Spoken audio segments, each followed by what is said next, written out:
Lately, I've been trying to send you stories every day, but I feel like a large number of people who have signed up almost never come back to listen to the stories. I don't know where that is. Make you unhappy? I hope to receive comments and suggestions from you, and if you find the video good, please give me a like to give me more motivation. For those who have not yet subscribed, don't forget to click the subscribe button and press notification bell to wait for the next story. Now let's get into the story. Story 1. I was 17 when this occurred. I have never seen a horror movie that was as scary as what happened to me on this night. It was late, after midnight. My dad and stepmother were asleep. While playing online games, I decided to visit the kitchen to get some water. The house was dark, which wasn't unusual, but walking through a dark house is never that much fun. Our faucet had a nice water filter installed, and the tap water that went through it actually tasted really good, like Fiji bottled water. I stood at the faucet, filling my huge glass. The window directly in front of me overlooked our huge backyard, and directly behind our backyard was a church. The only thing separating them was an old wooden fence that was just about to fall down when the next big storm hit. As my glass filled with water, I scanned the backyard, always paranoid that I might see something. A few times I did see something, but it was always just a cat, just a random cat from our neighborhood. Well, this night, I saw something else. Not a cat. I saw a woman, standing with her back to the fence on the far side of my backyard. All she was doing was looking up at me. Now honestly, the terror that came over me was far beyond what you might expect in this situation. After focusing my eyes, I saw that she was looking at me, but from that distance, I can't be 100% sure, but she looked as if she had been caught. The way she stood with her back to the fence, almost like she was hoping her stance and her non-movement would hide her. She had long brown hair, looked to be at least 50 years old, and was wearing some kind of nightgown. I froze looking at her, no rational thought entering my mind for at least 30 seconds. Then, she started slowly walking towards me. Her steps were very slow, like she was walking on eggshells. The only thing that entered my mind after I saw this was my dad. I turned around and ran up to his bedroom. I knocked on the door, determined, and I heard him and my stepmom move around in bed. My dad's groggy voice was then heard. "What?" I said through the door. "There's a woman in our backyard. I'm not joking." He could hear the fear in my voice, and was leading me to the kitchen seconds later. As he looked out the window in the kitchen, he saw nothing. She was gone. He did believe me, because like I said, my voice was proof enough. I was not messing around. He went into the backyard with his flashlight, and again, found nothing. He asked what she was wearing. Was she stealing stuff? But I had little answers for him. A while later, we both went back to our rooms.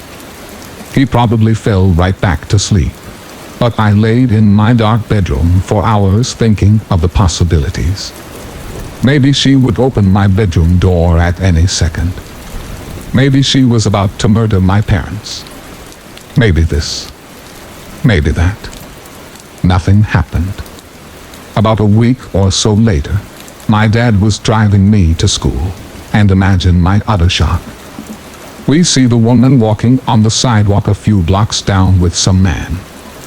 After telling my dad that I was freaking positive that it was her, he turned around and pulled up next to her. He got out of his car, and the woman and man stopped to face him. I heard my dad say, "Were you in my backyard a few nights ago?" The woman looked at him like he was insane. The man that was with her did the same. My dad then told her everything that I had said. and she swore up and down that we made a mistake.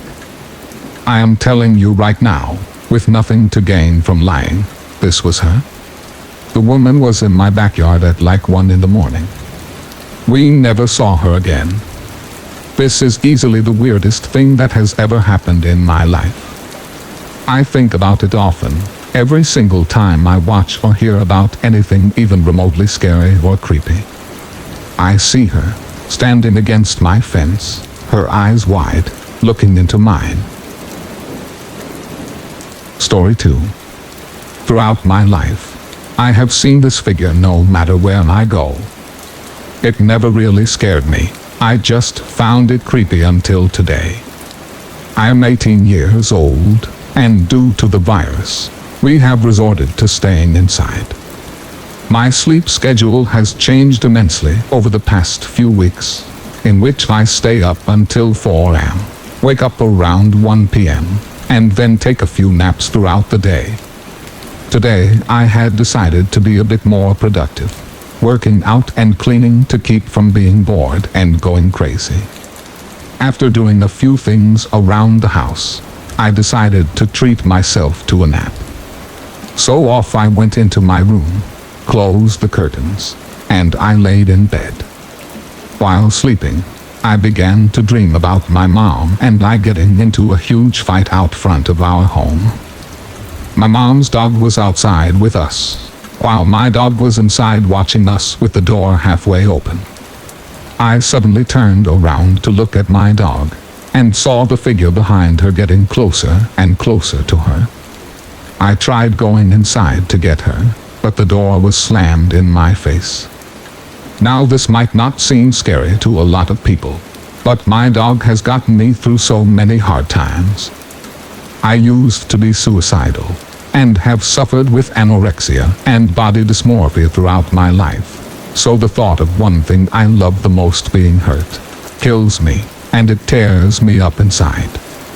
I suddenly woke, but it was so weird. I could look around the room, but I couldn't feel my eyes open, and I couldn't blink. My body felt like a mixture of numbness and not being there. It felt like my bed was swallowing me, and my skin was super glued in place. I don't know how else to describe the terror that I felt. While frantically looking around my room, my eyes were frozen on one corner. I couldn't move my eyes into another direction. The more I looked, the more my vision was able to make out this figure. It's almost like it could sense my fear, and was feeding off of it, because it started to get bigger. All I could make out was its face was white, and it had a sharp smirk on its face. The bigger it got, the more the walls caved in. I tried moving so much, and was putting all my strength into at least being able to scream for help, as I knew my mom was in the room next to me. I couldn't talk. I never felt more helpless in my life. The numbness in my body was getting stronger. It was 2 feet away from my bed, when I was finally able to crawl out from my bed. I don't know why, but I struggled so much just to be able to wrap my hand around the doorknob and get out of the room. The only way I am able to describe sleep paralysis is like feeling like you are a part of your bed, and knowing something is out to get you, and the rest is nothing you can do, because you are a part of the bed, and beds don't move. I apologize if this doesn't sound like a good explanation, but I just had to get this off my chest, because I really don't want to go back to sleep tonight. Story 3. This happened when I was about 12 years old. My parents had dropped me and my brother off at home. Since my parents had to go somewhere, they had opened up the garage so that we could go through the back door. However, we found that the back door was locked. That wasn't surprising, seeing as my family had been out of town the week prior. Neither my brother or I had a phone at the time, so we went to the neighbor's house to see if we could borrow his phone. He didn't answer when I knocked, which I suppose was not out of the norm because he was a doctor and was usually out of town. My brother and I ended up waiting until my parents got home later. A policeman came by our house a few days later. We ended up finding out that the reason our neighbor hadn't answered the door wasn't because he was out of town. It was because somebody stabbed him to death. There was a huge investigation. The details are fuzzy, seeing that this happened a good 5 years ago, but I do remember that they did end up catching the guy who killed him. I don't remember his name though. My family and I still live in the same house, and we've recently gotten some new neighbors. It's a real shame what happened to our original neighbor because he was a really nice man. What really bothers me is not knowing if the new neighbors know that somebody was brutally stabbed to death in their house. I don't feel it's my place to tell them. Story 4. My name is Jason. I work in a local clothing store. We basically sell stuff that people think is really fancy, but it's basically the same stuff you can find at any clothing store, even places like Walmart or Goodwill sometimes. I've had this job for about 2 years now, and while it isn't the greatest, a job is a job. I get to earn enough money to be able to have some independence from my parents, which is really nice. The story took place in the winter of last year. It was a good while after Christmas, but I don't remember exactly when it happened. I just remember there being snow on the ground the next morning after it all went down. So, I work pretty unusual hours for a college student. I know I'm technically a full-time student, but it doesn't feel like I have a whole lot of classes. Maybe I picked an easy major, or maybe I'm a genius. Who knows? But I don't really study, and I barely do the homework, and I still manage to get pretty good grades. On this day, I remember there being a very strange-looking man that started coming in the store. He didn't seem like the usual kind of customer that we would get. Most of the people that shop at the store are at least upper middle class. I don't mean to say that they were rich or anything, but if you have enough money to buy expensive clothes, I'm talking like $50 for a t-shirt, then you're probably doing pretty well for yourself. But not this guy. This guy looked like he was 2 steps away from being homeless. He had this really pale hair. Most of it was covered under a dingy black hat, and you could only see this white hair as it stuck out from a few places under the hat. He was an older guy, but not too old. Probably around 50 years old. But judging by how much of a weirdo he was, I guess I can't really be all that sure. He started coming in every single day, and he always bought something. It was not always something big. Sometimes it was a $70 pair of pants. Other times it was a really expensive watch. However, with as much stuff as he bought, he never seemed to wear any of it. At least not from any of the times I've ever seen him. He always dressed in a baggy sweatshirt, wore really old, worn-out overalls with a denim jacket on top. And the denim jacket had cuts and holes and looked really weird, because his overalls would be denim too. I don't know if he thought that it went well as an outfit, but I wasn't about to tell this guy that he dressed stupidly. After all, I did get a commission for everything that I sold in the store. However much of a creep that he may have been, I will gladly welcome his business.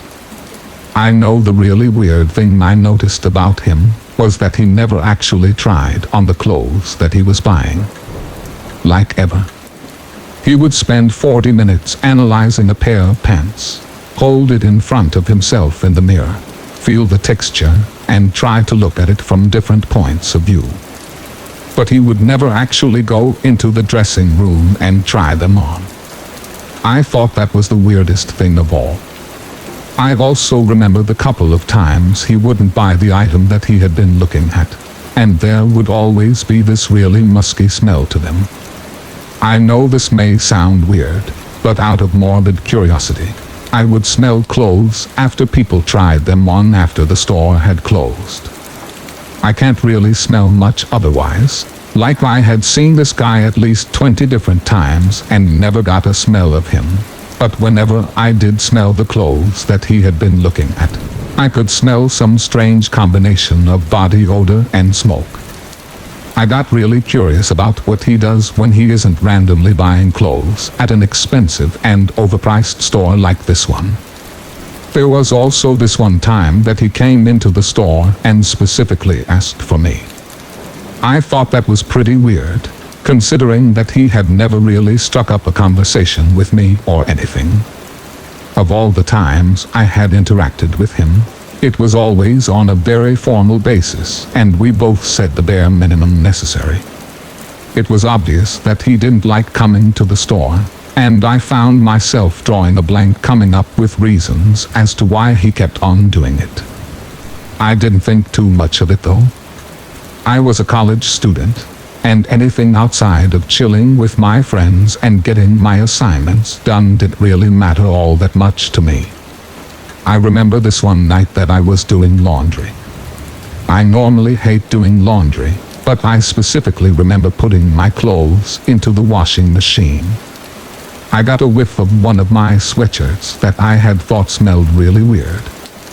I smelled my sweatshirt again, and I knew immediately what the smell was. It was that same body odor smoke smell that came from that man. The next day I was working my shift as usual, and here comes in the same old guy. This time he was checking out a pair of shoes. It was a pair of Crocs. I didn't understand why we had Crocs in the store in the first place.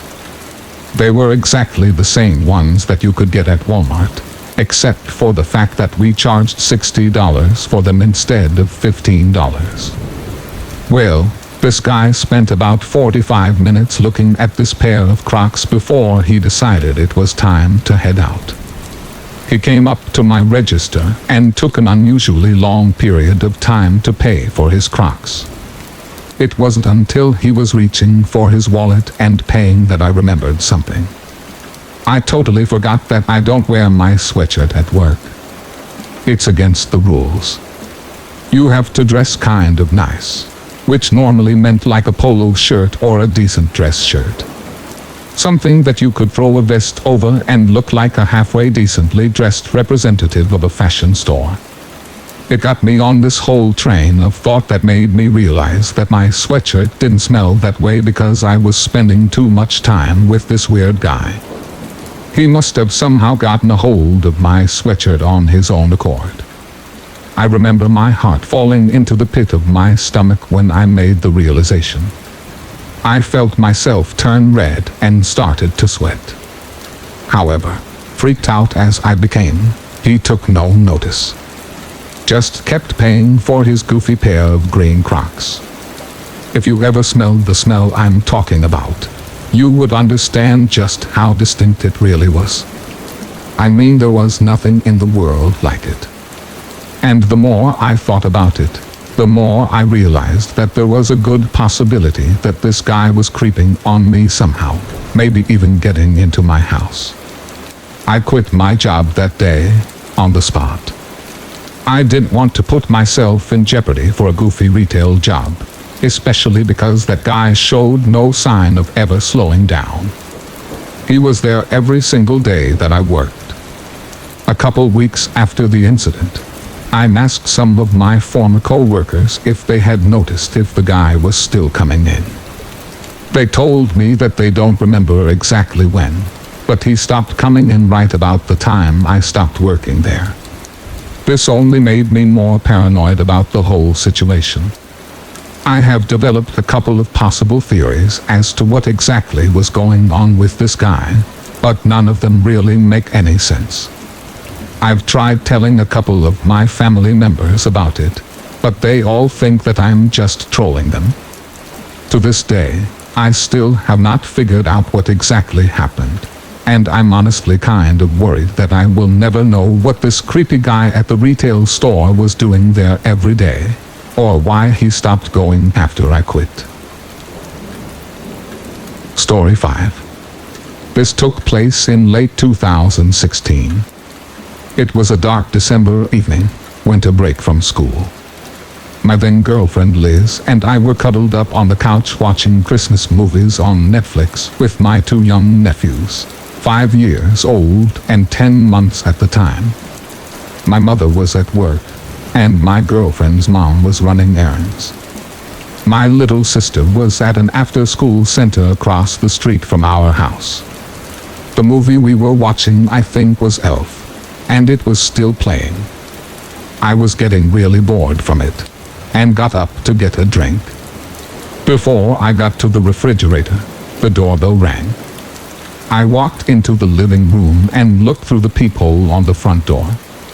I see a man, about mid-40s, and dressed in a dark brown winter coat. I asked who it was. "It's Vince from down the street. Can I come in?" I opened the door. Luckily, our screen door was locked, so he couldn't get in. My mom isn't here. What do you need?" I asked as politely as I could. "Your mom wanted me to clean the gutters. She promised to pay me. Can I come in?" I shook my head. Why would my mom want a man to clean the gutters when she has me? More so, why would she want him to do it at a time like this? "My mom isn't home. She'll be back later," I said. The man groaned lightly in irritation. "Well, can you call her?" "Sorry, my phone is dead," I lied. He nodded without another word, and turned to leave, I assumed. I closed the door and sat back down. Not 2 minutes later, another knock was at the door. I went to look through the peephole, and was unable to see anyone. "Who is it?" I called out. "It's me," my little sister said. The program must have been over. I opened the door and almost jumped out of my skin. The man was standing right behind my sister. I quickly unlocked the screen door and hurried my sister inside. He tried to get in, but I shut and locked both doors just in time. I asked her if she was okay. "Yeah, but that man keeps asking where Mom is." I felt my stomach drop. Why is this guy so persistent? My sister started to call my mom to tell her, but then the lights shut off. It made us all let out a gasp. Also freaked us out more than before. Her phone then died as soon as she pressed the call button. Weird, since her battery was even close to dead. Not long after that, the movie was over, and my oldest nephew was asleep. I was trying to get the baby boy to sleep when my girlfriend's mom came through the door. She looked weirded out. "Mom, what's wrong?" Liz asked. The man outside tried to get into the car with me. Hearing that made my heart stop. I gave my nephew to my girlfriend and looked out the window. He was standing by our mailbox, looking at me. At this point, I bet you're guessing I called the police, right? Wrong. I just stared at him. This next part haunts my nightmares to this day. He gave me a wide-open mouth grin and widened his eyes. I never told my girlfriend this because I didn't want to scare her. My breathing was heavy at this point. He then turned around slowly and walked down the street. I never heard from him again. To most, that doesn't seem scary at all. But I bet if a man you've never seen before knocked on your door and tried to come in, asking countless times for your mother on a freezing December night, you'll be scared shitless too. I told my mom about the man when she got home and she looked at me crazy. I don't know any vents from around this area. Story 6. We used to live in a small 2-bedroom apartment, and my 4-year-old son would sometimes get scared and sleep in my room. One morning I was waking up, but still in bed and groggy. I saw a man from the back and what looked like a black jacket walking from our closet and exiting the bedroom. I was convinced that I was dreaming, so I tried to go back to sleep. My son, who was awake by then, said, "Mom, you're here?" I looked at him and said, "Of course I am. Where else would I be?" "Then who was that walking out of the room?" My son said. I ran out to the living room to see if someone was there, but no one was. The door was completely unlocked. I looked out in the hall and no one was there. I thought that maybe it was a maintenance man who let themselves in, but they had a strict policy that I would have to let the maintenance man in to do any work. So that was an unlikely explanation. I never found out who it was. Story 7. I had a good childhood for the most part. I grew up in a neighborhood that had plenty of kids my age to play with. There was a lake with a rope swing for hot summer days. Growing up in Florida, a shady, cool lake was a welcome reprieve. My grandma even lived next door to us, and it was nice having her close by. When I was 12, things started to take a sinister turn. The first thing I remember happening was one night I was laying in my bed watching TV, and my closet door swung open, hit the wall, and then slammed shut. I ran to the living room where my parents were and in tears told them what had just happened. As parents sometimes don't, they didn't believe me. That night, as I tried to fall asleep, I heard something bang on our utility room door. It sounded like something was trying to break it down. Real quick, let me give you the setup of my house. It was basically a long hallway with rooms off of either side. You could stand at the front door and see the back door. My dad added a utility room workshop when I was about 8, and it made the house look huge. The actual living area was really small though. Because of how small the house was, I heard the banging loud and clear. I screamed for my parents, and they both came running in my room. I told them what I heard, and my dad went out to check it out while my mom tried to calm me down. My dad found nothing, and I ended up sleeping in their room that night. After that, the activity in the house really picked up. We would find things completely out of place.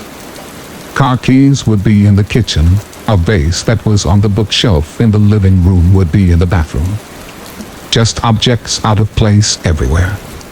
This was also when I started seeing a black figure at my bedroom door. At first it would just stand there and stare into my room. I told my mom about it, and she said I must have been dreaming. I was not dreaming. I was wide awake. Soon the figure started coming into my room, closer and closer to my bed. It was terrifying. One night I got up the nerve to try to run past it. It didn't touch me that I could see, but I was pushed back onto my bed with such force that my head hit the wall between my room and my parents' room. My mom came rushing in to see what happened, and I told her. She looked at me with concern and told me to just come sleep in their room. I continued to see this figure at least 3 times a week until I was like 15. One day I had had enough, and I went to talk to my grandma. I just told her what I had seen and described what it looked like. She had said that she thought it was my grandfather, her husband. She told me that he had been an abusive drunk, getting his thrills from scaring his children and being physically abusive to her. I asked why she didn't leave him, and she said that she tried twice. The first time he found her at her sister's house alone and threatened to kill her if she tried it again. The second time he found her, and she said that he almost did kill her. She wouldn't go into how though. After I talked to her, the activity stopped. Just like that. No more. I never saw the figure again. When I was 21, my mom died of brain cancer. The activity picked up again. One day I was playing PlayStation in my room and I smelled her perfume. Lady in White. It was her favorite. Once again, items around the house would go missing and would be found later in weird places like the bathroom closet. I worked overnights, and one morning I came home to find my mother in the kitchen, in the dress that she had been buried in, just standing there. She was looking right at me. She smiled, and then was gone. I continued to live with my dad, and when I was 24 started dating the girl that I am now married to. One evening I got off work at 10 p.m. and we decided to go out. She came to my house to pick me up, and as I was getting my stuff together we were standing in the living room. She said, "What the hell is that?" I looked up, and on the ceiling there were brightly colored circles going in a circle right above our heads. Remember the door I heard pounding on? Well, while we were looking at the circles dancing around, that door fell. Just fell right off the hinges that had held it in place for 16 years and landed right in the middle of the hallway. We walked over to the door and just stood there staring at it. And then we got the hell out of there. My dad had been on a business trip, and when he came home I told him what happened. I could tell that he really didn't believe me, but considering that I was the partying type or someone who just took doors off hinges, he didn't really know what else to think. He put the door back up on the same hinges, all the while muttering that he didn't see how it could have just fallen off. After that, my girlfriend's cousin had got married, and quite a bit of her family had come for the wedding. Two of her cousins that hadn't seen her in years ended up coming back to my house with the two of us, and we had some drinks, listened to music, and just had our own little party. Her cousin Terry had to use the bathroom, and when he came back he asked if we recently had the bathroom redone. We had, but there was no way that he could have known that. He started walking around the house and was saying things like, "That end table used to be in that corner, didn't it?" When he got to my parents' room he said, "Your mom or a motherly figure is in here." He then described her to a T. At this time my dad and I had pretty much packed up her pictures, and there were none of my mom out anywhere that he could have seen. He described my mother sleeping with a knife in her bed, which was believable since she and my dad had a pretty hostile relationship when he drank too much. He also described what our kitchen had looked like before we had it redone. Still no clue how he knew all of this. One night my girlfriend stayed the night at my home when my dad was on a business trip, and since it was bigger we slept in my parents' bed. At about 4 a.m. she woke me up completely petrified and told me that she just saw my mom standing by the closet. Another time my girlfriend was sick and left work early. She came to my house and I went to go get her medicine. When I got back she was asleep on the couch covered with a quilt. I just assumed that she had gotten it off my bed. When she finally woke up I gave her the medicine and she thanked me for covering her up. I told her that I didn't do that, and she said that she certainly did not. I have lived in 4 different places since that time, and in each of those places something weird has always happened. I don't know if it's attached to me or if I just happen to get all of the weirdo houses. Story 8. This was back in the early 2000s. I was employed working the second job as a Sears delivery and setup driver. I actually worked with my cousin Michael, whom was 2 years older than me. He helped me actually get the job. This was back when Sears was delivering and assisting in setup of appliances such as washer and dryers, air conditioners, and such.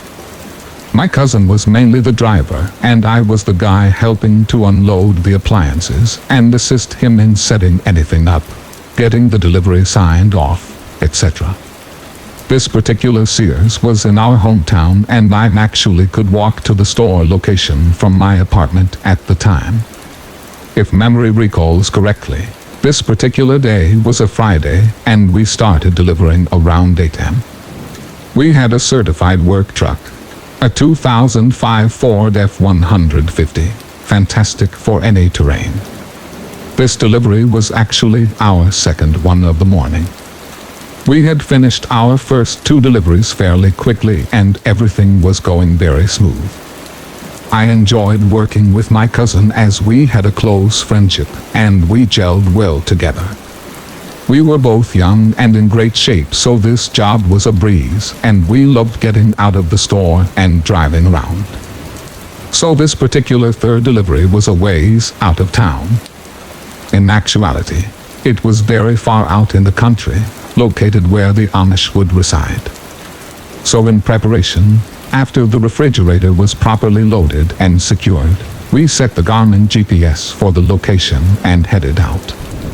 We stopped by a gas station to use the company card to refuel, and we made sure to use the restroom and buy beverages for the trip. Now, this location we were delivering to was absolutely out of the area we were used to delivering to. A very small remote rural community known as Jasper. Jasper is located in between 2 other rural areas with population literally less than 300 inhabitants. Neither Michael or I have ever been through this area, and surprisingly, the GPS had no issues guiding us to our destination. Passing through wooded areas on both sides of us, we began commenting on how the area looked similar to the setting of Resident Evil 4. Nothing but abandoned woodland area, peppered with hay bales left rusting and farmhouses decaying into disrepair. The GPS led us to Incline Hill, and we saw 2 houses on both ends. A forked road splitting into 2 directions. We could tell that the house assigned to deliver was the house on our left. This was a very out-of-place looking home for a country setting. The house was a 2-story, almost Gothic architecture, painted black trim and off-gray. The windows were small for the style of the house, and it had double the amount of windows for a house of its usual design. Michael approached the driveway, backed the truck in, and we shut the ignition off. We hopped out, and I grabbed the paperwork for the delivery and approached the front door. It was still light out in spring and only around 11:30 am, so everything was bright out, despite being such a desolate area. I knocked on the front door, and Michael waited by the truck drinking a Gatorade, waiting on the signature and the go-ahead to unstrap the fridge and begin the delivery. Upon knocking, Michael called out to me and pointed at the window to my left. He said, "Do you see the girl at the window, bro?" Michael had apparently saw a young teenage girl staring at us through the curtains. I shrugged it off, simply thinking that she may not have been aware that her parents had purchased a new fridge and was surprised to see us there. A woman had answered the door at this point. She was very skinny and petite, almost malnourished looking, with thin black hair and an almost too calm demeanor. She looked at me, then at Michael, and asked us to come in. "Actually, ma'am, if you could sign off for us, we will get this fridge unloaded for you and hook it up within the hour." She then just looked at me with an almost confused, disheveled expression. I was at this point getting very strange vibes from this woman. "Are you Elena?" I asked, looking at my paperwork just to make double sure that we had the correct address. "Yes," she responded, and literally tore the clipboard out of my hand, signed her name in what I can only describe to be the most eloquent script cursive I have ever seen. "Wow, ma'am, that is some beautiful penmanship," I complimented. I looked back, and Michael nodded and let the tailgate down. He hooked the guide rails on for us to ease the appliance off the truck. The appliances were still in their boxes, and guiding them off was always the easy part. It was carrying them upstairs on the dolly that was always an adventure in of itself. With both of us being young and in pretty decent physical shape, despite myself being quite short in stature, proved to be a fun workout in its own weird way. We got the fridge on the porch with relative ease, and the woman held the door for us. Upon entering the living room, I stopped guiding the fridge with the dolly and paused a moment. "Whoa," I exclaimed, enamored with the interior of the home. The Gothic-style architecture of the exterior was only the beginning. This home had literal statues of castles, and even a couple gargoyles were mounted on both sides of a beautiful grandfather clock. Paintings of nighttime settings were on the walls, and an area rug of a pentagram star was aligned with tall candles and some rather impressive-looking plants and flowers.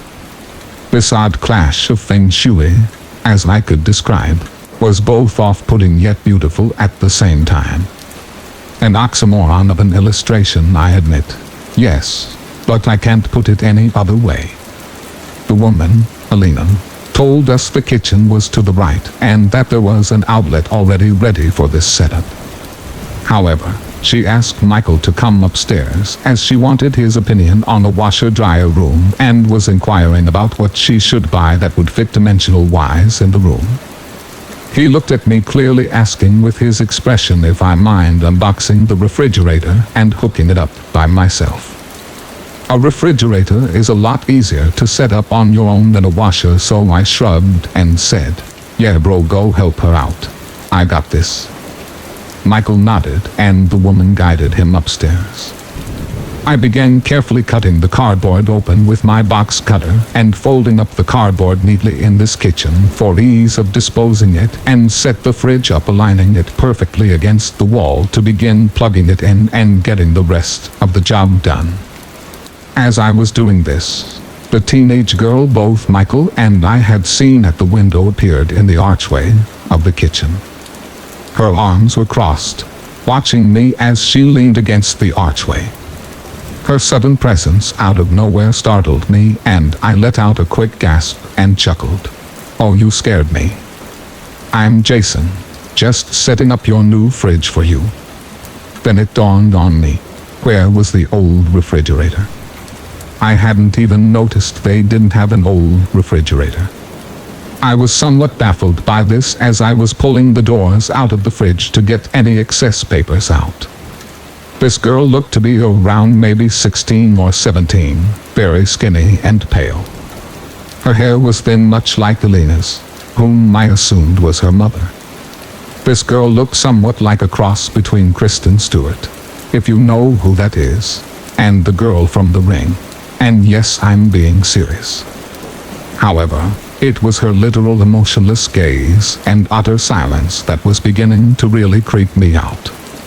I was done with the duties inside the refrigerator and was plugging it in and gathering the paper and cardboard when I noticed two more children standing behind this girl.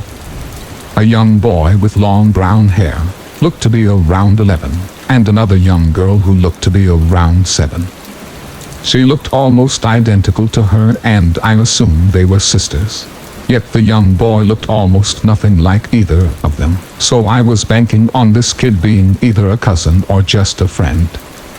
I couldn't figure out why these children were just standing near the kitchen watching me, but it was their complete silence and almost sinister vibes that I was getting seriously creeped out. "Is your mom around?" I asked the girl, inquiring if she was finished upstairs with Michael so that we could get going. She basically shrugged at me, not uncrossing her arms whatsoever. It was then that I heard running coming down the stairs leading to the second story of the house. It was Michael. He just jetted down the steps, ran to me, and grabbed my arm. "We need to leave, now." Michael tugged my arm, looked me dead in the eyes, and said, "Get the hell out the front door, now." I was completely startled and adrenaline started coursing. "Michael, My cousin was a 5'11", 225-pound guy. He was somewhat burly in stature. I know for a fact that he could hold his own. Michael doesn't scare easy, either. We've done a little urban exploring and even some ghost hunting in the past before. I know Michael, and I have never seen him like this.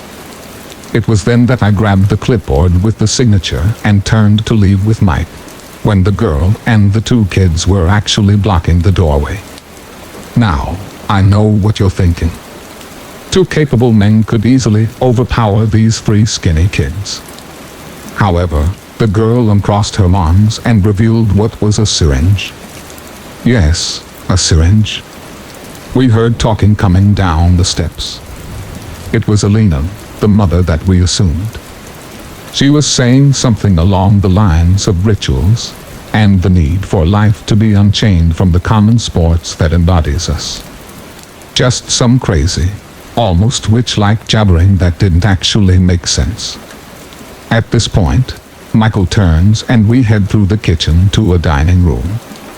We knew we needed to get out the front door, as we had no idea if this house had a back door, if it was locked, or if there was some barricade of some sort. Luckily, the dining room had a direct route around the left opposite side of the living room.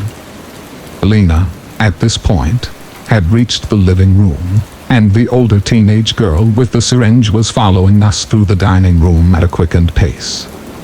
What was actually in the syringe, we hadn't any idea. If it was a drug that would make us groggy and defenseless, if it was a poison of some sort, some kind of drain cleaner, some toxic substance, we didn't have a clue.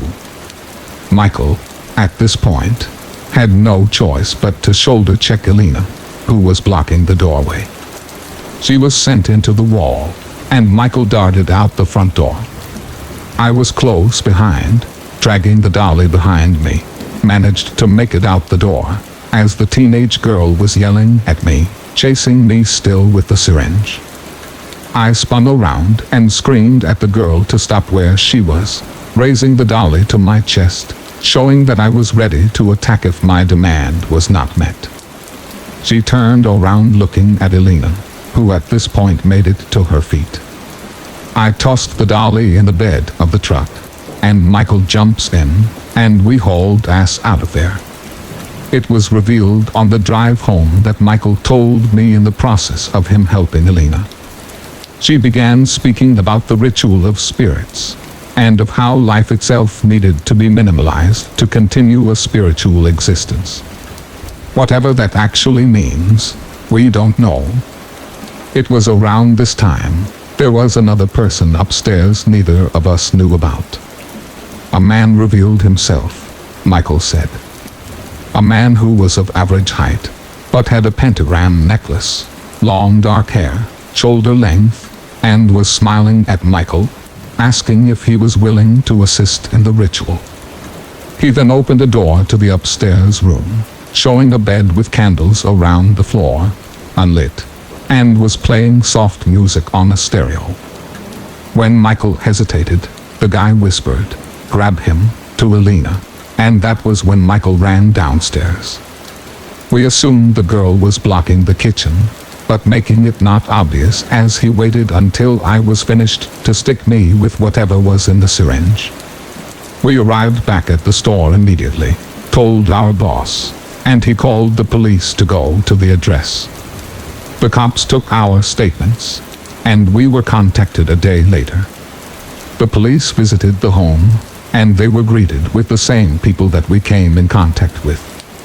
They denied all allegations, and were friendly, and the police said there was no evidence of anything of the sort. All this aside, Michael and I decided to let it go, as we were just happy we were able to think on our feet, defend ourselves, and we narrowly escaped being a part of the ritual. Story 9. I am pretty sure my best friend or my parents murdered someone when I was 15. My best friend's name is John. We have been inseparable since we were 8 years old. And when we were 15, I became good friends with another guy. His name was Byron. So here's what happened. Maybe someone else can make sense of this. It was a typical Friday night for the most part. John was sleeping over at my house like he always did. But the thing that was different this night was that I also invited my new friend Byron over to spend the night. John hadn't met Byron yet, and to be honest, when they did meet, I could tell John did really like him. We were playing video games until like 2 in the morning. I fell asleep first. Now this is very important, and here's why. When I woke up in the morning, John was asleep next to me on the floor. My bed was empty, and Byron was nowhere to be seen. My first thought was that he must have gotten picked up by his mom already. I turned on my PlayStation and played some games until John woke up. When he did, he started playing the game with me. He never asked where Byron was. After a few minutes of playing, I asked if he saw Byron leave, and John said that he didn't. He said that that night, he went to sleep right after me, and that Byron was still playing games when he did. Again, nothing too concerning. We went downstairs and my mom was making breakfast. While we were eating, we heard a woman scream outside. This was absolutely terrifying, because the woman was right in front of our house, and her scream was blood-curdling. All of our faces turned white, and we knew that the woman had just seen something horrible. My mom ran outside and told us to stay in, and not 30 seconds later she came running back inside and threw up right after she slammed the door closed. Now, this was 15 years ago, and it still chills my blood to say this. Byron was laying in the middle of the road, in front of my house, with a knife sticking out of his neck. I never saw this, and I'm glad I didn't, because I would be way more traumatized about it. What has been tormenting me for 15 years now is this. What the hell happened to my friend? John has always stuck to his story. He fell asleep next to me while Byron was playing video games. My mom's reaction pretty much proved that she wasn't involved, and my dad passed his lie detector test. And so did my mom and John, in case you were wondering. The incident changed me. It changed my whole life. I swear I would have turned out different if it hadn't have happened. And to be honest, I feel guilty. I feel like in some way it's my fault. That night, something happened. Something happened to my friend. What do I truly believe happened? The only thing that kind of makes sense to me, that John stabbed him for some reason. Why and how did he end up in the middle of the road? I have no idea. I have had drunken incidents as an adult with John, begging him to confess to me, and he has never changed his story. Not one word. I don't think I'll ever know what happened to Byron, but at least once a month for the past 15 years, I have this nightmare. I'm laying in bed, and I can't move. I'm staring at my bedroom door, and it swings open. Byron rushes in screaming with the knife in his neck and his hands out like he's going to choke me. The second that his hands hit my throat, I wake up. Story 10. I'm writing this as my girlfriend tells me the story, so these will be her words pretty much. When I was 12 years old, I spent the night with my best friend Carrie. We had big plans for our sleepover. We were planning to stay up all night, listen to music, play board games, and talk about boys, the usual things that girls do. Around 2 a.m., after her parents were sleeping, we decided that we were hungry. We knew that we had to be quiet so that we didn't wake them, so we tiptoed into the hallway from her room. As we made our way into the kitchen, we had to go through the dining room. Because we were so quiet, we heard a tapping noise. Immediately, we both knew that someone was tapping on the living room window. You could see into the living room from the dining room, so immediately, our heads turned towards the living room. We could see a figure standing on the porch next to the window. Because of the way the porch light was illuminating the figure, it looked like a shadow. We thought the figure was Carrie's sister's boyfriend. The sister and boyfriend had been banned from seeing each other, and we assumed this was his weird way of getting her attention. We decided that either he would leave on his own, and Tina, Carrie's sister, would see him, or Carrie's parents would wake up and run him off. We didn't want the last possibility to happen, because we had already been told to go to sleep more than once. And we knew that we would get in trouble for sneaking into the kitchen for food when we were supposed to be asleep. As we walked through the dining room, the figure kept tapping at the window. When he came into full view, we knew for sure it was a man, and we could tell that he had a knife in his hand. The knife was what he was tapping with. Now, because this window had no shades, blinds, or curtains, we were sure that could see us as well. We both dropped to the floor and started crawling to the kitchen. When we made it to the kitchen, we literally sat in the middle of the kitchen floor, whispering about what we had just seen. We were both sure that what we saw was a man with a knife. We knew that we had to get to her parents' room as quickly as possible. To do this, we had to walk through the living room. We sat in the kitchen trying to figure out how we were going to get there without him seeing us. We peeked around the kitchen wall and could still see him standing on the front porch. We couldn't make it to our parents' room without him possibly seeing us. We decided to crawl back to her room. As we did, we heard the front door knob jiggling. We basically freaked. We crawled back to her room as fast as we could and locked the door. We crawled to her bedroom window that faced the street so that we could see if he was still on the front porch. We didn't see him.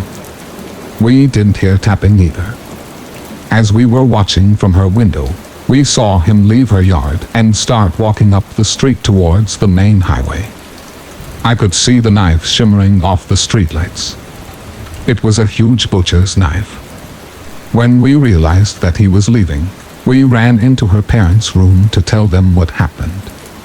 We told them what we had seen, and due to our overactive imaginations and hundreds of stories that freaked us out before, they didn't believe us. We reluctantly went back to her bedroom and locked the door. We ended up sleeping on the floor, hidden by the bed from any windows in her room.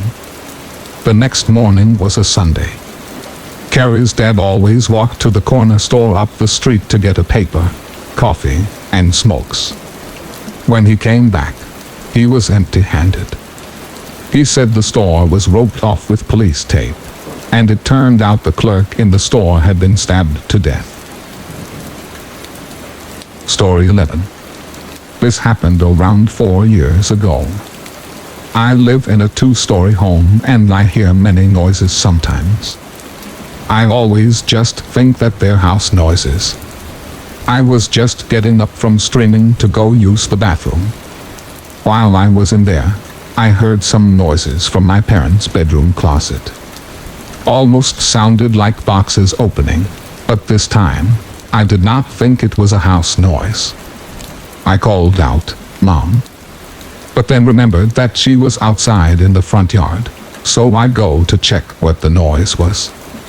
Now, I have only been in my parents' closet once, and that was only about a month ago.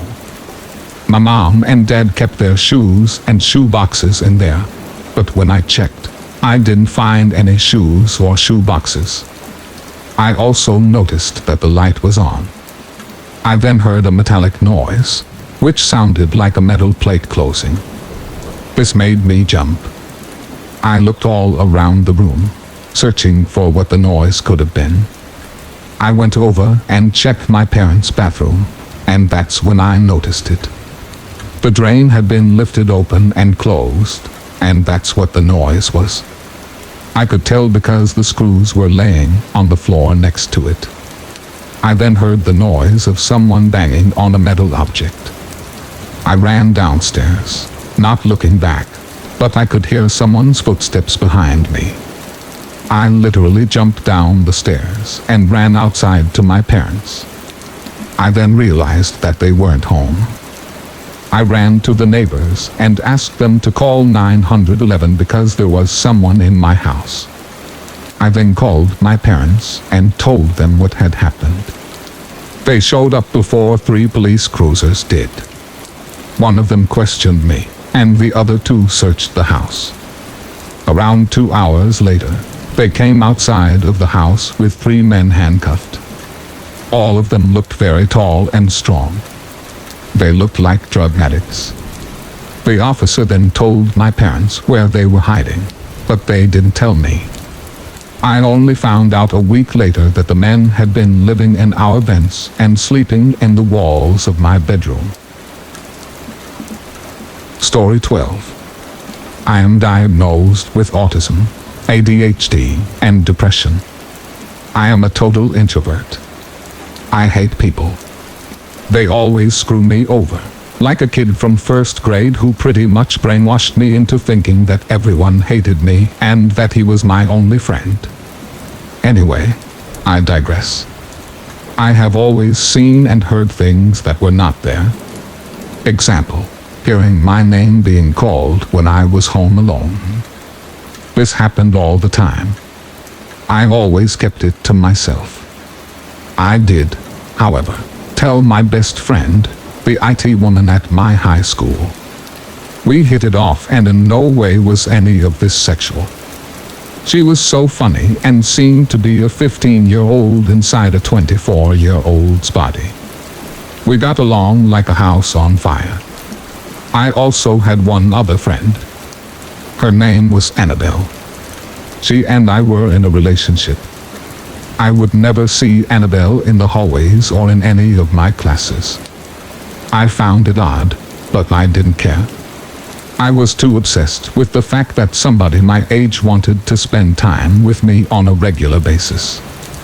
It was amazing.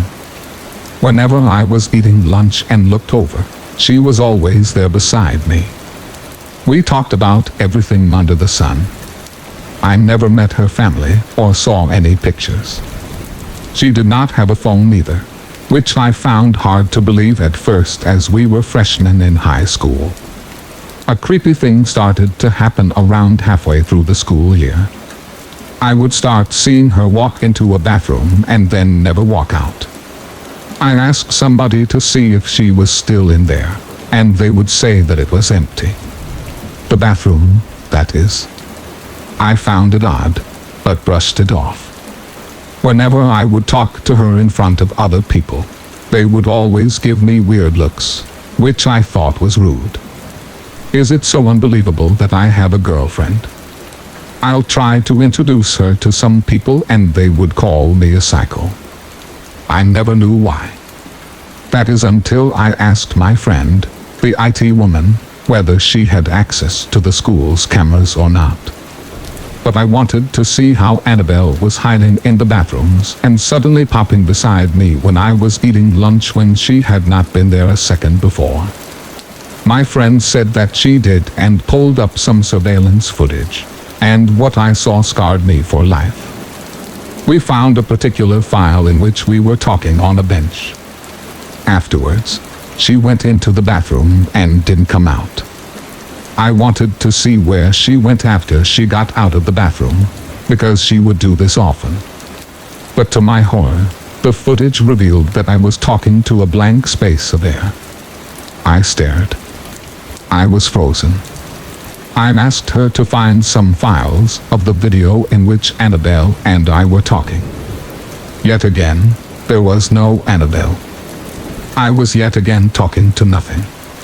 I asked her if I could copy some files to a zip drive so that I could watch them at my house. She was hesitant at first. She saw how much this shook me up and then agreed. She let me copy down months' worth of footage, made me promise to never tell anybody about it. This is why I'm not saying her name, because she could get in real trouble. I went home and plugged it into my laptop and watched back all the footage in which we were supposedly talking. There was never anyone near me. Ever. I thought I was crazy. I had been talking to this girl for half a year, and now I realized that she never existed. It was heartbreaking, needless to say. I cried myself to sleep that night. When I woke up the next morning, I saw her sitting on my bed. She was smiling at me. She told me that she knew that I would have eventually figured it out. I asked her what it was that I figured out. She told me that she wasn't real. Never was real. All the interactions she had with me were fake. And then the most horrifying thing happened next. She began to twitch, spasming all over the place on my floor, making tons of noise. Looking back, I don't know how she made any noise, seeing as she wasn't real. Her head started to switch back and forth between her head and the head of something horrifically terrifying. Her head calmed down, and when she looked at me, it was as if the devil itself was staring me down. It still was her head, but it was just so evil. I don't know how to explain it. I was frozen in fear. I willed for it to stop, and surprisingly, it did. I wanted her to go away, and she did. This freaked me out even more. Just as I thought about what if she came back, she was back immediately. She let out the most blood-curdling scream, and then told me something that would shake me to my core even today. She said, and I quote, "Did you really think I was real? I am all in your head. You made me up. I am a fragment of your imagination, but I have become self-aware, no longer your sweet girlfriend. I will control you for the rest of your life. You will do as I say when and where I say it. You have no power over me. Now stand up." I felt my leg muscles starting to contract. I was sitting on my bed at the moment, and wanted so badly not to stand up, to show her I was stronger. Any such struggle to keep my legs from contracting all the way into standing position. I could see her struggling physically, and then it hit me. She was a fragment of my imagination. The other way around, I willed for her to sit down, and to my surprise, she did. I told her she didn't have any power over me, and that I was real, and she wasn't. She started to apologize, and I screamed at her. I must have thought something as I did this, but as I screamed, her skin peeled away, as if the wind exiting my mouth was stripping her to the bare bone. Before long, she was nothing but a skinless humanoid figure. She smiled at me, with her disgusting skinless mouth, and told me this. "Well played, but this is not over." And then she melted into the floor, and all was normal again. I was so shaken up by this, that I went to the bathroom and vomited all night long. Part of me thought that this would get her out of me. I was so wrong. She would harass me for the next 2.5 years of my life, no longer in her girl form, but in her skinless bloody form. She would appear from nowhere and jump scare me. That was mostly the extent of her abuse. But this happened 24/7, in class, in the hallways, everywhere. But then one day, she stopped. I don't know why, but I'm glad she did. Story 13. This event occurred when I was 11, on Halloween night. At the time I was still a stick-thin girl with nothing to actually distinguish I was a girl, especially since earlier that year, I decided I didn't want to be confused with my twin sister anymore, so I had gotten a pixie cut and began dressing in black. At the time I had no girlfriends, but up the road a half a mile was my friend Austin, and another mile and a half, Quinn. I had become close to them, and would often go exploring and fishing with them, so it was only natural that we had decided that the three of us were going to go trick-or-treating together. Compared to Austin in my neighborhood, Quinn's was the wealthy one, so in hopes of getting the best candy, we had decided we would go to Quinn's. I had been to Quinn's house a few times, but most of the time, when we hung out, we would walk another mile up from Quinn's to the Rudders for Slurpees, and then another 2 miles down from my house to the park and lake. So Austin and I weren't familiar with this neighborhood, or my mother had a new boyfriend at the time, so she didn't really care what I was doing. It was Pennsylvania, so it was super cold, so any costume I had on was pretty much covered up with a jacket and leggings. I had been a dark fairy, so you could still guess what I was just because of the black sparkly wings. I left early to walk to Austin's house. When I got there, I had to ask Austin what he was because he was in a white button-up, black dress pants with a tie and heavy black jacket over it. He moved his jacket to show me the cheap sheriff's badge attached to his belt and told me that he was a detective. I laughed and his parents shooed us away. I remember his dad grumbling what was a boy doing with sparkly wings when I realized he had been talking about me, which definitely dampened my spirits. Austin's dad was drinking though, so I didn't correct him. Austin attempted to cheer me up the entire way to Quinn's house, and soon all was forgotten. Quinn's house was the biggest house I had ever seen at the time, in a nice neighborhood, with houses on each side that looked just like his. Quinn's mother welcomed us warmly and gave us treats to start off our trick-or-treating. Quinn had the best costume of us, a realistic-looking Grim Reaper robe with a black screen over the face with red glowing eyes and a plastic bloody sheath. Quinn's neighborhood was swamped with kids from my school, and soon we had gone through almost the entire neighborhood, with our bags really weighing us down. It was getting late, but Quinn wanted to continue on, and Austin and I were in no rush to go home, so we agreed, despite how dark it was getting. Quinn told us that there was a shortcut to the other neighborhood throughout his backyard if we went down the hill and through the trees for a while. Now that kind of freaked me out, but being the only girl, I wasn't about to let on that I was scared. So I gulped when this was suggested but nodded my approval, and off we went. Quinn takes off his mask to better see as we stumble down Quinn's backyard and decides to leave his sheath behind.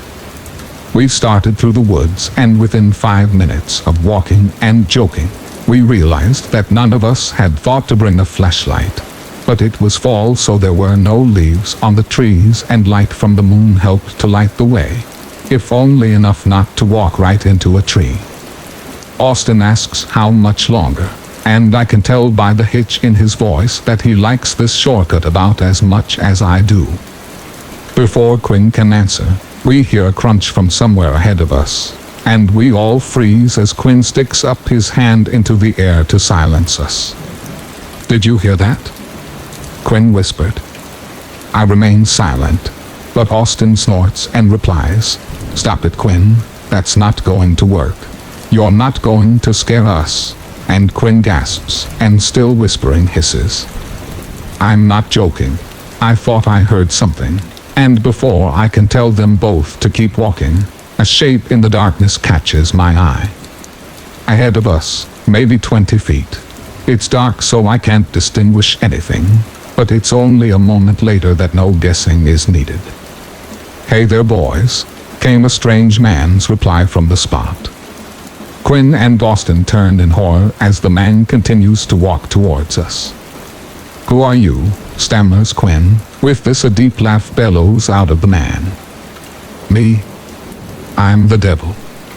This whole time he's walking closer to us, but in the silhouette of darkness, I see no signs of this man wearing a costume, no horns or anything.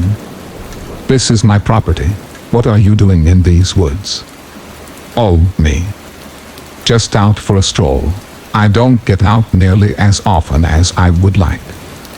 Now, he's about 10 feet from us, halfway peeking out from behind a tree. Quinn, I whisper, let's just go. But Quinn, in a moment of bravery or stupidity, it's debatable, he yells to the man, what is wrong with you? Stop talking to us. We're just trying to get through. And with that, Quinn nudges Austin and I, and we begin making a wide turn around the man, who silently watches us and spins around the tree we walk past, with just his head and a hand sticking out to watch us as we walk past. Austin whispered to me, it's Halloween, he's just trying to scare us. I don't respond, just keeping my eyes locked on the man. He then yells, I hope I haven't scared you boys. I just really like your costumes. Come closer and let me have a better look. Immediately the comment sent up red flags to me, because you couldn't tell what Austin was, especially at a distance. And with Quinn's hood and sheath gone, you couldn't tell what he was either. That left me, and I didn't like that. You, boy with the wings, come here, let me help you fly. And with that, he laughed again. Now I had been getting bullied for how short my hair was, and Quinn and Austin knew how much it hurt me every time I was mistaken for a boy, so they had taken to sticking up for me, and unfortunately, tonight was no exception. Stop talking to her, you creep. Austin yelled, and with that he picked up a rock and threw it at the man. It bounced off the tree where the man was half covering, and the man suddenly did a creepy little half jump, half dance, and clapped his hands. Her? You're a little girl. That's even better. And with that, much like a wild animal, bounded forward, hands first on all fours. I immediately dropped my candy and all three of us began screaming our heads off and running. I don't think he chased us long, but with the crunching under our feet and our screams, it was impossible to tell. I quickly had to abandon my wings too, as they continued to get stuck on branches as we weaved through the trees in pure terror. We didn't stop until we made it through the trees and onto a well-lit street. Though there were very few kids out at this point anyway, we were now over 15 minutes away from Quinn's house, and probably an hour plus walk back to my house, and it was only getting later. Quinn had dropped his bag too, only Austin had kept his, clutching it like it were a child.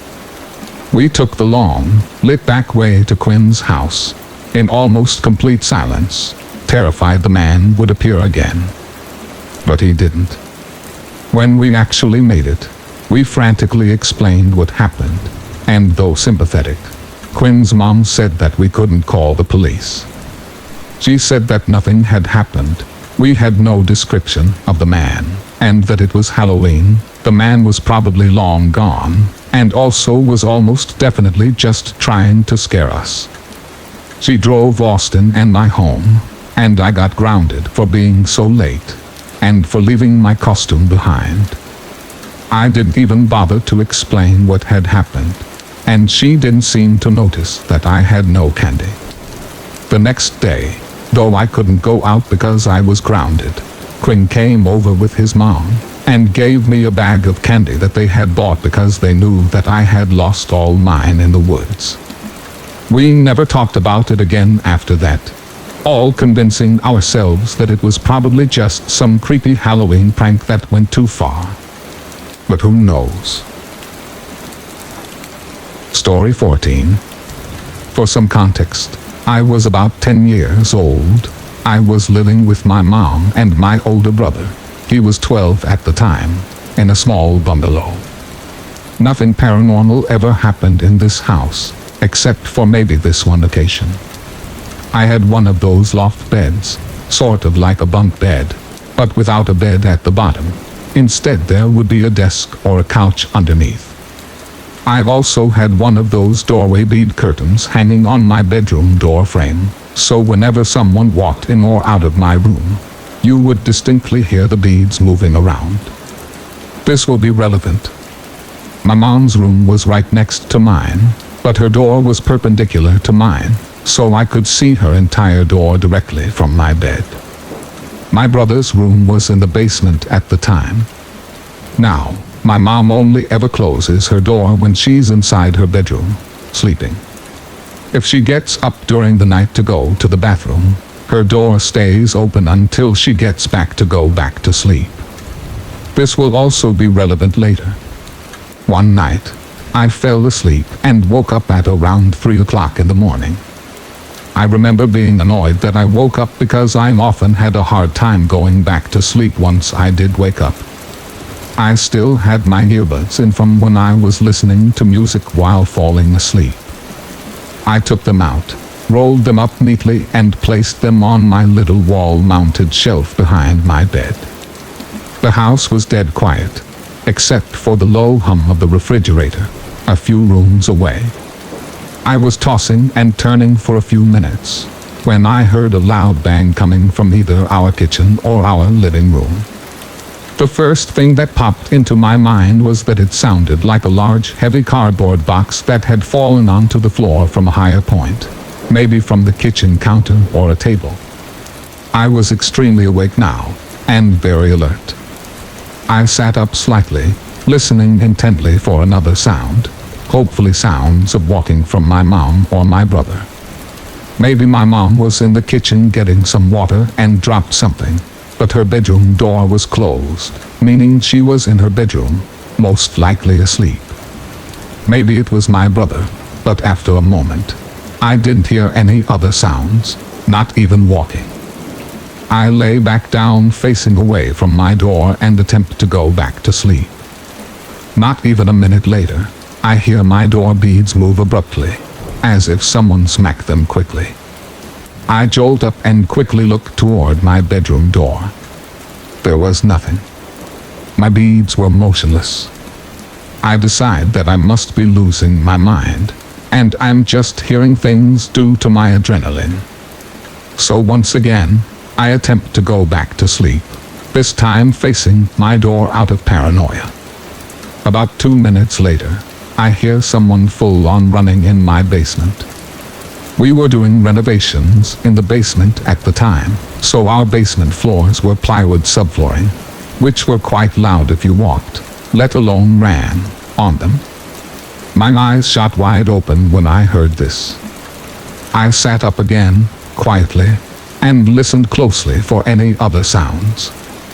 Then, I hear someone running in the time. All I could think of was, why in the world would my brother be running around in the basement at 3 in the morning?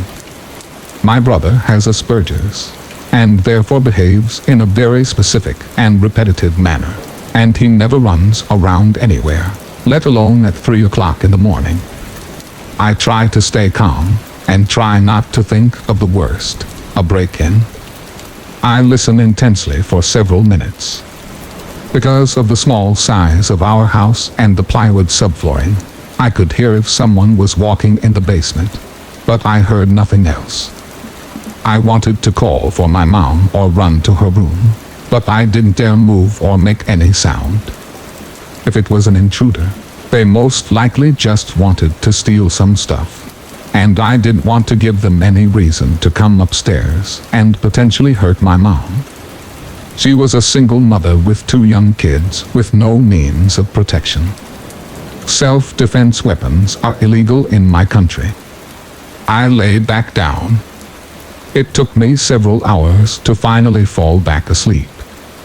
When I woke up in the morning, my mom's door was open, and I heard her and my brother talking in the kitchen, along with cartoons playing in the living room. I got up quickly and went straight to the kitchen to ask them if they heard anything strange last night. Both of them said that they didn't. I asked if either of them found anything on the kitchen or living room floor that might have fallen in the night. They both said no. I then asked if either of them got up during the night for any reason. Again, looking at me a little strangely, they said no. I asked my brother, "So you weren't running around in the basement last night?" He looked at me in confusion and answered no. Neither my mom nor my brother have ever sleepwalked in their lives. My brother wasn't interested, and he went downstairs to play his computer, as usual. My mom was slightly concerned, so I told her what I heard the night before. We checked the front door, which was locked, and then we checked all the windows, which were all closed, locked, and undamaged.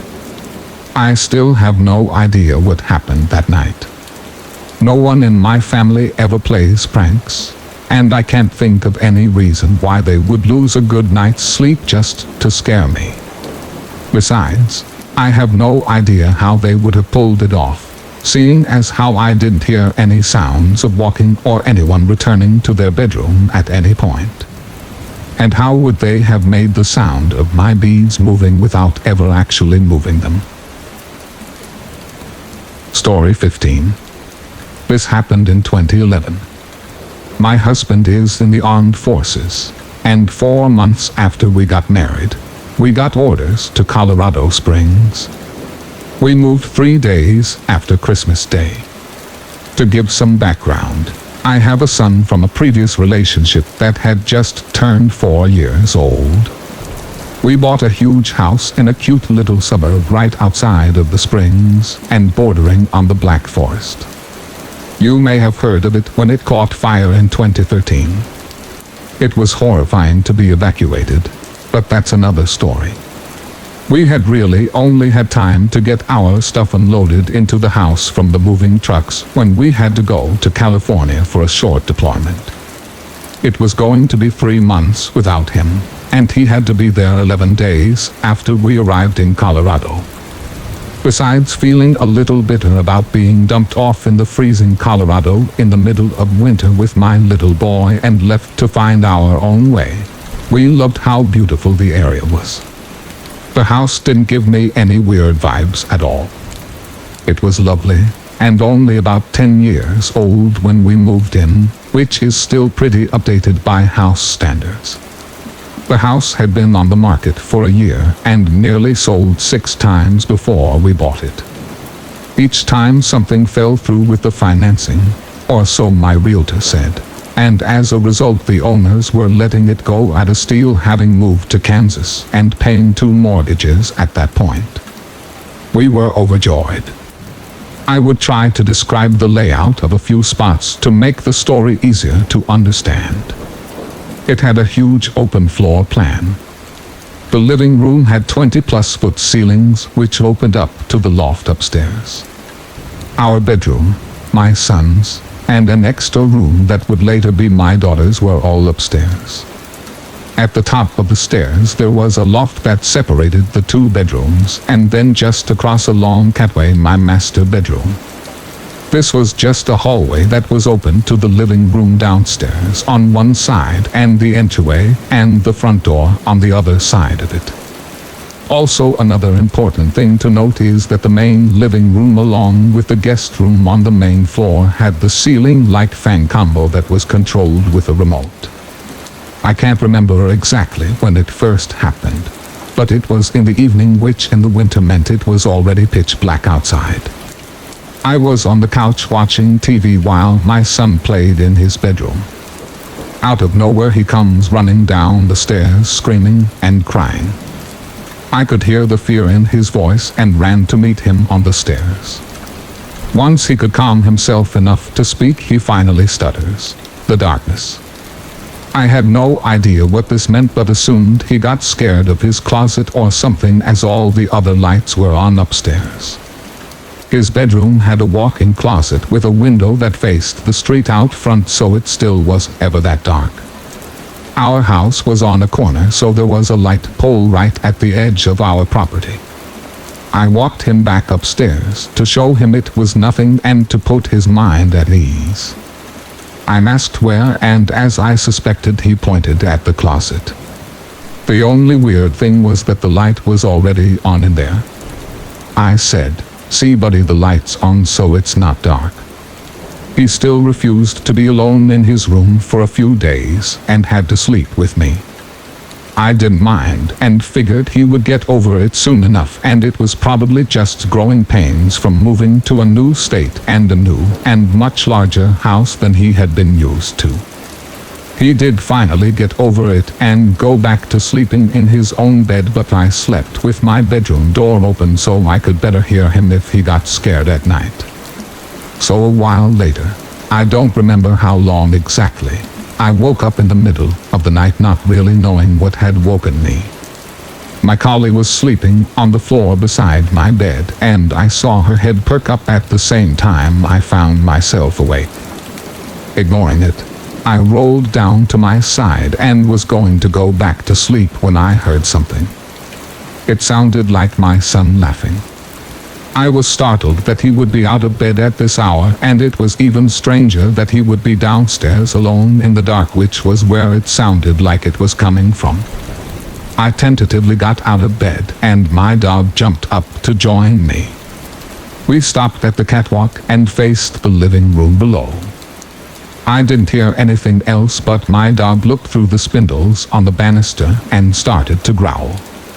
I called my son's name but got no response.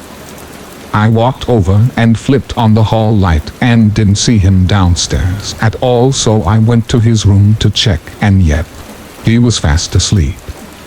My dog was still unmoved from her original spot, staring down at the living room, though the growling had stopped. So I scooped up my son and brought him back to my room, brought the dog in and shut and locked the door. I was feeling unnerved at best and downright terrified at what the hell could have been the explanation for what I just heard. If my dog hadn't responded as she did, I would have assumed I was just tired and dreamt it. Nothing happened for a while, and I tried to forget it happened. I did tell my husband about it over the phone, and being the practical person he was, said it was probably a bird flying overhead.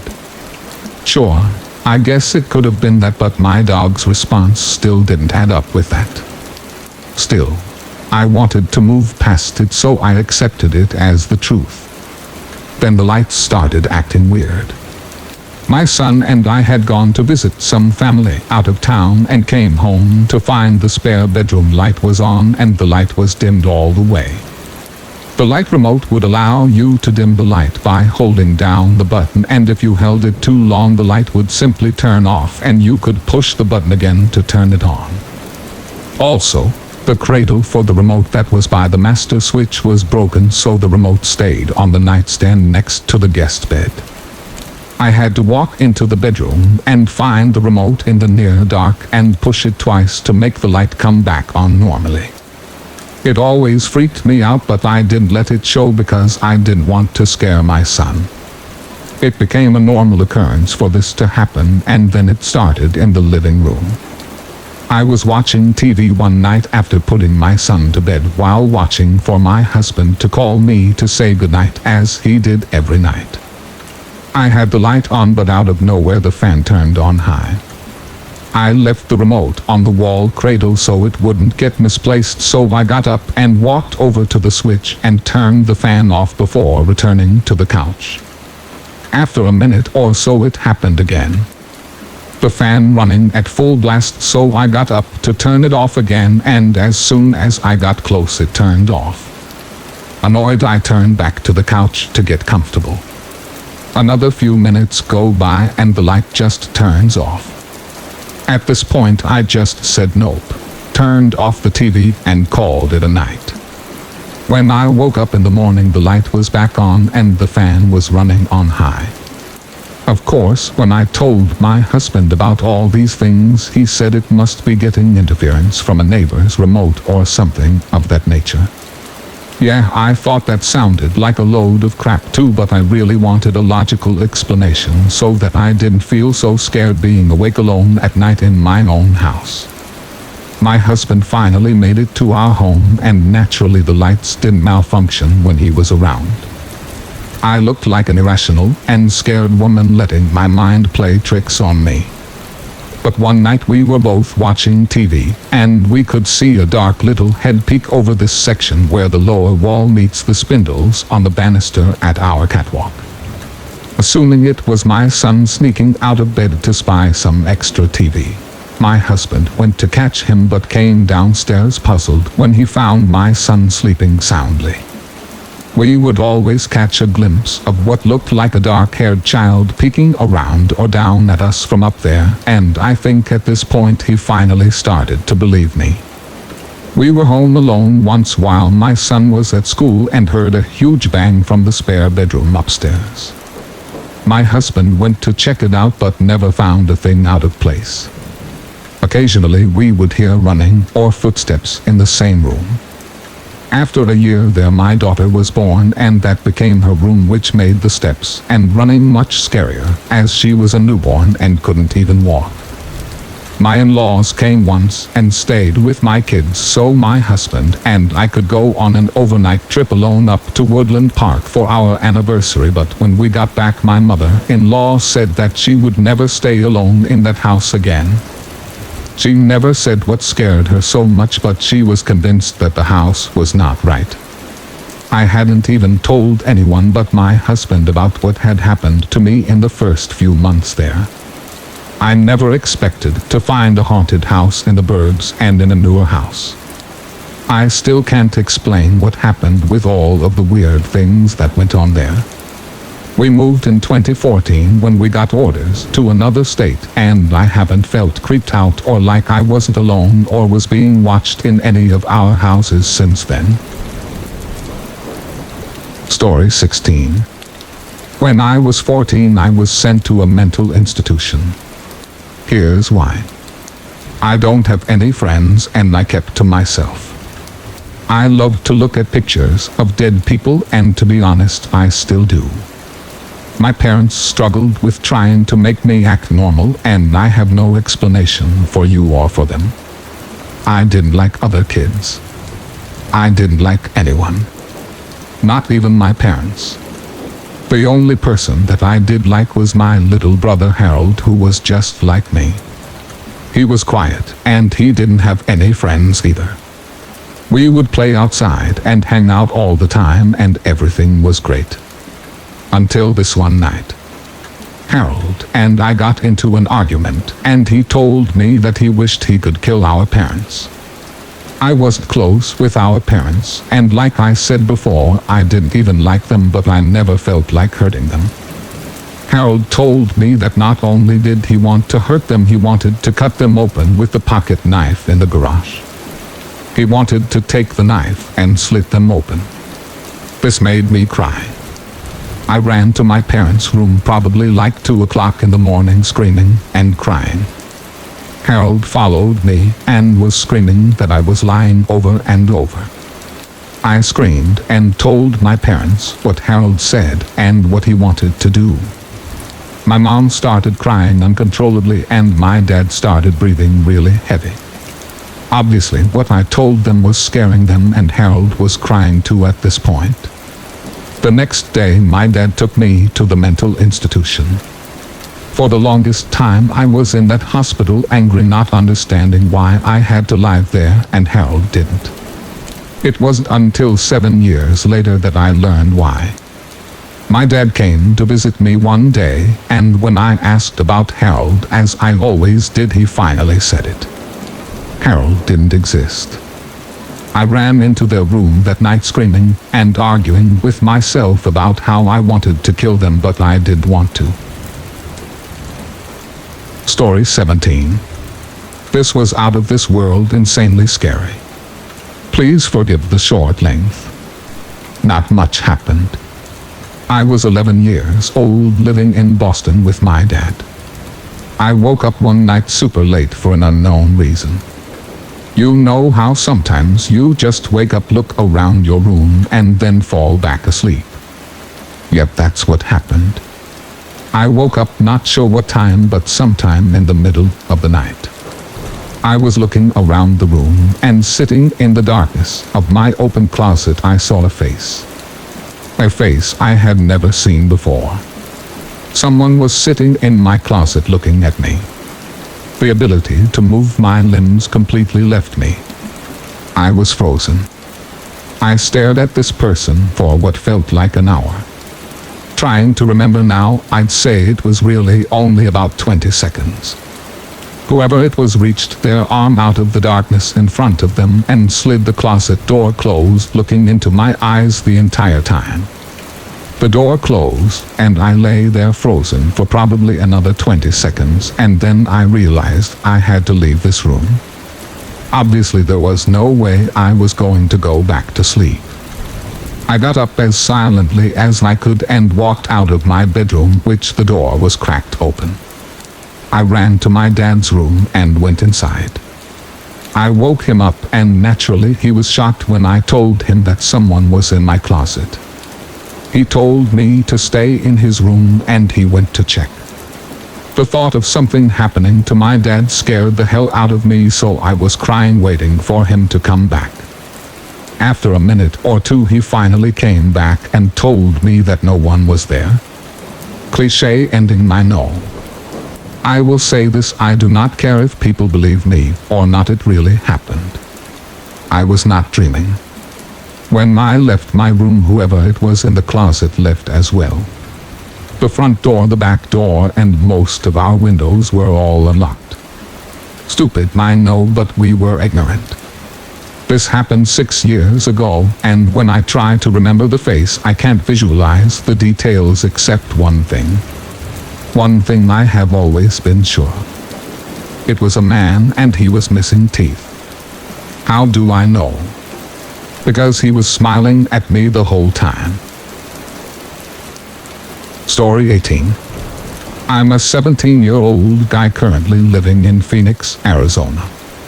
This incident took place around 6 months ago on an overnight trip into the Superstition Mountains, which are about an hour drive east of Phoenix. I'm not going to specify the exact trail because I've been doing this stuff long enough to realize what happens when you say too much. Whether it's a good trail, abandoned mine, ghosts, or whatever it might be. People come flocking, and usually with a lot of trash and loud music. This particular trail I was taking was an 8-mile loop through a canyon. A pretty simple overnight trip.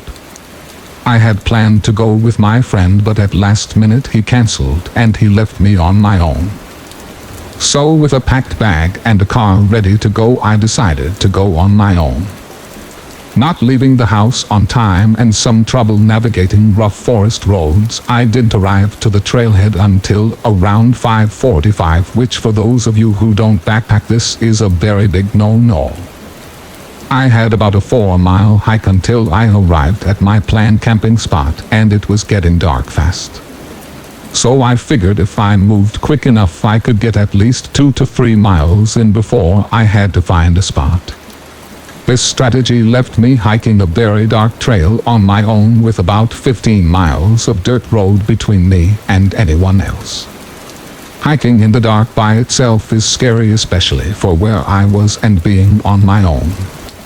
Eventually it got so dark that I could only see where my headlamp was pointing, and that's when I figured I needed to stop and get a camp set up. With only using the headlamp as my light source and trying to move fast, I ended up in a less than ideal spot, but there were some burnt pieces of wood and the remains of a fire circle, so it looked like people had been there before, but it didn't look recent. My first priority was to get a fire going. I scanned the area around me and was able to find some dry wood, and I got the fire going. I got my tarp set up and cracked an open can of chili mac I had brought for myself and was very much looking forward to eating. I was feeling good. My camp was set up and my food was on the fire. The feeling of uneasiness from the hike had almost gone away, but it was still there. The side effect of camping alone in a remote area. To fully understand what happened, I have to explain to you how my camp was set up. The site I had picked was a small clearing surrounded by large pine trees, with the trail about 30 feet to my left. When you're in the woods and have a fire going, the fire casts a circle of light around it, and everything in the edge of that circle and past it are pitch black. I was sitting on the was thrown into my camp. I looked in shock as I was positive that I was the only person on this trail that night. I immediately turned my light on and towards the area where I had seen the rock come from, but due to the density of the pines and the brush I could only see about 10 feet. I spent the next 15 minutes in disbelief as I scanned in the tree line that surrounded me, searching for whoever had thrown the rock, not daring to stray too far from my fire that in hindsight offered me a false sense of security. After sitting back down and spending the rest of my time on high alert, I was able to convince myself that I had somehow kicked the rock, or it had fallen from a tree or something. I went to sleep that night not expecting the pure terror that was about to unfold. I awoke to the sound of rustling leaves, barely inaudible if you weren't listening for them, but they were there. Still in a sleepy daze, I listened as the rustling of leaves got harder to hear, as I assumed they were moving away from me. I went to grab my handheld flashlight that I had left next to me when I had fallen asleep, but the more I looked, the more scared I got as I came to realize that it was no longer there. I stood up in my sleeping bag and ducked out of my tarp and looked around. I was able to see a light off in the woods. It couldn't have been more than 15 feet away. It was my flashlight laying on the ground in a pile of leaves. This is one of those few moments in my life where I have almost crapped my pants. The flashlight that I had left sitting right next to me when I had fallen asleep a few hours ago was now 15 feet away in the tree line of the woods. I hurriedly slipped my boots on, clutching my knife in my other hand and keeping my head on a swivel. I weighed my options: stay here and wait out the night, or attempt the 3-mile hike back to the car in the dark. I figured that whoever was out there with me was definitely going to have a better advantage if I was out on the trail without a light, so I decided to stay at the camp and wait out the night. Eventually, whoever it was came back. I could hear them walking around the woods. It was far off, but I could hear them. It sounded like someone leisurely walking by, like they were on a stroll without a care in the world. Sometimes they would walk so far away, and I would lose the sound of their steps, but then an hour later, maybe 2, they would return, still faint. This went on for 3 or 4 hours until I listened to the steps get closer and closer until they were about 7 feet away from me. At this point, the fire had gotten very small as I had run out of wood in my pile. The footsteps stopped and everything went totally silent. I sat there still for 2 hours, clutching the knife in my hand, and prayed that I wouldn't hear anything else. I stayed like that until the sun cast enough light that I could see that I was alone in my campsite. I packed my things and speed walked the 3 miles back down the trail I had taken. I arrived at the empty dirt road where my car was parked and nearly sprinted to it as I unlocked my Subaru, jumped in and drove, and didn't stop until I had put at least 20 miles between me and that place. I stopped at a gas station to buy a Red Bull, but mostly just to see or talk to another person. As I exited the store, I was able to read what someone had written in the dust on my back window. Sleep well. A lot of weird things have happened to me on my various adventures through Arizona, but this is the weirdest and the scariest by far. There was somebody seriously deranged in the woods that night. Do yourself a favor and stay as far away from those mountains as you can. Story 19. My girl and I frequent the drive-in theater all the time in the summer. It's May, and I don't think we'll be doing it this year because of what happened last year. I'm not sure if it's different anywhere else, but at the drive-ins closest to us, there's 2 movies that play on a single screen back to back. It's also pretty cheap, so it's an awesome choice for a hot summer night. We were doing our normal thing. We went to the store to get some candy and beer before heading to the drive-ins. I'm sure you know that the food at any theater is ridiculously expensive, so we saved some money by doing that. We made it there about 30 minutes before the first movie started, and people were still showing up. We got the front row with nobody in front of us, which somehow I always managed to get. After 30 minutes of waiting and munching on junk food, the preview started for the first movie. Everything was completely normal up until this point, and during the previews I heard a loud noise. It sounded like someone had kicked a rock at my truck. Not a lot, it just sounded like a good-sized rock hit my tailgate or something. We thought nothing of it because our focus was on the screen. An hour or so went by with no other unusual sounds, and we were enjoying the movie when suddenly we both heard something strange.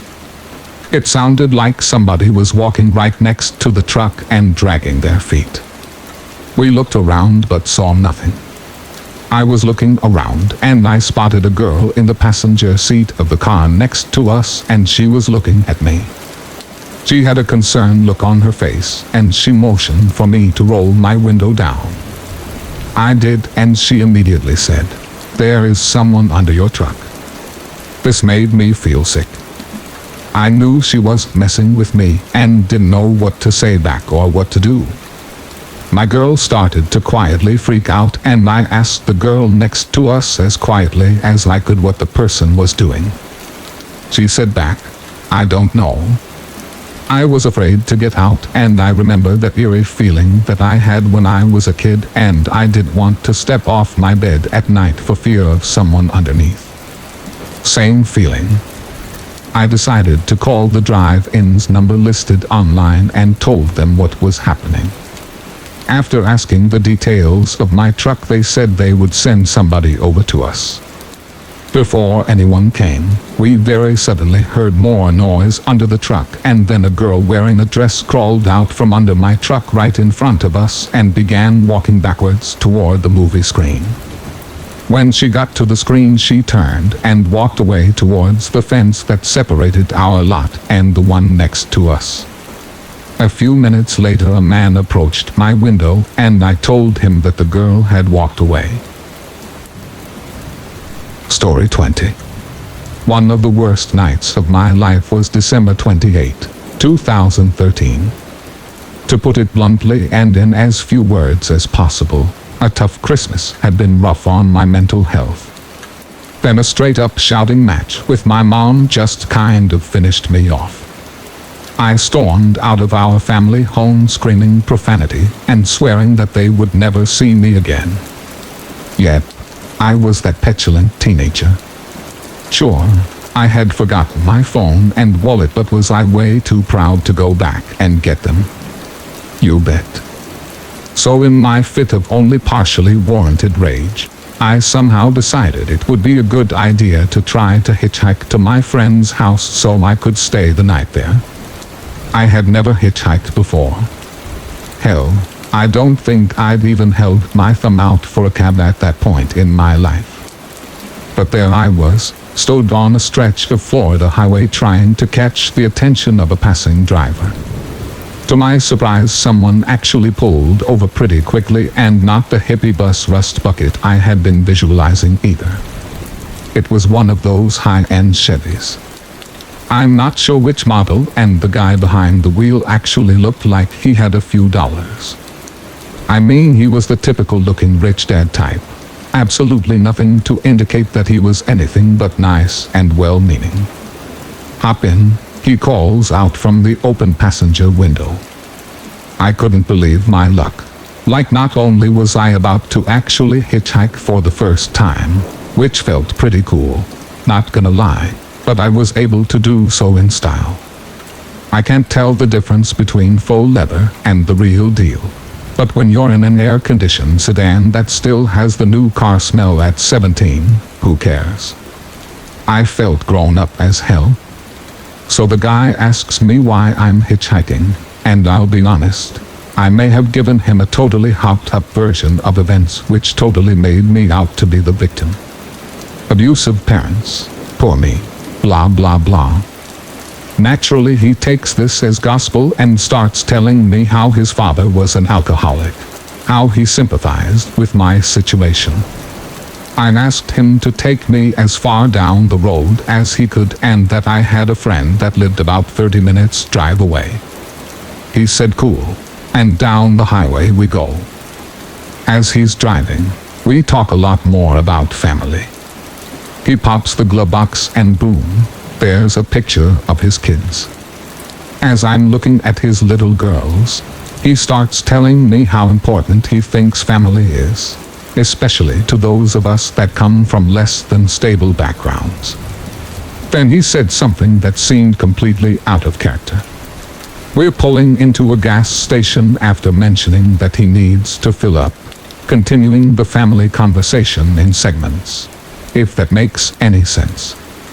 1 minute he'll stop talking, because he needs to focus on a turn or a lane switch, and then he carries on. So it was almost out of nowhere when he said something like, "We have to protect our families from our true natures." I didn't know what to say to that, not in that moment. So I just kind of stayed quiet as he gets out of the car and starts filling up the tank. I had a few minutes to process those words, and the more I thought about them, the more I realized that hitchhiking may not have been such a good idea. When he gets back in after paying for the gas, there's a few moments of quiet as I'm still trying to work out just what he meant by his last statement. So I just asked. I straight up asked him what he meant by something so ominous. "It'll be easier if I show you." Ever wonder what it would feel like to tuck and roll out of a moving vehicle? Ever tried to imagine it because you're literally about to do it, and you're pretty sure it'll kill you at the speeds you're traveling? Probably not. I hadn't. Not until that moment right there. But somehow I convinced myself that I was just being overly dramatic. Too little too late. So I just stayed in the car. I didn't even ask for him to pull over or anything. Looking back on it, I wasn't sure what was going through my head at all, just that I really didn't want to be around this guy anymore. He had gone from nice and normal to moody and creepy in light speed. "You know, everyone has secrets," he says after pulling into a dark commercial lot and shutting off the engine. So imagine that line spoken as creepily as you can imagine and then double it. And that's what this guy sounded like. I had kept my tone polite up until that point. I needed this guy to get me to my friend's house.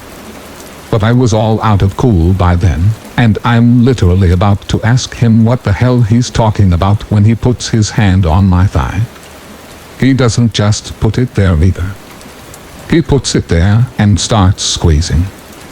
Like I said before, he had pictures of his kids, mentioned his wife. He even bitched about his in-laws a little bit during our little family talk. Look, what I'm trying to say is he did what he did because he was a predator. I'm sure of it. He saw someone vulnerable who apparently had a rough childhood or family background and saw someone he could manipulate. It was the look in his eyes. "Man, not this vulnerable. I like you look." It was like a hunger. That's the only way I can describe it. Like an excitement before a feast. I just hit him. I'm not some tough guy. I don't do MMA. Hell, I don't even think I landed the punch properly, but I threw it hard enough to let him know that he was not about to molest me in a dark parking lot in the middle of winter. Then I tried to undo my seatbelt. Tried being the operative word. I pushed the little red button and absolutely nothing happened. No clicking or catching of mechanisms. Nothing. You should have seen this guy smile when that happened. I will never ever forget that look in his eye. Pure predator. I'm not even ashamed to admit that I started screaming for help like a little kid. But ever have a nightmare where you try to scream, but your voice keeps catching in your throat? It's so scary because it can literally happen. And it happened to me right there in that dark parking lot. I'm not even entirely sure what happened next. I remember slamming my fist into the glass window and it shattering all over me. I know I must have gotten the door open somehow too.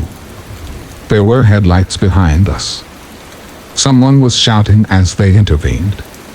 The predatory driver reached under his seat and I thought for a moment that he was about to pull out a gun or something. But then the seatbelt felt just loose. I just rolled out of the car as it sped away. In retrospect, I think the guy had a way to unbuckle it like he jury-rigged it under his seat. If that makes any sense. I mean, it was tight as hell and then it just wasn't. And then the cops are there. My rescuer must have called and I'm just numb. Not only because I couldn't believe I had almost gotten myself kidnapped or whatever.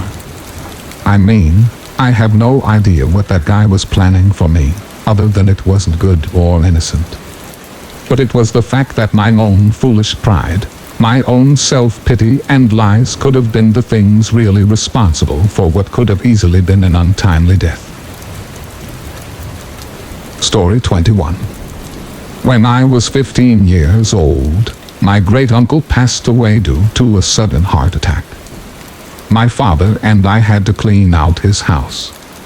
My great-uncle was very much loved by all of us and really was one of the nicest and most loving people around. My father was just as broken up about losing him as everyone else was in my family, but the job had to be done. So we arrived at his house early in the morning one day. His house was very neat and well organized, so we would be done in a day or two tops. I remember as a kid we would always play over at his house when my dad had to work. He would let us play anywhere in the house, except the attic. He made it very clear to us going up and down the ladder to the attic was dangerous. Therefore, we never were allowed up there and we never thought anything of it, even though he would go up there sometimes for about 30 minutes and then he would come back down. Never actually bringing anything down with him or taking anything up there.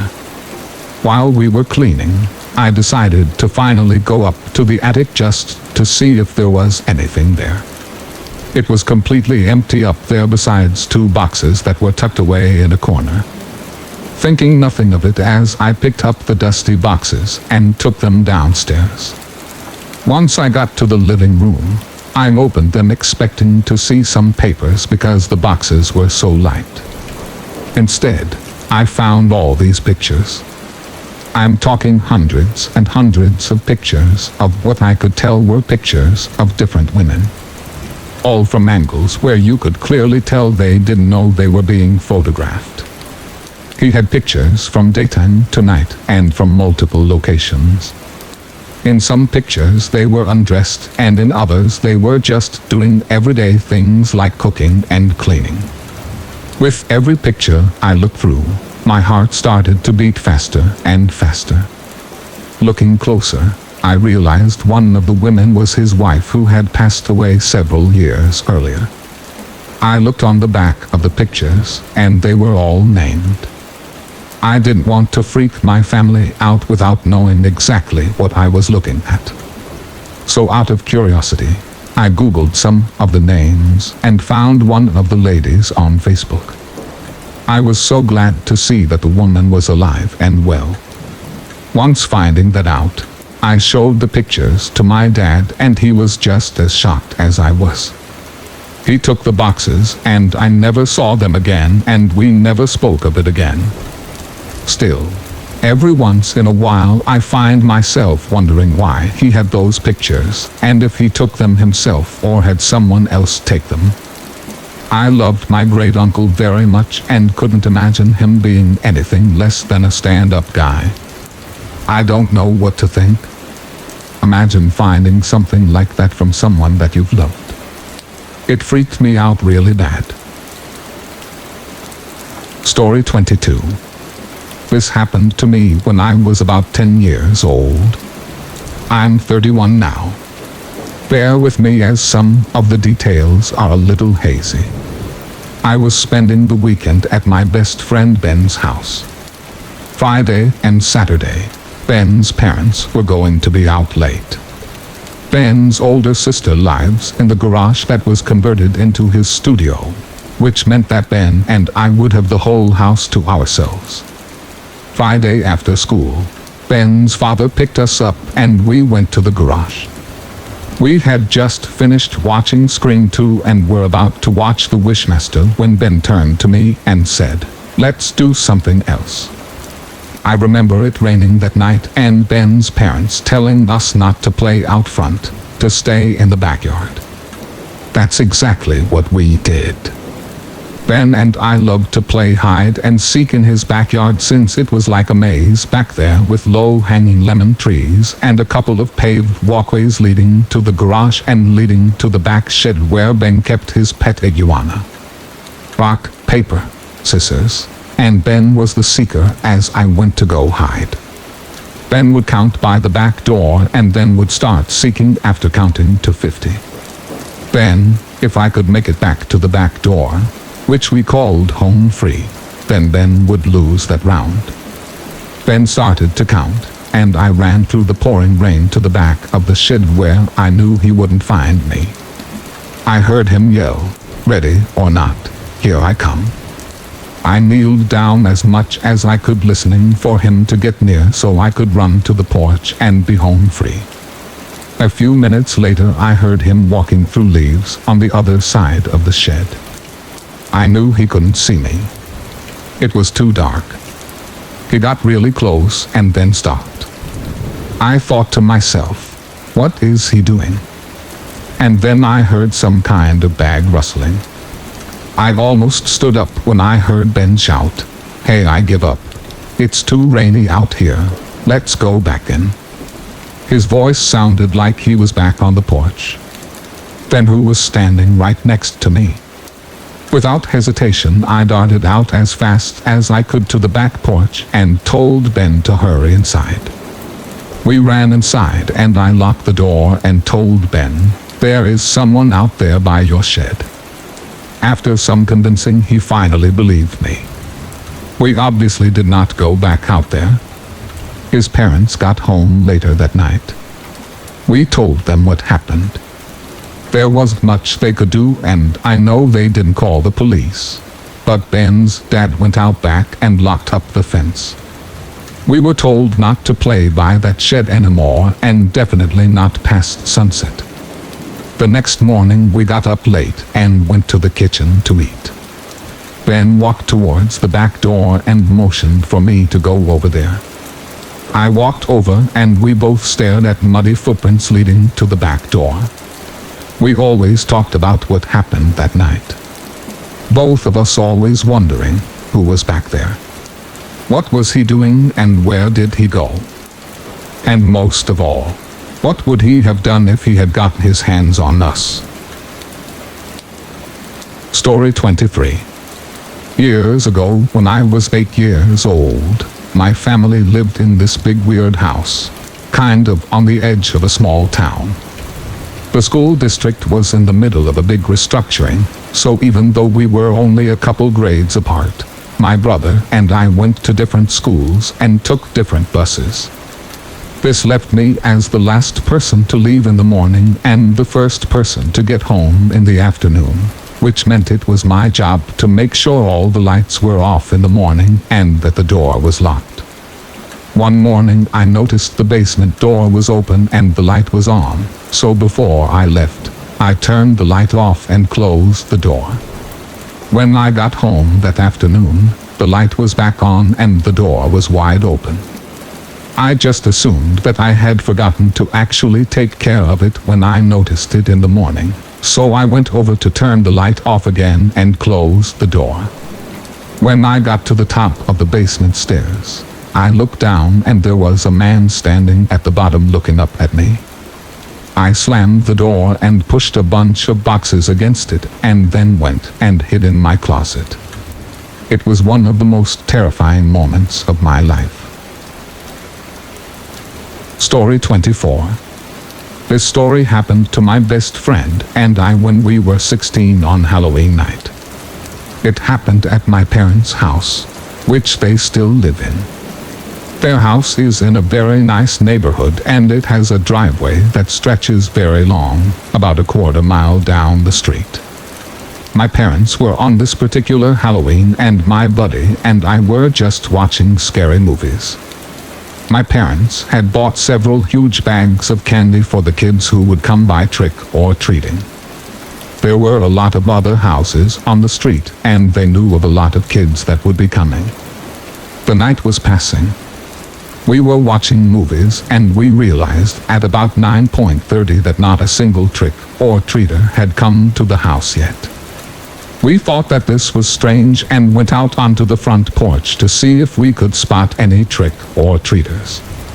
The street was far off and I couldn't see anybody. We decided to walk up the driveway and look down the street to see if there were any kids coming. We began walking and kicking rocks. About halfway up the driveway we spotted something. There was someone sitting in the street. He was sitting in a chair. We stopped walking and looked at this person. We were pretty sure that they were facing the street away from us. The person appeared to be a man with long brown hair. We started tripping out because why in the hell would somebody be sitting in the chair in the driveway? At first we planned on going back to the house as this was creepy as hell, but curiosity grew too much and we decided to approach the man. We started slowly walking again and walked even slower the closer that we got. We eventually reached the man sitting in a chair. My buddy and I looked at each other as if to figure out who was going to say something. I turned back to the man and said, hello. The man turned his head to the left very fast and yelled, "If you come any closer, I will kill you." He then got up and started moving towards us, but we had bolted as soon as he yelled those words. Rocks were being kicked up as we sprinted back to the front porch, and when we reached the front door, I looked down the driveway before we slammed the front door closed, and for the briefest of seconds, I saw the man was now standing up, and he was halfway down the driveway, looking towards us. We locked the deadbolt and chain. I ran over to the kitchen phone and dialed my father. It took my parents about an hour to get home from the party they were at, and my buddy and I were scared as hell the whole time. We locked every window and we were hiding in my dad's office until they arrived. To our surprise, they came into the house with a cop. Apparently the man sitting in the chair was a disgruntled employee that my father had just let go earlier that day, and he was waiting for him to come home. What was he planning on doing? Who knows? No wonder we didn't see any trick or treaters on Halloween that night. They were scared off by this psycho sitting in a chair. Story 25. Sometimes the things we say to others can come back to haunt us. Even when it's someone we think we know well, words and intent can become twisted, especially over the internet. This next story should serve as a strong reminder to be careful of what you may say to others. Although you might mean them no harm, not everyone can take a joke. At the end of 2012, I stumbled upon a male-centered chatroom by one of those men's fashion-style magazines. I lurked for a week or two before I decided to officially join discussions. The topics that were thrown around were what you would imagine a bunch of 45-year-old guys would talk about. Women, beer, guns, video games, the usual things.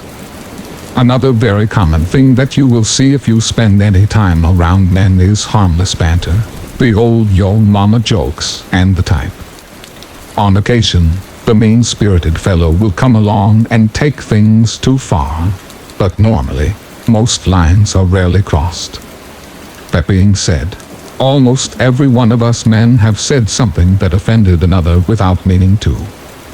While speaking face to face, your meaning can occasionally be misconstrued, but online, the chances of this happening can increase greatly, and thinking of what you are about to say is very important. On one occasion, I said something that I didn't feel was that bad, but every day since then, I have wished that I could take it back. I believe I have been a member of the chat for over a year by then. The room was a relatively active one, and I was one of the most active. I had traded friendly barbs back and forth with others so many occasions, and nothing ever became of it. One morning over coffee, I was BSing with a group of 3 or 4 other members. All but one guy were long-timers. The 4th guy had been around for less than a month. This didn't matter to us though.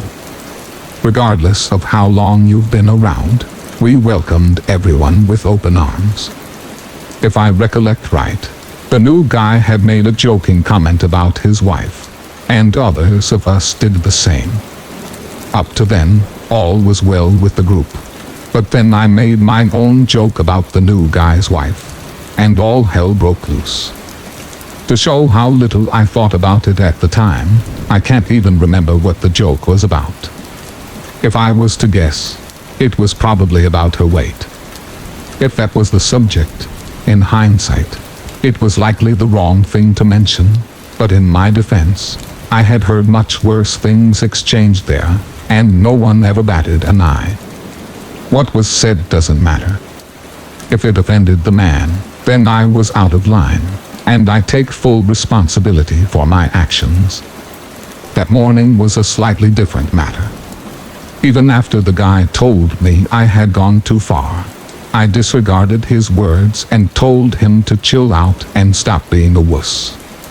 I probably couldn't have said anything worse. The rest of the guys quietly left, and he and I were the only 2 remaining. No reply came from his end for a long time, and I was just about to log off when he began typing. He demanded that I apologize that second, or he was going to beat an apology out of me.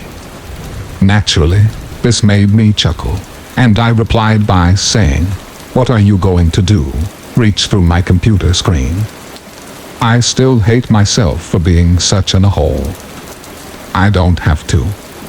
I know exactly where you live, and to make sure you're paying attention, I know your kids' names and what school they go to.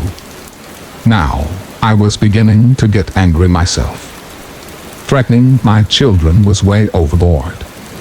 This made my response to him cruder than usual. I confidently called his bluff. To my surprise, he wasn't bluffing. He would follow up by typing out my full address, including my children's full names, birth dates, and schools. He wanted my full attention, and he most certainly got it. I have never been so terrified in my life.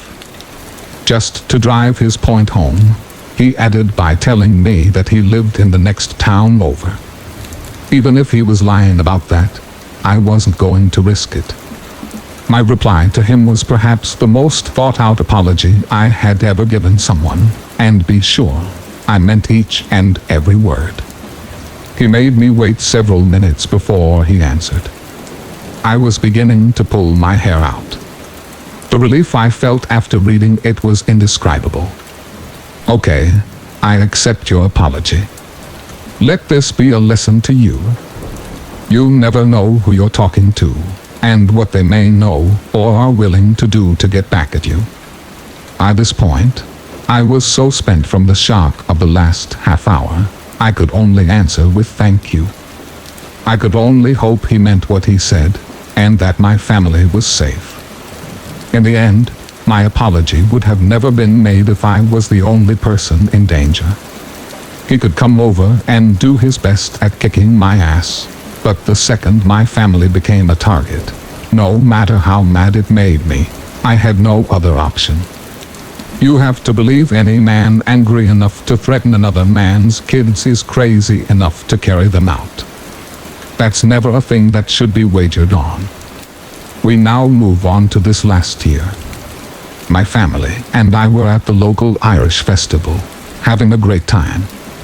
My run-in with the guy from the chat room had faded far from my mind. My daughters were at a booth getting their faces painted, and I was sitting nearby taking a break with my beer. My wife was waiting in line for some food. I was sitting alone, taking in the wonderful smells and sounds filling the air.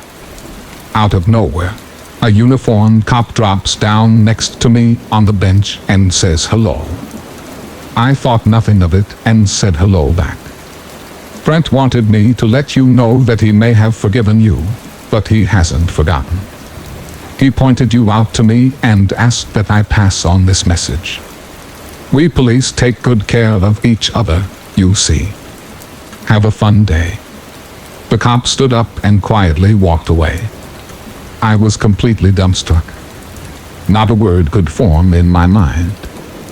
I helplessly scanned the crowd, looking for what? I did not know. My daughters and wife carried on, clueless as to what had just occurred. I spent the remainder of the day constantly looking over my shoulder while trying to hide my fear from them. A day has not gone by since that I haven't been on guard. This year's festival is soon approaching, and my daughters are highly anticipating it. My instincts tell me not to go, but doing that would only draw questions that I am not ready to answer. More than likely, I'll be spending the weekend there, searching the faces of every strange man and police officer, wondering if my family is safe to enjoy themselves. I can only pray that his anger has cooled over time, and that last year's talk was nothing more than a gentle reminder to be kinder to my fellow man. Story 26. I have a very scary story to tell. I was out of work and was desperate for cash when I looked on Craigslist under gigs a few years back. I responded to several ads, ranging from painting to helping people move and cleaning. On a Sunday morning, somebody called me and told me they had some work. They said the job was to clean a kitchen inside a small building that was recently closed down, and he was renovating it. He needed me to show up and work in the evening, starting at 7 and ending at like 1 or 2 in the morning, and it was for only one night, and he would pay me $200 cash. That sounded great to me, and I had no problem with these hours, as my last job was a graveyard shift anyway. So the man I was talking to gave me the address, and I told him that I would be there on time at 7 o'clock. He sounded like a normal, nice guy. I showed up a little before 7 and approached the building. This building was amongst many others downtown but looked eerily lonely in the way that it had no windows and no lights were working outside in front of it.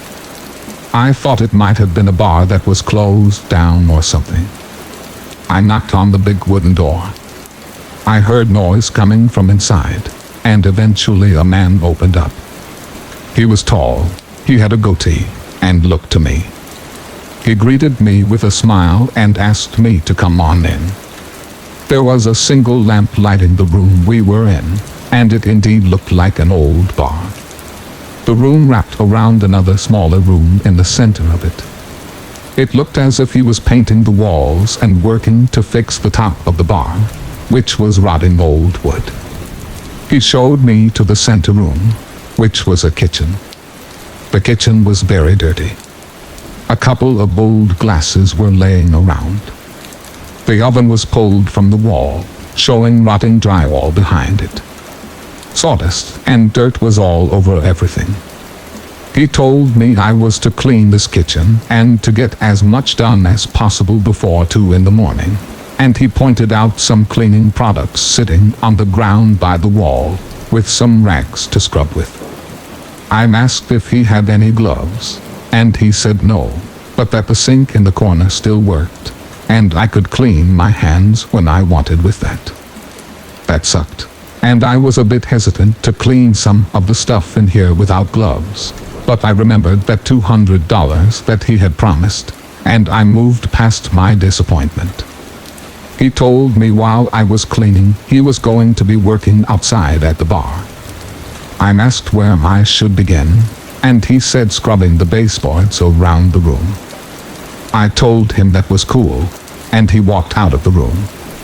Fast forwarding. I had been cleaning for about 2 hours, making a bit of progress, and I was getting very thirsty. I told myself I would finish this and then that before exiting the room to ask if there was anything I could drink.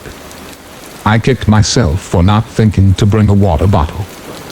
After finishing my goal, I stood up and realized that I had not heard him working outside the room at all. I hadn't heard anything, as a matter of fact. I walked to the door and opened it, to complete darkness. At that instant, I became very nervous and shouted out, hey man, I'm making some good progress in here," expecting to hear him respond. He didn't. I looked around but seriously could not see anything. I looked back into the kitchen, which was bright and lit up with all the lights on and working in the ceiling. I began taking steps out into the dark room, and after taking about 10 steps, I stopped and was about to speak out again, when to my horror, the door slammed shut behind me. I was now engulfed in blinding darkness. I could not see anything and spun around, waving my arms around the room, walking back towards the kitchen door. My steps were small as I was afraid I was going to run into something, and I did. Waving my hands around in front of me, I hit something, not a door. I hit someone's face. I gasped and scuttled backwards, not hearing anything. Whoever I had just touched didn't react. I backed up until I hit the back wall, and I realized I must have been close to the entrance door to the building. I turned and felt around for a doorknob. Luck was on my side, as I quickly found the doorknob and pulled it open. It was dark outside at this point, and only a very small amount of moonlight came into the room. Just enough to where I could see the man standing against the kitchen door, with a blank expression on his face. I ran out the door and never looked back. That's the last time I used Craigslist to find work. What was that guy doing? What was he going to do? Makes me sick to think about it. Story 27. This happened when I was 18, about 16 years ago. I was still living with my parents in their nice house in suburban Colorado. It was getting late one night, around 11:30 p.m. I was on the phone with my girlfriend, and had decided to go up to my room and switch phones, using the one that was in my room, so I didn't wake my parents that I assumed were now in bed. Voices downstairs echoed upstairs easily, and I had gotten in trouble for that a few times before. I told my girlfriend to hang on, that I was going to put the phone down for a minute while I went upstairs to turn on my phone. I set the phone down on the counter, right next to where it gets hung up on the wall. I quickly walked upstairs and into my bedroom. My room was cold. I had left the window open. I slammed my window shut and picked up the phone next to my bed. "All right, babe, one sec. I'm gonna go downstairs real fast and hang up the living room phone." I set the phone down on my bed and went downstairs. I reached the last step, turned left, and stopped. The phone was now hung up on the wall. I stood there, bewildered, for about 30 seconds. A bit creeped out, but mostly confused.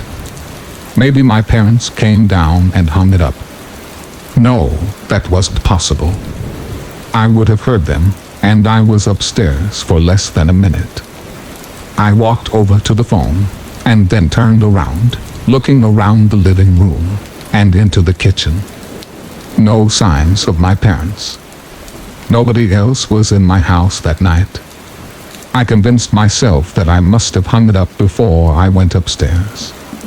But wait, that's not possible. I would have hung up on my girlfriend.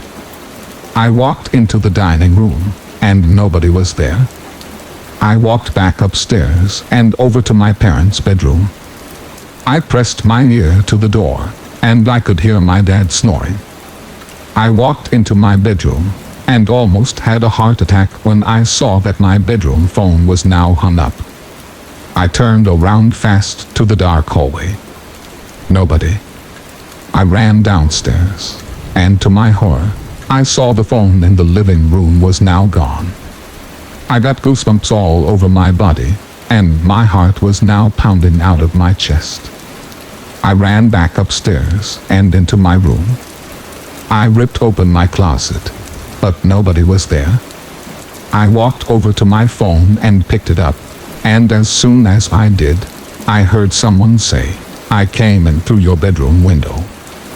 I almost dropped the phone out of fright, and thought, what the hell? That's impossible. My bedroom is on the second story. I turned around again, expecting to see someone, but there was no one there. I turned and opened my window.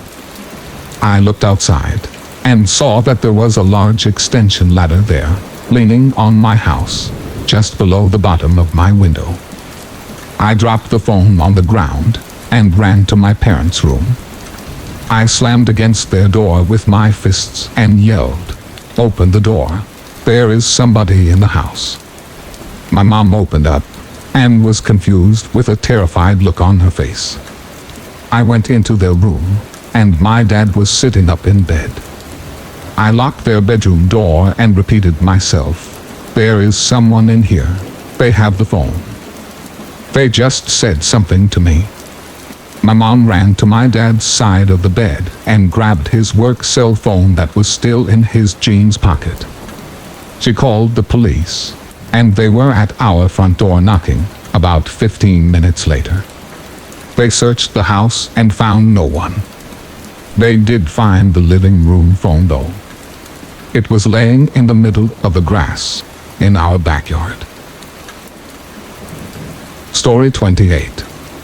Something very creepy happened to me on Christmas. I had celebrated the holiday that morning with my family, and went to see my parents. On Christmas night, I had to go into work to finish a proposal I was working on for a new potential client. I obviously didn't want to go into work, but it had to be finished.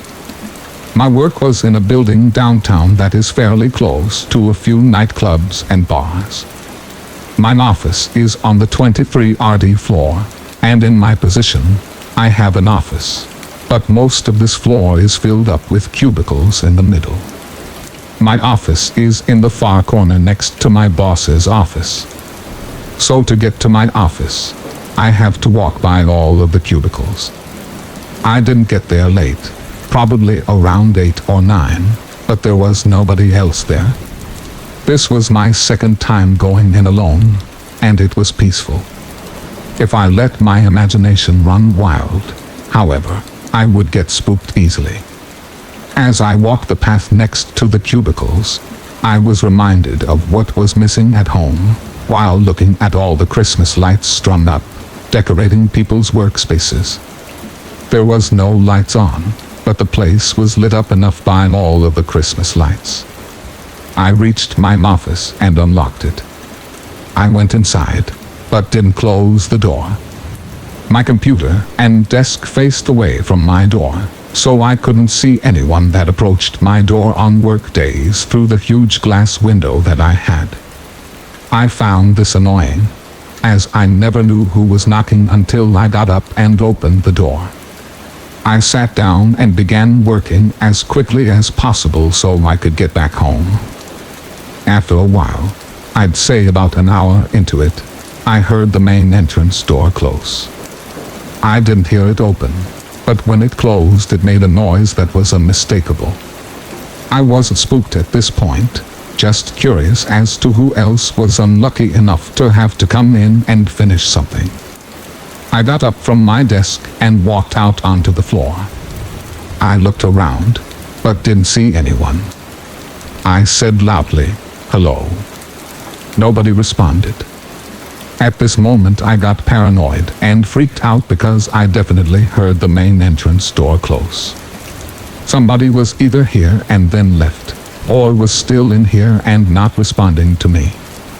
I was just about to turn around and get back to work when I saw a head sticking up out of a cubicle on the opposite side of the floor, looking at me. I could see that it was a man, but couldn't make out any details of his face. I thought that he must be messing with me, so I shouted over to him, "What a time to have to come in, huh?" The man didn't move, so I tried again and said, "I can see you, guy." He didn't move. I wasn't sure what to do next, so I felt through my pocket for my keys, and they were there. I started walking down the path towards the entrance door, the whole time watching this guy. I looked over at the entrance door for a second, just 1 second, and then looked back. He was gone. After seeing this, I was convinced that he was moving closer to me, so I ran the rest of the door and went through it. I jogged over to the elevator and hit the button. I turned around quickly and the door closed as it made the same noise as before. The door thankfully opened immediately and I went inside and hit the first floor button. The door closed and I didn't see the guy come out that door. I drove home and told my wife what happened. I had to call my boss and tell him as well, so I had a reason for not finishing my proposal that night. He was understanding and I went back in 2 days later with everyone else. I never found out who that guy was or what that was all about. Nothing was stolen or tampered with, to my knowledge. Story 29. This happened to me about 15 years ago. I lived near the ocean and I frequented a certain spot all the time. It was a lonely spot and not many people ever really showed up there. This one Saturday afternoon, I was laying out in the sand in my spot, relaxing and tanning like I always did. It's not uncommon for me to fall asleep. I did sometimes if the sun wasn't too hot on my skin. This one particular day, I did. I woke up a while later to the sun now setting and realized I had slept for quite a while. I looked to my left and saw a woman sitting near me in the sand, but not on a towel. She was wearing jean shorts and a bathing suit top, and she had really pretty red hair. At first, I didn't really acknowledge her, but after glancing at her a few times, I noticed that she was just staring out into the ocean and didn't turn to look at me or anything for that matter. I felt a bit of curiosity and said hello to her. She said hello right back without turning her head to look at me. Right after that, she sprung to her feet and walked away. I thought that was weird but didn't think anything really of it. About 30 minutes later, I packed up my stuff and left. Nothing seemed out of the ordinary and I had a great day relaxing at the beach like I always did. Once I was home, I started making myself dinner. I heard my phone ring and walked over to my purse on the counter and pulled it out.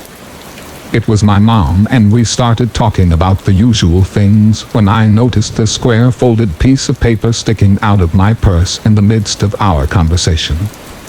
My mom continued talking and I pulled it out and unfolded it, confused because I was pretty sure I didn't put it there. I literally dropped the phone when I read what was written. It was a note and it said, "I was going to rob you and stab you in the throat, but you just look so peaceful." I picked up the phone and told my mom what happened, remembering that girl on the beach. We both nearly passed out. Story 30.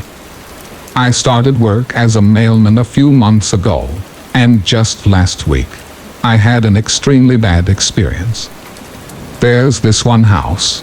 Every time I deliver there, I see a person watch me through their window, and I mean every single time.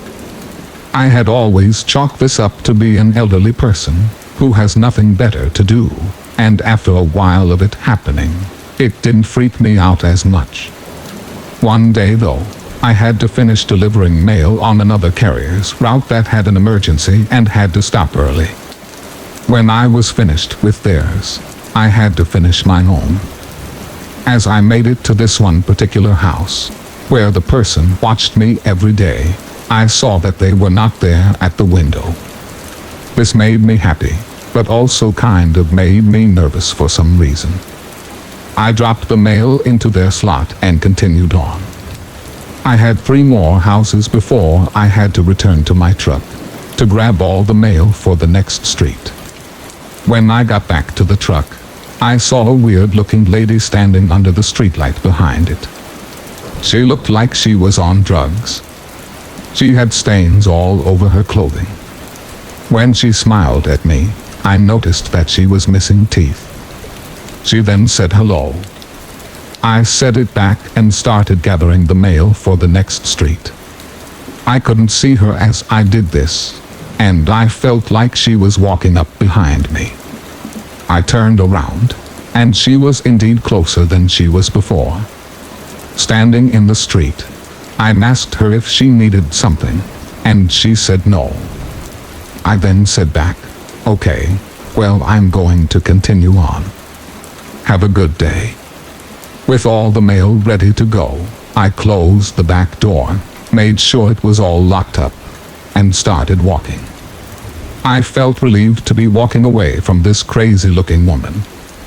I delivered to about 6 houses, when I noticed the woman standing next to a truck in the shadows. She was following me. I'm sure that she thought that I couldn't see her there. I continued on, and after every other house, I saw that she was keeping up and trying to hide, and this was so creepy. There was nobody else around, and I felt like she would attack me at any moment. I delivered the mail to another house, and sure enough, when I walked back to the sidewalk, I could see her standing in a shadow by a big tree across the street. I decided I could not continue my night like this, and walked over to her. She stiffened up when I approached her, and I said, "Why in the hell are you following me?" She didn't respond, and instead made my heart sink as she let out a noise only a crazy person would make. A noise like she was scared of me, but it sounded really odd. She then ran away. She was definitely on some kind of drugs, and the next day when I came to that house where I would always see somebody there watching me through the window, she was there, and I know that it was her. Story 31. The following story happened when I was 16, and still to this day, I reflect on it from time to time. A bit of background. I live in Australia, and live reasonably close to a Royal National Park where this story takes place. If you aren't familiar with the park, it is a large area over 100 kilometers in space with winding roads and nothing but brushland that are quite fun to drive through. On a night like any other, I was doing just that. I was a passenger in my friend Ash's car, and my brother Lucas was with us. It was approximately 1 a.m., and we were driving deeper into the park as we had done hundreds of times before. As we came quickly around a bend in the route, we were face to face with a girl standing at the edge of the road, close to one of those barriers, as we must be near a cliff. She looked to be in her teens. Her age I couldn't be 100% sure. Though this sounds cliché, I swear she was wearing some kind of white dress, and was pale-faced. I am an avid horror movie fan, so I understand how this all sounds. Her immediate appearance was what was concerning to us. We had stopped virtually in the middle of the road, and the car's headlights were shining directly on her. We became uneasy when the girl did not blink, flinch, or move a muscle, despite facing us directly. I remember wondering why she would be out here standing in a pitch-black night. I can't remember if my brother or our friends suggested it, but someone said, Should we go see if she needs help? In that moment, so many questions were racing through my mind.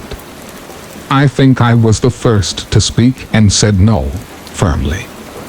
As much as I wanted to help someone, I reasoned with the boy, saying that if she was in trouble and needed help, she would have indicated it by now. I also suggested that it could be some kind of trap used to distract us, and someone could be nearby to attack us if we aided her. After what felt like hours though, really, it was only a minute, we got the hell out of there. We had to drive past her to continue our route, and couldn't do a U-turn or a three-point turn because the road was too narrow. As we drove past her, I was in the back seat and turned my head to watch her. I still get chills when I think about this, but that girl's head turned slowly in sync with the car's movements and watched us drive away. I kept my eyes on her, and still she did not blink or move as the light around her started to dim until she was in the darkness once again, and I could no longer see her face. Oddly enough, the three of us didn't mention it the next day, or for a very long time. At least I don't remember having a conversation about it with Lucas. It was only a few years later when I had started to question if I had dreamed it when I asked my brother and our friend if they remembered that night. To my horror and somewhat relief, they did. They recalled the details as I had recalled them, so I knew it was real. Over the years, I have wondered what became of her. I regret not going to the police. And you may ask why I would even go to the police if she had done nothing wrong. Truth be told, there are no residents that deep in the park, and she was a good hour's walk or so from the nearest highway. I have gone back to the park several times since specifically to try to find the girl or see if there would be a common occurrence. I have researched online for any clues as to who she might have been. On one drive when I was searching, I said to a friend of mine, Nick, who was happy to come along, that there could be bodies in the brush and no one would know.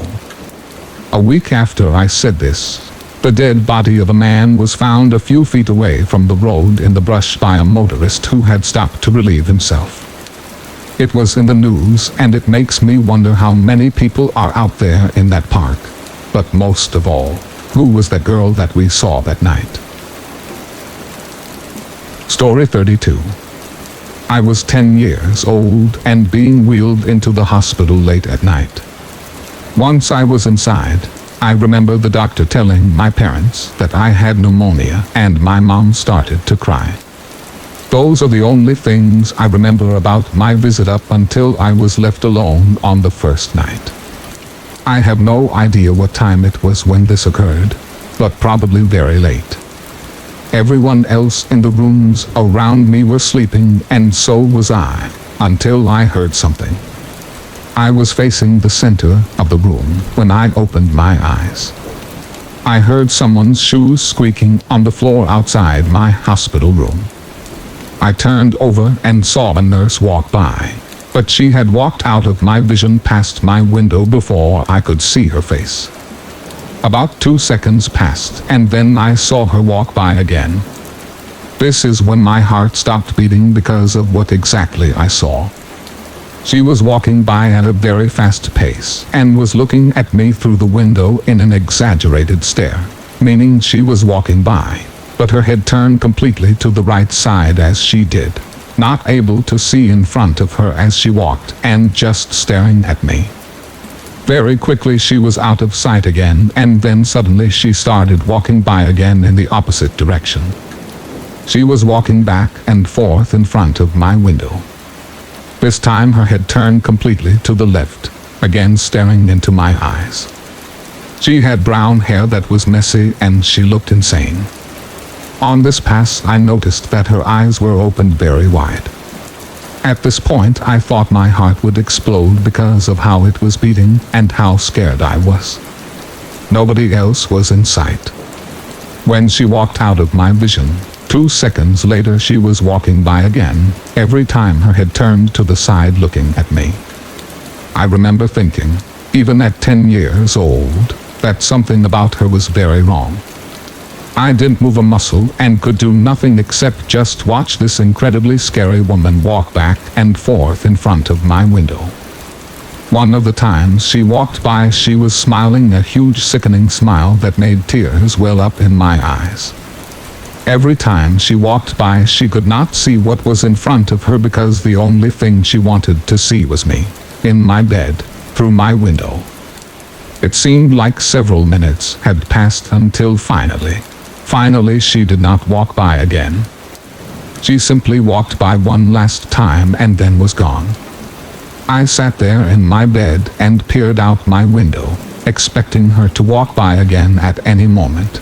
But she didn't. I must have stared out my window for the better part of an hour before my eyes got so heavy that I fell asleep. The next morning I awoke with my dad sitting in my chair next to my bed, reading a book. He smiled when he saw that I was awake, and I told him what I saw before I fell asleep that night. He didn't seem to be scared or even very alarmed. He asked me if I was sure that it wasn't a dream. I was 100% sure then, and I am 100% sure now. The woman was real and it happened. She was wearing the same thing as every other nurse that I saw. I was in that hospital for 3 days and didn't see her again. Story 33. This happened 2 years ago on our anniversary. My wife and I were celebrating 3 years married, and we decided to both take a day off work and go for a drive down to the beach. It was a bit of a drive, about 3 hours one way. The drive was amazing. We had fantastic conversation and enjoyed all the sights on the way out there. When we arrived, there was only a few hours left of daytime left, but we didn't mind. We kind of liked the idea of walking along the sand at night to look at the stars and listen to the ocean peacefully without the usual noise that comes with visiting the beach. We ate dinner at a nice steakhouse right on the water, and when we finished, we decided it was time to hit the beach finally. From the restaurant we walked to our car, which was parked in the lot right next to the beach entrance. My wife grabbed a sweater and a blanket while I grabbed a six-pack and a small cooler that I had brought. We headed towards the sand and went through a very old wooden fence with an opening cut out. We walked out towards the and marveled at the sight of it and the moon lighting our way beautifully. We stopped and chose a nice spot about 30 yards away from the waves crashing against the sand and about 70 yards, I'd say, from the wooden fence leading back to our car. We unfolded the blanket and sat down on top of it. After a few minutes of talking, kissing and drinking, we laid down. We were truly amazed by all the stars in the sky, and it was a gorgeous sight. I'd say about 15 minutes later I felt a presence. I was still watching the stars, but I felt like there was somebody watching us. I sat up and noticed that my wife had drifted off to sleep. I looked around the beach and saw nothing. Complete serenity. Then I turned completely around. About 15 feet away was a man sitting behind us in the sand. This caught me completely off guard and scared the hell out of me. Mainly because he didn't speak when he noticed that I had seen him. He sat in the sand very close to us with a giant smile on his face. A giant, extremely creepy smile. I was in shock to see this and at first was not even able to speak. I glanced at my wife, who was completely asleep, and at that moment, I'm not sure why, but I felt like our lives were in very real danger. I looked up and the man reacted. His smile disappeared and turned into an angry look. He then pulled out a knife from behind him. I shook my wife awake. My wife woke up immediately and spun around to see what I was looking at. At that moment he smiled at her, and my wife gasped when she saw that he had a knife. When she did this, he stood up and then took a step towards us. That's when I got to my feet and said, "What do you want?" You can have our phones and our keys, but I don't have any cash. The man looked completely crazy, which was terrifying. He wore a brown suit all ripped up. It looked like it came out of a trash can. He was bald and he looked homeless. He did not respond to me. After about 15 seconds of unnerving silence, he did something. He ran up to us very quickly and my wife screamed. He stopped before he stepped foot onto our blanket, and once again his smile turned into a crazy and angry-looking frown. I spoke one last time. Dude, you can have everything, just be cool. You can have my beer. My voice was cracking. I was petrified. I tried to humanize this guy and make him feel almost welcome to our stuff. Like his knife wasn't a big deal. He then spoke to us. He said in a normal and sane voice, "I don't drink." Then he turned around and started walking away from us. Relief hit me like a ton of bricks. He continued walking away and then turned around again. He didn't look at us, but instead looked up at the sky. Then he turned around again and made his way through the fence and disappeared into the town. My wife started tearing up and I said, "Let's go." We very quickly grabbed our belongings and started walking towards our car.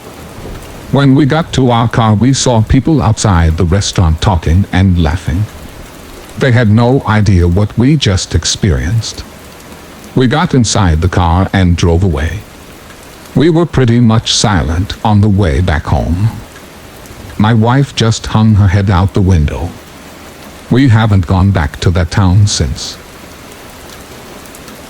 Story 34.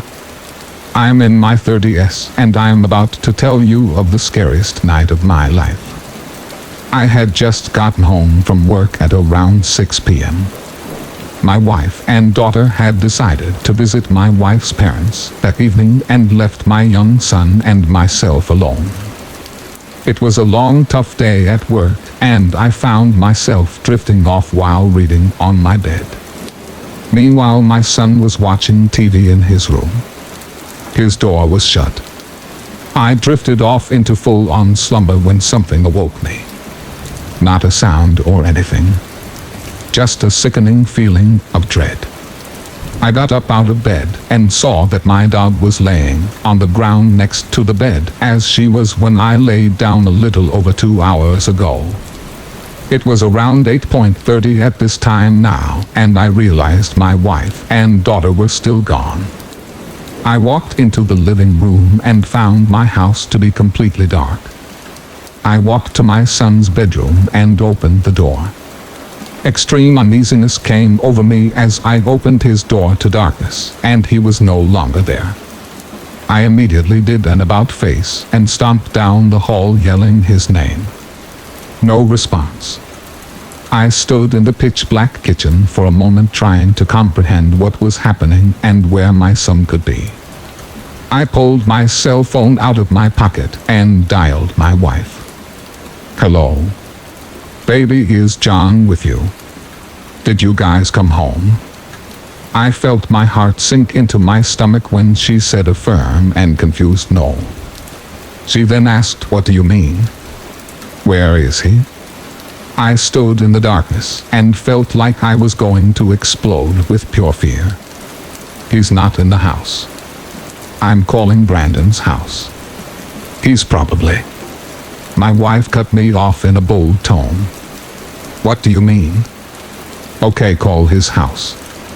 I told her that I would call her right back. I called Brandon's house phone. His mother answered after 3 rings. "Hi Teresa, is John over there?" She sounded confused and replied yes. "You didn't know he came over?" The amount of relief I felt I cannot tell you. I told Brandon's mother to send John home immediately, that he was in big trouble. They only lived 6 houses down from us on the same street, but my son was 9 years old. I should have called the police that night, and I will tell you why. My wife got home pretty quick after that with my daughter. John walked in the door like nothing was wrong. "What the hell do you think you're doing leaving the house without my permission?" He looked at me like I was insane. "Dad, you said I could go." "I asked you." I glared at him with an equally puzzled look on my face. "When?" "No, I did not." "When you were outside my bedroom door playing." My look of confusion turned into sheer terror. "What are you talking about?" I fell asleep on my bed. "I was never playing outside your door." My son responded. "You knocked and I said come in and you were laughing. You were playing. I asked if I could go to Brandon's and you said yes." At this point I was a mixture of extreme confusion and fear. "John, I've been asleep. I never said you could go. I was never playing outside your door. Wait a bit now." I had chalked this up to a misunderstanding. My son was either lying to me or was hearing things, or I had done these things and had no memory of it somehow because of how tired I was perhaps. I really didn't know. That night we were all laying in bed and I was laying there in the darkness, my wife asleep. We had a back door connected to our master bedroom. The back door had a huge glass window on it, almost the full length of the door, and I could see the entire backyard. It was a normal thing for me to look out there periodically throughout the night because it was right in my line of sight when I lay on my right side. While laying there trying to make sense of the earlier incident, I felt the blood in my veins turn from a warm flow to an icy cold current. There was a man crouched down in my backyard underneath my trampoline. I lay there frozen with fear probably for about 2 or 3 minutes. The man did not move. I don't think he could see that I was looking at him. Suddenly the man forced me to react. He moved quickly out from underneath the trampoline and towards my daughter's bedroom window, which was just out of my view. Just as quickly as that happened, I heard my daughter scream. No exaggeration, I was out of that bed and in her room in less than 5 seconds. In the midst of her scream, my son opened his door as I flew by, my wife right behind me.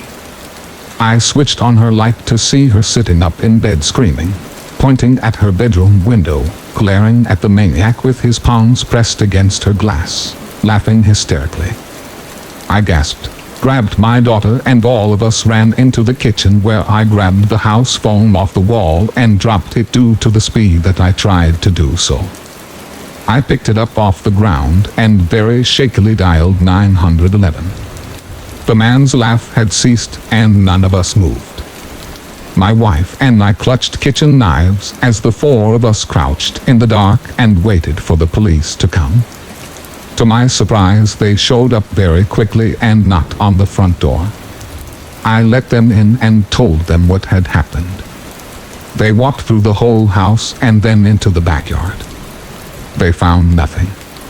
After talking with the cops for a while and puzzling all the pieces together, I concluded that the man had been in my house earlier that evening while I slept and played a little game with my son. To this day, I have no idea why this happened, who this man was or what happened to him, but none of us ever saw him again. He was never caught. I bought a gun very shortly after this incident, and I pray that I never see this man around my family again, or I will kill him. Story 35.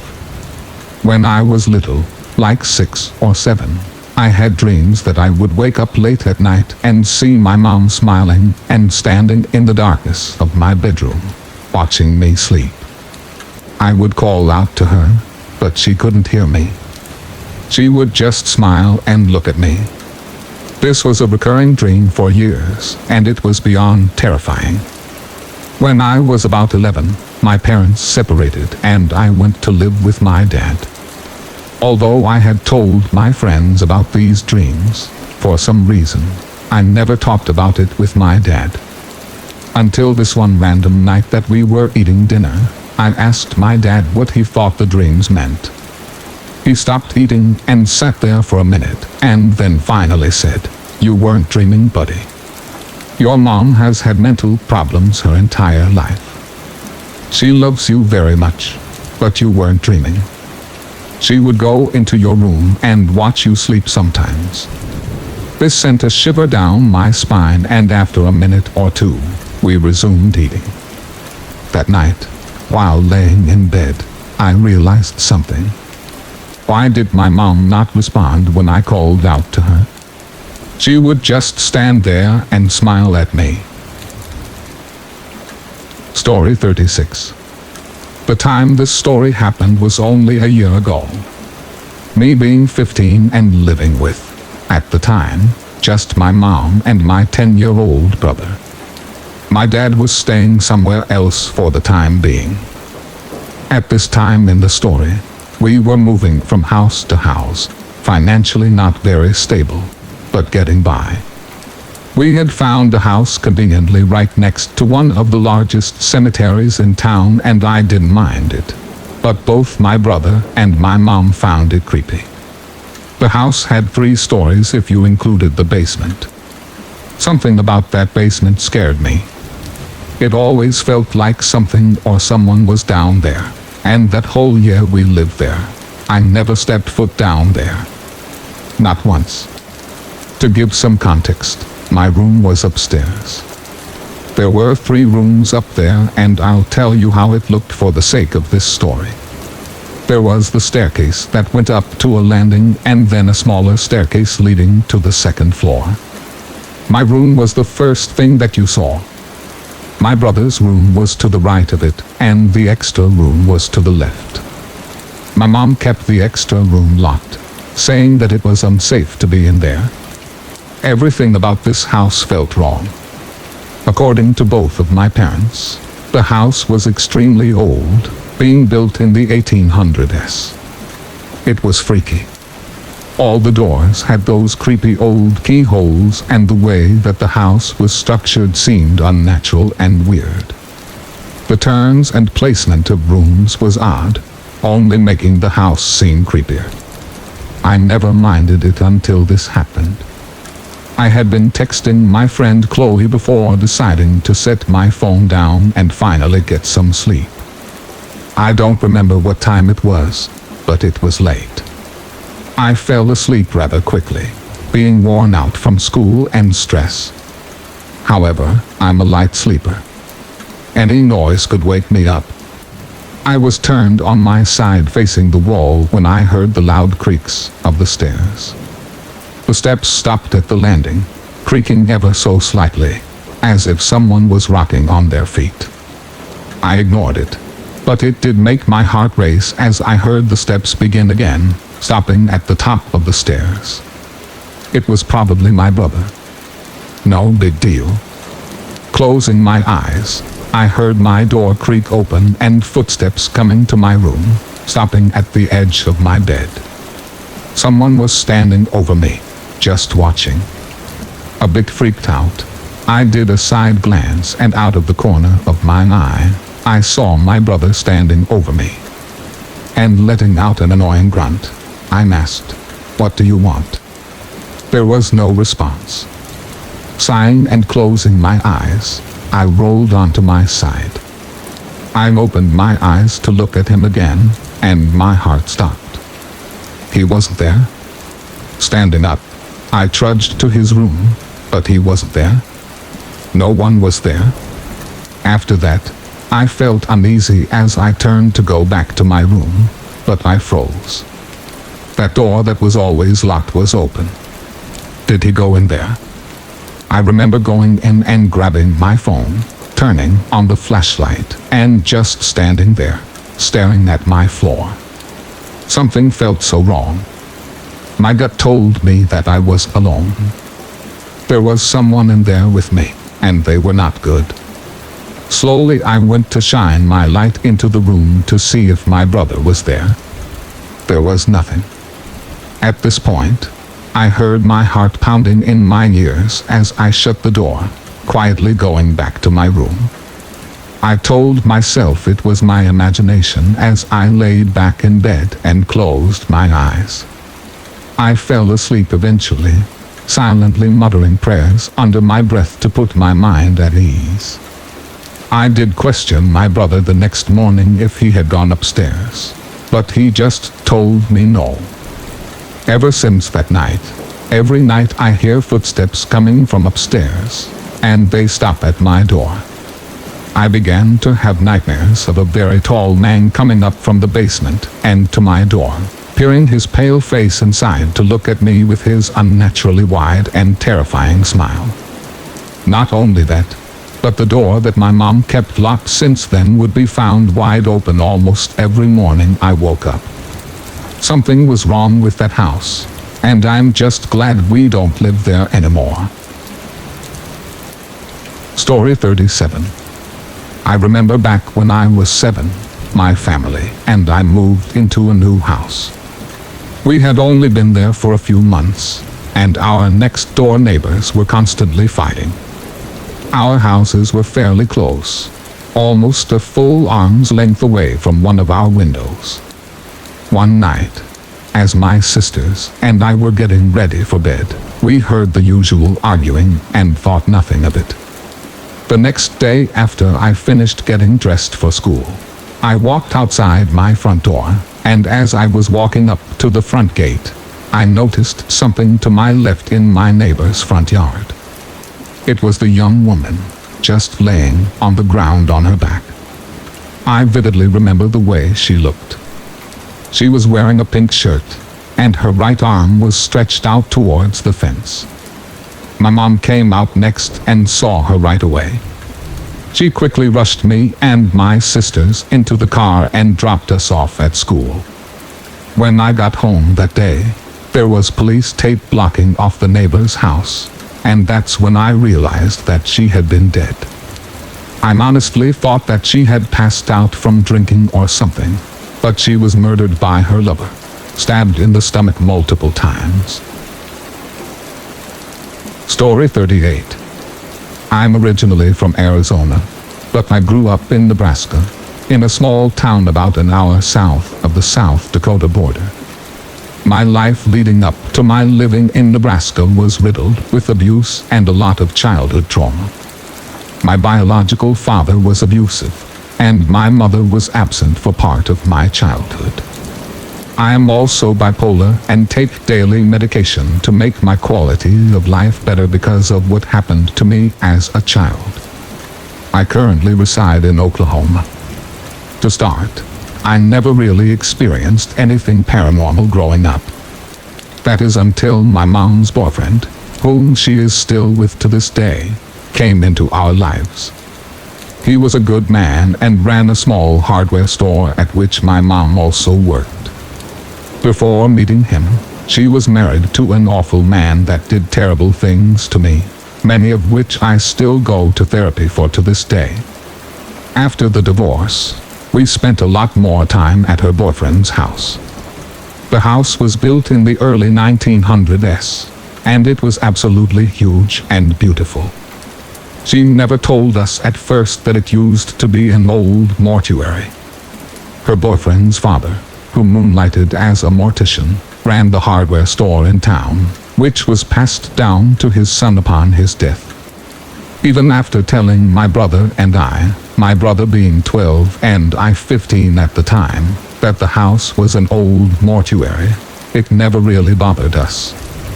We spent our summers there swimming and playing PlayStation 3 and genuinely having a good time. Quite honestly, the best summers of my teen years. I enjoyed it. The home was warm and inviting. That is until you got to the basement. The steps leading down to the basement were steep, about 10 of them before you reached the bottom. The basement had flooded many times before, so there was no carpet, just cold cement. Immediately to the right was a refrigerator, the washer and dryer, and the cubicle shower, which was flush against the wall and was positioned so it was directly behind you when you came down the stairs. If you walked forward, there were 2 couches positioned in an L shape to the right, the longest one pushed against the west wall. To the left were 2 brick pillars that acted as support beams for the house, spaced 5 feet apart with a dirty old blanket hanging between them as a shield. Behind the blanket was a vertical rectangle of a room. One half was a wooden workbench of old tools and trinkets, a random toilet that actually worked, and in the far left corner of the rectangle was a small pile of remnants from when the house was an acting mortuary. There was a bathtub, no longer operational, piles of wood shelving, and a small metal table on wheels. I always felt anxious going into the basement. I never could figure out why, but the atmosphere down there made me feel uneasy. I would sometimes come down to the basement to get a soda from the refrigerator, and I always had the feeling of static across my back, my neck, and my shoulders. It would make my hair stand on end, and I never walked up the stairs like normal people do. I walked backwards because there was always the feeling of someone right behind you, making your fight or flight response kick in. It was definitely not my favorite place to be. My first encounter happened when I saw a shadow dart across the wall as I came down to get a soda. I knew the shadow wasn't my own, and I even tried to duplicate it, but I couldn't. The shadow passed along the ground level window, almost 8 feet up. There's no way it was mine. I left quickly and slammed the door shut behind me, but the main incident that cemented my belief in the paranormal happened when I was 15. I had just gotten back from swimming all day, and I was sunburned and looking forward to rinsing off. But of course, the only shower in the house was, you guessed it, in the basement. I grabbed some clothes and headed down to get it over with. I didn't want to be down there longer than I had to. I grabbed a towel from the wire rack above the washer and dryer, turned on the water, got undressed, and hopped in. The glass in the little shower was tempered, meaning you could see blobs of shapes and colors, but no real definition. I was rinsing off and proceeded to close my eyes and put my head under the stream of water. I moved out of the way, wiped my eyes, and opened them. I froze. Through the glass, I could see someone standing there to the left. My mom was upstairs taking a nap, and my brother was on the second floor playing PlayStation. There would be no reason for either of them to be down there, especially standing still looking at me. I stared at the shape through the glass. That feeling of unease came over me again, but stronger this time. I stood there for a moment, gathering up the courage to open the door. Slowly, I pushed it open, never taking my eyes off of the figure. But when I opened the door, there was nothing. No one was there. I looked around, surveying the area, and when I was satisfied that I was alone, I closed the door and the figure was gone. I hurriedly finished my shower, threw on a towel, and started to back up the stairs. Every step I took, I could feel the sense of unease growing, like an unseen mass filling the room. This happened many more times over the next few years, but I continued to see the shadow. I did my best to ignore it, but the feeling of unease never wavered. I never showered with either the basement door or the shower door closed again. Water on the floor be damned. Story 39. Last year around this time, I was at a Christmas party at my friend John's house. I didn't really know anyone there and didn't do much talking. Everyone at the party seemed very nice. About an hour after I arrived, we started playing a game called the White Elephant. It's where you trade gifts among everyone, and everyone has an opportunity to steal a gift from someone else if they like it more than what they have. I had never played it before, but I'm pretty sure that's how it worked. In the middle of the game, a woman opened an envelope and read a note that was inside. Her face turned red and she became noticeably very uncomfortable and started looking around and was repeating, "This isn't funny." Everyone wanted to know what the note said, and she started to read it out loud and then stopped. She couldn't do it. She handed the note to a man next to her. His face turned red as well, and he seemed uncomfortable too. Now everyone was demanding to know what it said. He gulped and started to read the words aloud. "I have killed 6 people. This is not a joke." The room became quiet and deadly serious when moments before everyone was laughing. There were gasps, and a couple people said things like, "Very funny." It was very clear that the joyous mood was now shattered. Some people started yelling and demanding to know who wrote it. I eventually asked to see it, and when it was handed to me, I saw that it was typed. People began to argue very intensely, and I quickly grabbed my coat from the couch in the other room and told John that I was going to take off. He nodded and was trying to calm people down. I walked out the door into the fresh falling snow. I haven't spoken with John too much since then, but I did ask him once if he found out who wrote the note, and he said no, that the party broke up shortly after I left. I often wonder if it really was not a joke and somebody had confessed in a very twisted way to being a serial killer. Story 40. During this last winter, my friends and I were doing aerobics, and we decided to check out the infamous asylum on the edge of town. For the story's sake, I'll call my friends Steve, Joe, and Richard. We decided to go at night to avoid unwanted attention from the security that patrols the grounds. Driving up to the place, you can truly see what 30 years of abandonment can do to a building. Vines growing up the sides, busted out windows, animals claiming the building as theirs, and of course, the graffiti. Steve parked his car behind some brush to remain hidden from the street. We started to walk to the patient housing and treatment building. Only brightened by the moonlight, we could see the beautiful early 1900s architecture of the 4-story building. As our group climbed over the fence, we approached the entrance and put on our respirators. As we opened the old paint-chipped door, we instantly saw a looming staircase that went to the first floor. Once we climbed the stairs, we noticed that it led to the dormitories, but the staircase kept going up 3 more floors. I came up with the idea to split into 2 groups so that we could cover more ground and try to find something cool. So Joe and I, the 2 youngest of the group, decided that we would venture to the 2nd floor while Steve and Richard would explore the 1st. We told each other good luck and headed up to the 2nd floor. Using our phones' flashlights, Joe and I were able to make out the words, "Patient Treatment and Offices," on the old metal door. To our surprise, it was unlocked, and we found ourselves facing a seemingly never-ending system of hallways.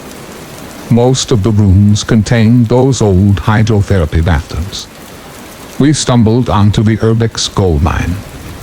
We were so anxious to explore the rest. I noticed that Joe stopped walking, as if he was listening to something. I said, "Joe, where are you?" until I was cut off by Joe shushing me. He then pointed to his ear and pointed below us. I stopped to listen and could make out a faint voice of 2 men humming. I told Joe, "It's probably just Steve and Richard." It was at that moment that we both turned our heads to the door that we entered through, and right when we did, the metal door slammed shut with force. "Steve," Joe said nervously. The only response that we got was more of the humming, no more than 10 yards away. This was our cue to leave. We sprinted down 2 long winding hallways and all the while could hear pounding footsteps right behind us. When we got to the end of the hallway, I could make out an old fire exit sign with the glow of my light. Joe and I barely made it to the door and slammed it shut. Through the small busted pane of glass of the door, I could make out 3 dark figures, at least 10 feet from the door. We found the stairs and jumped down them and then bursted out the exit. I don't think Joe or I have ever climbed a fence that fast in our lives. We didn't stop running until we got to the car. To our surprise, Steve and Richard were both sitting in the front seats. We screamed to unlock the doors and frantically told Steve to drive away. Steve looked confused, driving away, leaving that nightmare of a place behind us. Richard wanted to stop and get coffee, and during this time, they told us what they experienced. As Joe and I went upstairs, Steve and Richard entered the dormitory space. They checked out a couple of rooms but said that they were all empty, so Steve wanted to call me to check if we found anything cool. But it went directly to voicemail, so Steve and Richard figured that we just left the building. When Joe and I asked if they had heard humming, they just looked at us as if we were crazy. That was the first time I went to that asylum, and it will certainly be the last. Story 41. This all happened about 5 years ago or so, and in a pretty short time frame. We had been living in our old house for almost 3 or 4 years at the time, and we were good friends with the family that lived across the street. The family, or at least the parents, had a bucket list item to move to a European country for a couple years or so. They finally had the means to fulfill their dreams and went for it. However, they didn't sell their house. Instead, they rented it out to a couple different families during their absence and moved back in after they came back. The first family that moved in were nice, if a bit reserved and mysterious. I think they had moved before the end of the school year, so I never got to know them well. The second family, on the other hand, was a different story. The family that moved in had 3 kids, an infant who isn't important to the story, a girl, who I'll call Doris, and a boy, who I will call Alex. Being good neighbors, our family introduced ourselves to them and had the normal conversations people have when people move into the neighborhood. The parents seemed nice and all, but as a 12-year-old, I was more interested to talk to their kids. Both my sister and I were a few grades above both Alex and Doris. Doris was the older of the two and was a lot calmer than Alex. She was holding a small conversation with us while Alex was talking non-stop. I basically only fit in one-word responses to his questions because he talked so much. Eventually the parent conversation ended and we went back home. I remember thinking afterward that the kid was nice, but there was a big age difference between us, maybe 5 years or so, which seems like a lot for kids, and that I wasn't really interested in hanging out with him. Well, of course, my parents wanted to be friendly with the neighbors, so anytime Alex and Doris came to our house and asked to play, we were forced to. It was the worst, especially since they had moved in during the summer and us being so young, we didn't really have anything better to do. We would do the usual kid stuff, like messing around on bikes or making up some sort of game, but it was more for their enjoyment than ours because my sister and I were starting to grow out of that stuff. I was in middle school at this point, so when school started up again, I couldn't spend time with Alex as much anymore. I can attest to that being the mindset of children. As the school year continued, it got to the point where I really didn't have time to spend with him, and if I did, I wanted to spend it doing anything else, so I would just lie and say that I was busy. He would proceed with a follow-up question, something along the lines of, "Why not?" My response would always be like, "Because I have homework," or something like that. One actual excuse that I used was, "I can't because my parents aren't home," which was a rule they had instated. It bothered me that someone would be so nosy like that, and it wasn't just him. Doris would also ask my sister the same follow-up questions as well. We had found out recently that they were from a different country, so we chalked it up to it being a cultural thing. So up until now, it doesn't seem like much, right? But this is where it gets strange. One day, about halfway through the school year, my parents had left me home alone and were gone with my sister somewhere. My parents had trusted me staying home alone for a number of years at that point, so it wasn't too uncommon. As a side note, they tried the babysitting thing one time, but I had no idea why, since by the time I had already proven myself to be responsible at home by myself. I mostly spent my time in my bedroom. I was watching YouTube or browsing some site when I realized that I was getting hungry, so I decided to go grab a snack. Now, my bedroom was at the front of our house, and it sat to the left of the front door from the inside. The kitchen was literally 10 feet from my bedroom to the other side of the front door, so I walked out looking down as I continued to watch YouTube on our family iPad when I looked up towards the kitchen. I jumped and felt my heart stop when I looked through the kitchen doorway. Alex was standing in my house, in the middle of the kitchen. I caught my breath and was able to ask him what he was doing. He simply responded with, "I just wanted to ask if I can play with you." I was completely taken back. All I could conjure up as a response was to tell him that my parents weren't home, and that meant that I couldn't play right now. I don't remember his response, but I do remember him walking out of the house, and then I immediately locked the door afterward.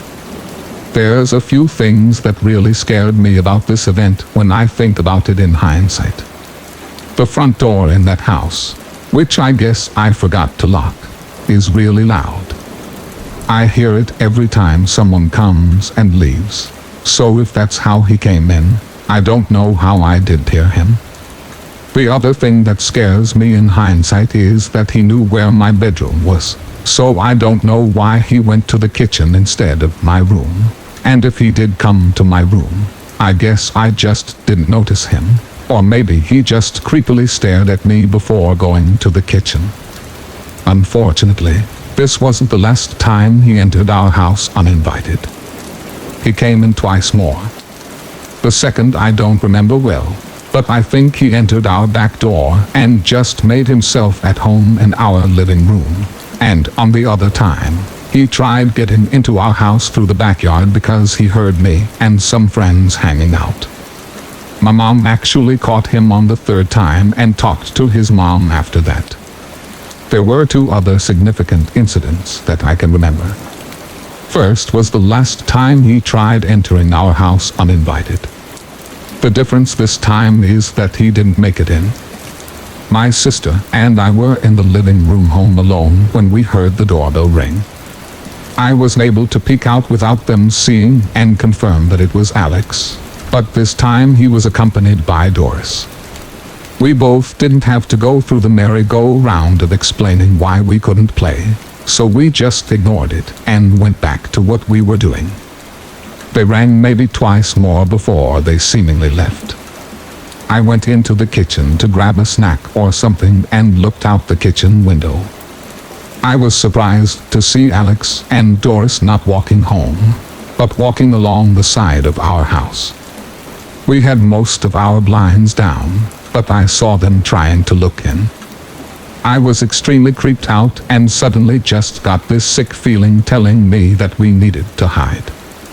I grabbed my sister and we ducked into our laundry room, which didn't have any windows, but did have a door to the backyard. A few minutes later, we heard the door handle being rattled and pushed for a few seconds before they seemingly moved on. We stayed in there until we were sure they were gone. It was very creepy that they tried to break into our house, but that still was not the worst event. The final time I spent with Alex, We were in a tree in his front yard.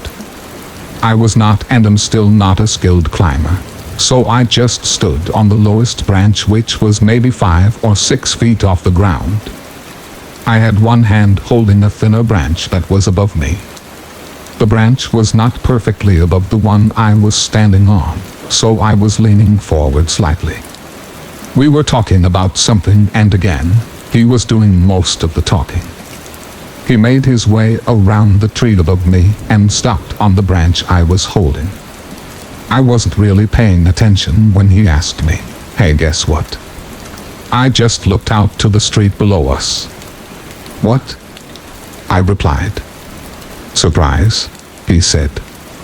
I felt him shove my hand off the branch I was holding and I began to fall forward. I quickly reached my other hand up and grabbed the branch just as I began to lose my footing. I remember looking up and asking him why he did that, and he just said something like he was having fun. I cut our time short and climbed down from the tree. As I started walking away from his house, his mom came outside and asked if we needed anything. She then noticed my face and asked if I was all right.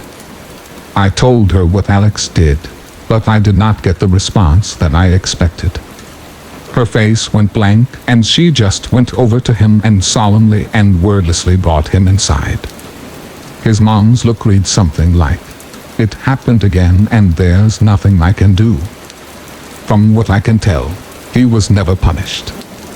Thankfully they moved away, but only a few blocks and at the end of the school year. But then we ended up moving a few years later as well, so I never had to see Alex again. I truly believe he is going to do something awful someday to someone. Every moment I ever spent with him, I never really felt safe.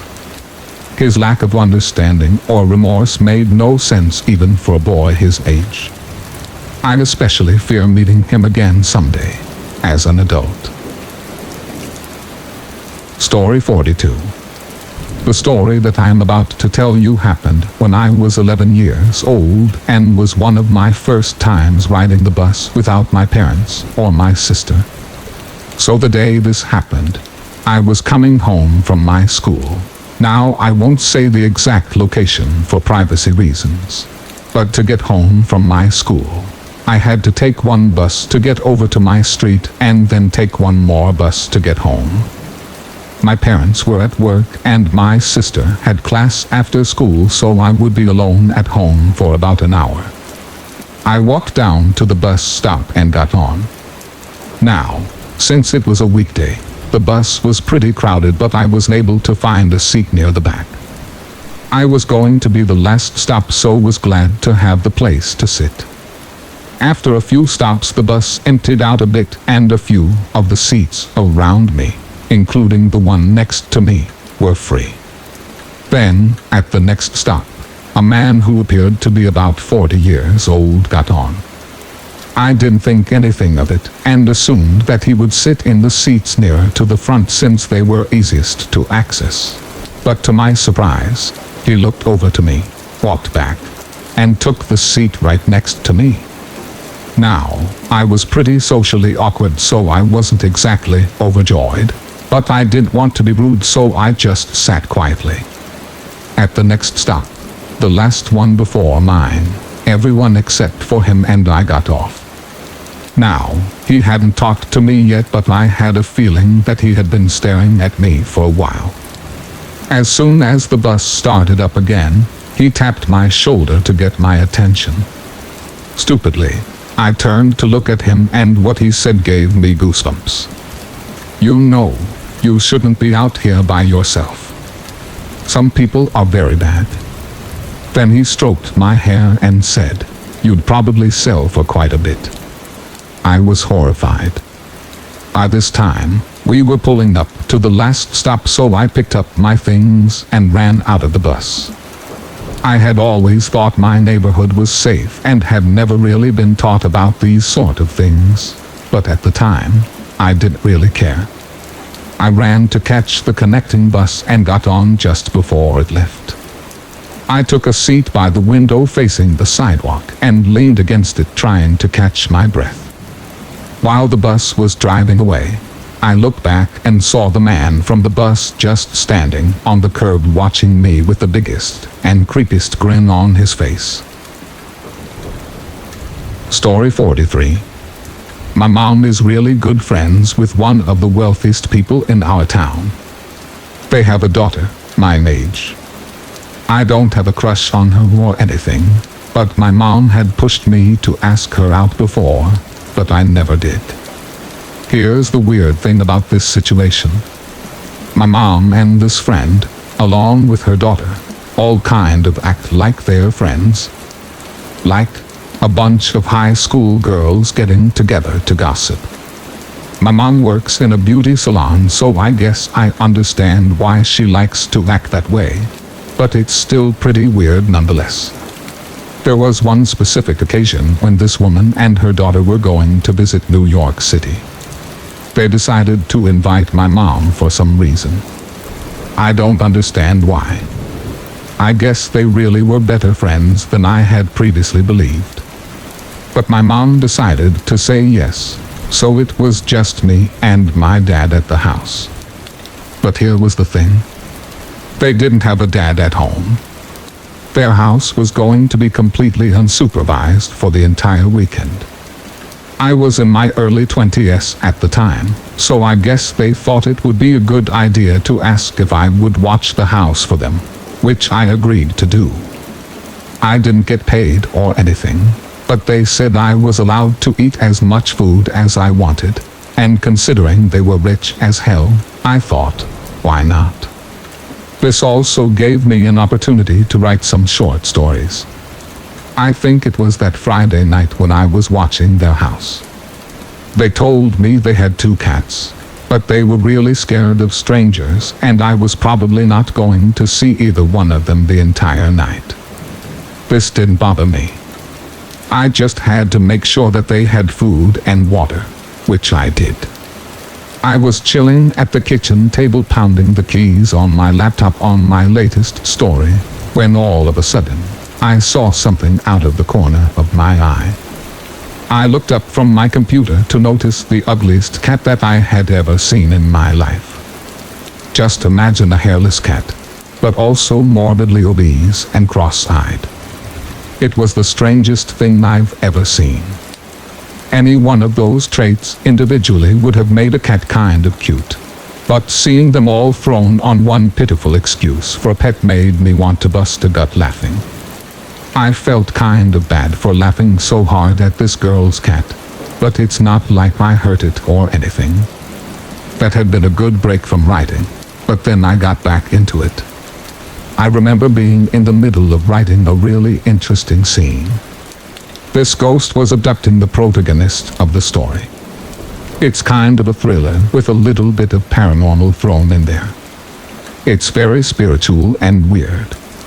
I'm kind of a weird person, but that scene still sticks with me because as I was writing it, I noticed something outside. There was a man in a hooded sweatshirt walking around. I sat at the kitchen table stunned. I didn't know what to do.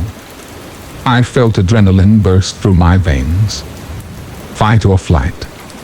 Well, I figured that my car was outside, so running wasn't going to do me much good. And after a minute of rationalizing the situation, I had no proof that this person was out to do anything bad. For all I knew, this could have been a jogger. I got up close to one of the windows to watch this man. He seemed to be sneaking around. He wasn't coming toward the house I was in, so I figured that I was at least safe for the moment. But then, I noticed him looking into the window of the house across the street. I can only assume that he was checking houses to see if people were home or not. A few minutes went by and I could even tell that there were people home at the house he was checking out. By the time he realized, I noticed him do a 180. He was walking in my direction now.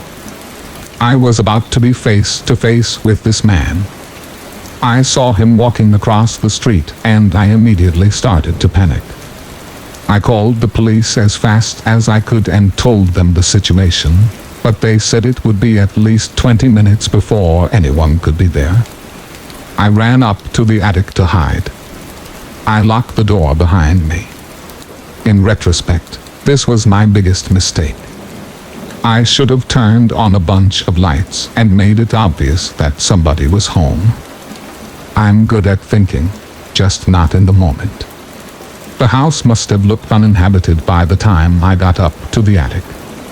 I was in the attic for about 10 minutes when I heard a window breaking downstairs. He was inside the house. My heartbeat was in my forehead. He walked around the house for a few minutes. Thud. Thud. I heard the humongous boots marching across the wooden floors. He explored the house for a good while. I was really beginning to wonder where the police were. Typical of them.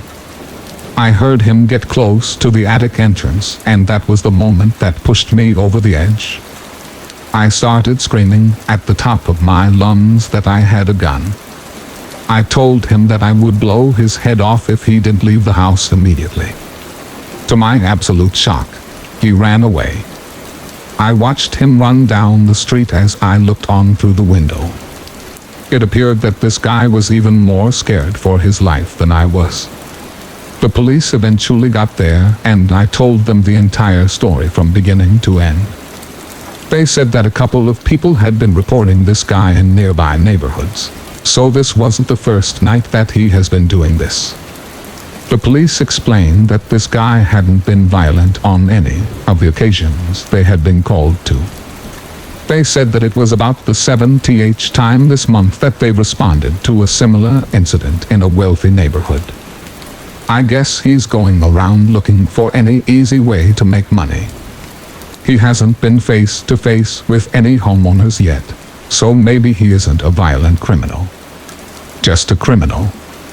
I found the entire experience really interesting yet terrifying. Living through it was probably the most scared I've ever been. My mom, her friend, and their daughter didn't even come back early from their trip after it happened. I thought that was a lame move, but what do I know? For revenge, I ate every single pizza roll they had in the freezer. And if you're wondering, there were 3 bags of the 90 pizza rolls. I made 270 pizza rolls that weekend, and I have no regrets. I sorely needed them after that borderline traumatic experience with that burglar. Story 44. I'm 22 years old, and this happened about 2 years ago when I was still living at my grandparents' house. This was the only scary experience that has ever happened to me, and it was a doozy. My cell phone was on the nightstand next to my bed and started ringing. It was like 3 a.m. To my surprise, the number calling me was the house phone, as in the phone downstairs. I answered, thinking that maybe one of my grandparents had hurt themselves, but when I said hello, I got no response. I again said, hello, Grandma, Grandpa, but again, nothing. That's when fear really hit me. I crept down the stairs, and they were really old stairs. They creaked. The whole house was dark, and I'd be lying if I said I wasn't petrified of what I would find. The house phone that called me was in the kitchen, and as I reached the bottom step, I was still holding my cell phone to my ear, and whoever was on the other line was still there. I could hear them breathing lightly. I walked through the living room and into the kitchen, my heart beating out of my chest. I switched on the light, and to my relief, nobody was standing there. But at the same time I realized that they must be somewhere else in the house, or maybe the phone somehow malfunctioned and called the last number dialed or something. No, it was someone in my house. How did I know? Because suddenly they started laughing through the phone. I could tell it was a woman. It was my grandma. I ran upstairs to my grandparents' room, and it was locked. I could hear my grandma hysterically laughing through the bedroom door and through the phone. Panic hit me. I kicked the door open and immediately saw my grandpa shaking my grandma as she sat on the edge of the bed, holding the phone in her hand and laughing maniacally. I have never in my life seen or heard my grandma laugh like that, but it was horror movie material. She abruptly then stopped as she woke up. Both of my grandparents completely brushed it off and told me to go back to bed, but it was so insanely scary that I almost wanted to scream at them. The next morning was like any other. My grandma made me pancakes, and when I asked her about the sleepwalking or whatever she was doing the night before, she just casually said, "It happens once in a blue moon." I told her what happened exactly beat by beat, and she responded, "Oh my, that sounds so scary." Yes, Grandma. That's a freaking understatement. Story 45. One time I drove back to college after Christmas, but before the winter break was over, so I was the first of my roommates to get back to the house that we were renting. Our house was in a pretty isolated spot on the outskirts of a town in upstate New York. I pulled into the driveway behind the house, went to the trunk and grabbed one of my bags and then ran inside because I had to use the bathroom so badly. I had been on the road for over 5 hours. I was inside the house using the bathroom for maybe 5 minutes. Afterwards, I went back outside to get the rest of my stuff from the car, and there were footprints in the snow all around it. Now, as I said, I was alone in the middle of nowhere. The only set of footprints should have been mine from where I had gotten out of the car on the driver's side, walked to the trunk, and then walked to the back door. Yet now, there was another set of footprints circling the car, and then leading into the woods at the back of the property. It appeared that the footprints had originally come from the woods as well. I had left my trunk open while I was inside because I assumed I was alone, and nothing had been taken. But someone had seen me arrive. They came out of the woods, circled my car, and then returned to the woods. I grabbed the rest of my stuff, locked my car, ran into the house, and locked the doors. Story 46. Last year, the day after 4th of July, I went to my favorite lake to go fishing. Occasionally, I would take friends, but more often than not, I went alone. Unless you're fishing in the dark, nothing creepy really ever happens, and you would never expect something creepy to happen either. I went to a very specific spot on the lake where I have always had good luck catching fish. The sun was out, and it was peaceful.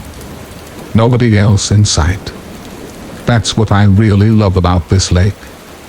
It wasn't too popular like some others I have been to. I was listening to an audible book, when suddenly, without hearing him at all, a man floats by in a little rowboat. I looked over at him, and he is stereotypically creepy, smiling at me and didn't say a word. To break the awkward silence, I said, "Hey, I didn't see you there," and then let out a fake little laugh. The man said nothing and just floated by. I brushed it off as he was leaving my immediate vicinity, but was once again taken by surprise when he turned around about 20 yards away and began heading towards me again. He was rowing, so it was gradual. But man, I cannot tell you the creepy feeling that came over me. I thought for sure that he would say something this time, or do something, but he floated by and said nothing once again. I have a short temper, and I got a little pissed off and said, "Do you need something, bro?" He just smiled at me. After that, I had had enough. "Dude, get the hell away from my boat." He stood up and continued his disrespectful stare. After just standing there looking at me like an idiotic psycho, He picked up the small anchor he had on his piece of crap little boat and tossed it behind him into the dark lake. I immediately stood up and started railing in my line. A few seconds later, I put my pole down and started my motor. I looked at him one more time before I blasted away, and this guy was still smiling. I flipped him off and was gone in seconds. Well, that kind of ruined my mood, and I felt pissed off and creeped out, so I decided to call it a day. I have been to that lake 100 times since and have never seen that guy again, and I better not either. I might just punch him in the face. I have no idea what his deal was, if he was annoyed that I was fishing in a spot that he liked, or if he was picking a fight. I have no idea. Thinking back on it though, the whole thing was stupid, and honestly, creepy as hell. Story 47. About 5 years ago, my mom started dating a guy she met on a dating site. That part is fine. I had recently started dating this woman who would later become my wife, and we had met online. My wife and I never really liked this guy. We didn't think he was mean or anything like that, just a little creepy. He was quiet. He kept his eyes closed a lot, and occasionally said odd things like offering my wife a chocolate and then popping one in his mouth, closing his eyes and moaning as he let it melt in his mouth. One time my wife and I were visiting my mom, but she got called into work, so we waited at her house. Her boyfriend was over, but he spent the entire several hours just hanging out in her bedroom with the door closed.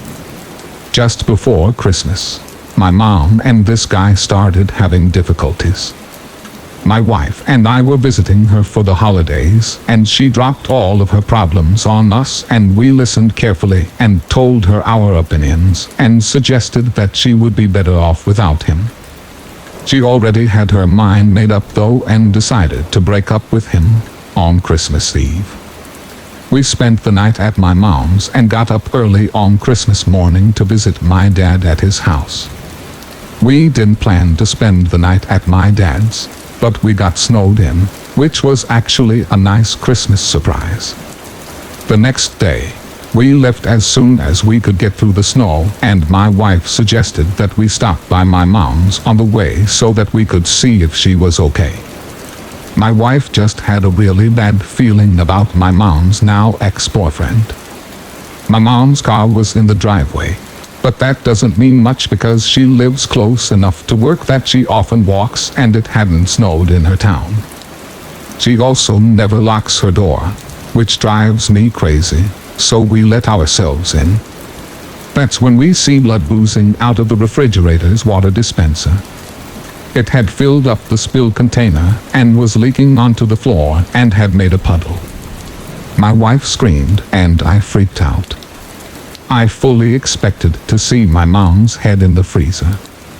I nervously opened the freezer to find a bag of frozen cherries that had been opened, crammed into the freezer so that it fell onto the ice dispenser and melted. I thought my mom was decapitated by her creepy ex-boyfriend.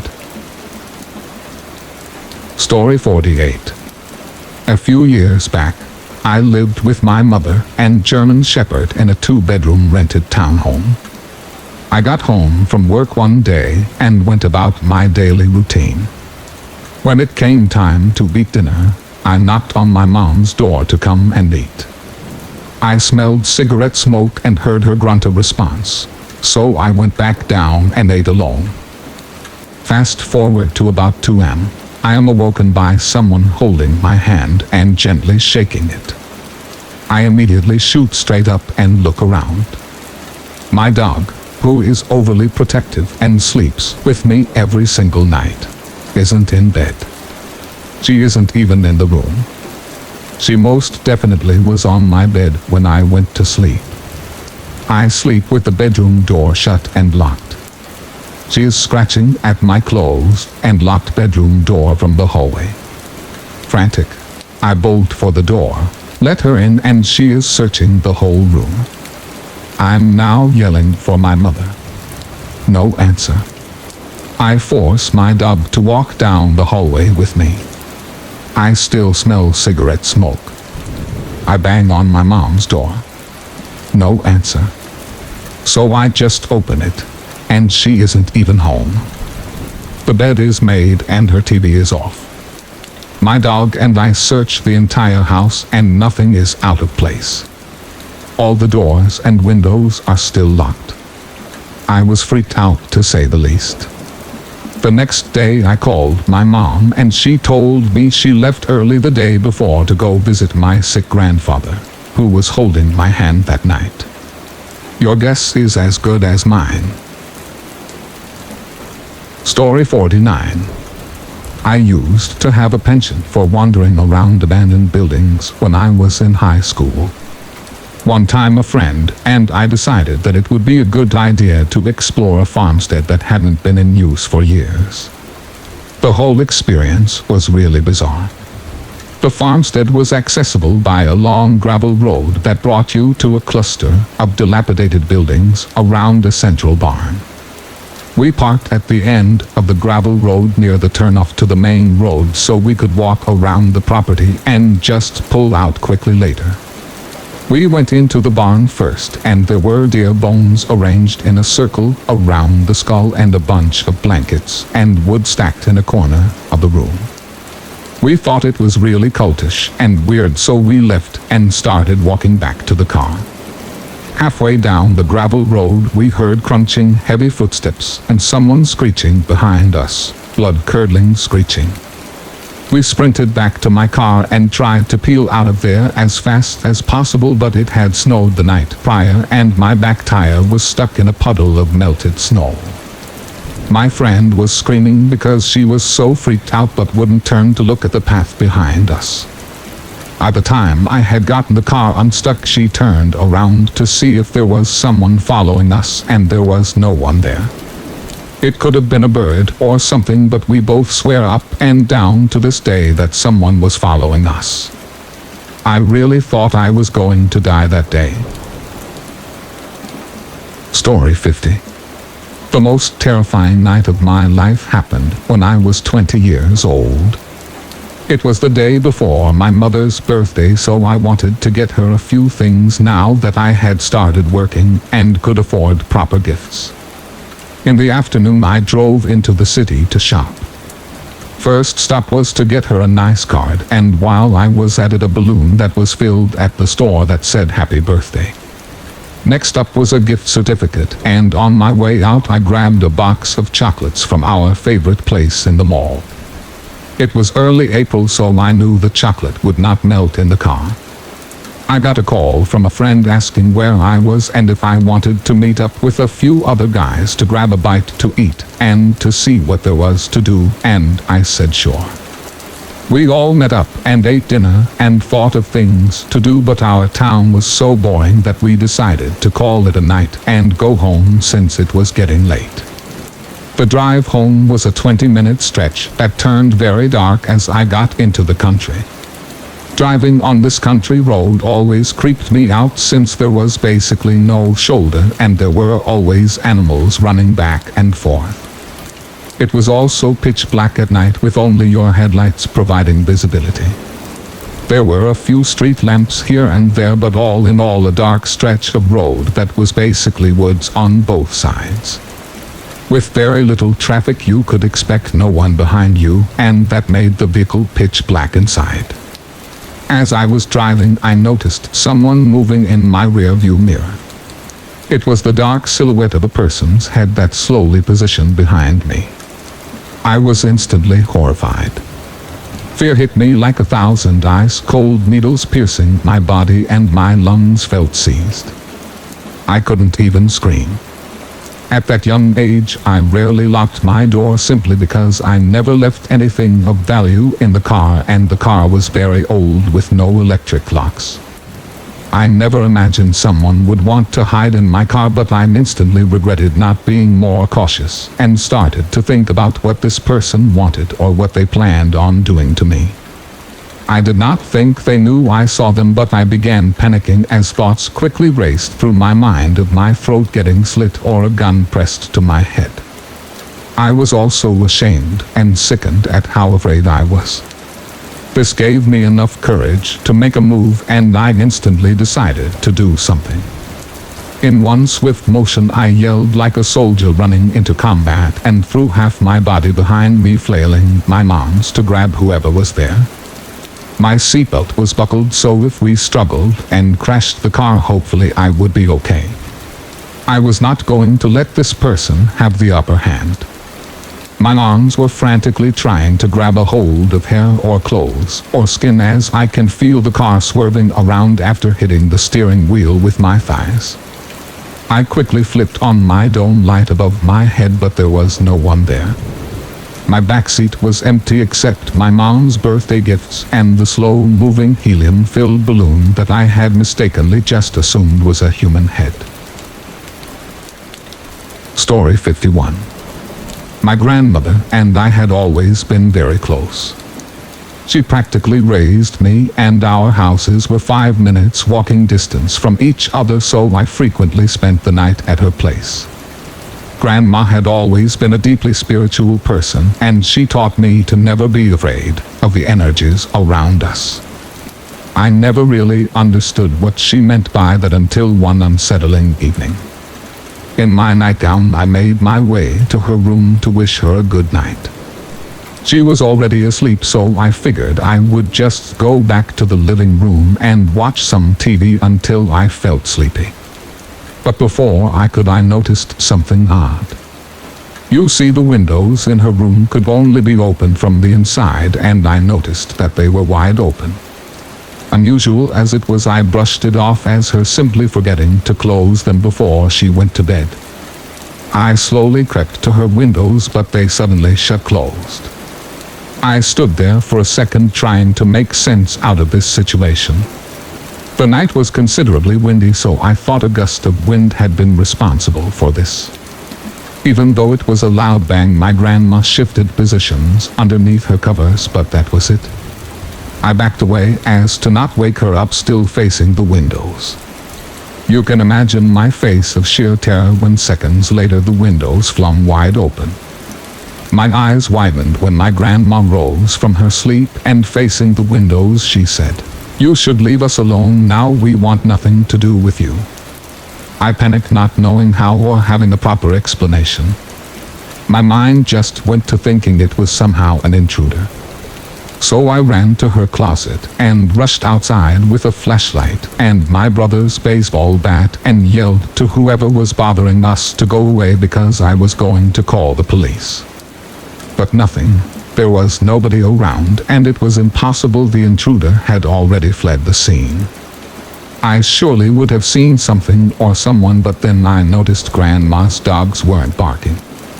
The night was quiet. I went back inside, and my grandma had already gone back to sleep. "Grandma, wake up. Wake up. Aren't you scared?" I asked. "I told you to never be afraid of the energies," she calmly replied. I couldn't sleep a couple nights after that, and sleepovers at her place became less frequent after that night. Story 52. My friend asked me if I would go to her house after work and feed her dog, as she would not be home until 3 a.m. or so. I arrived at her house at 8:30 p.m. and got the key that she had left under the mat to unlock the door.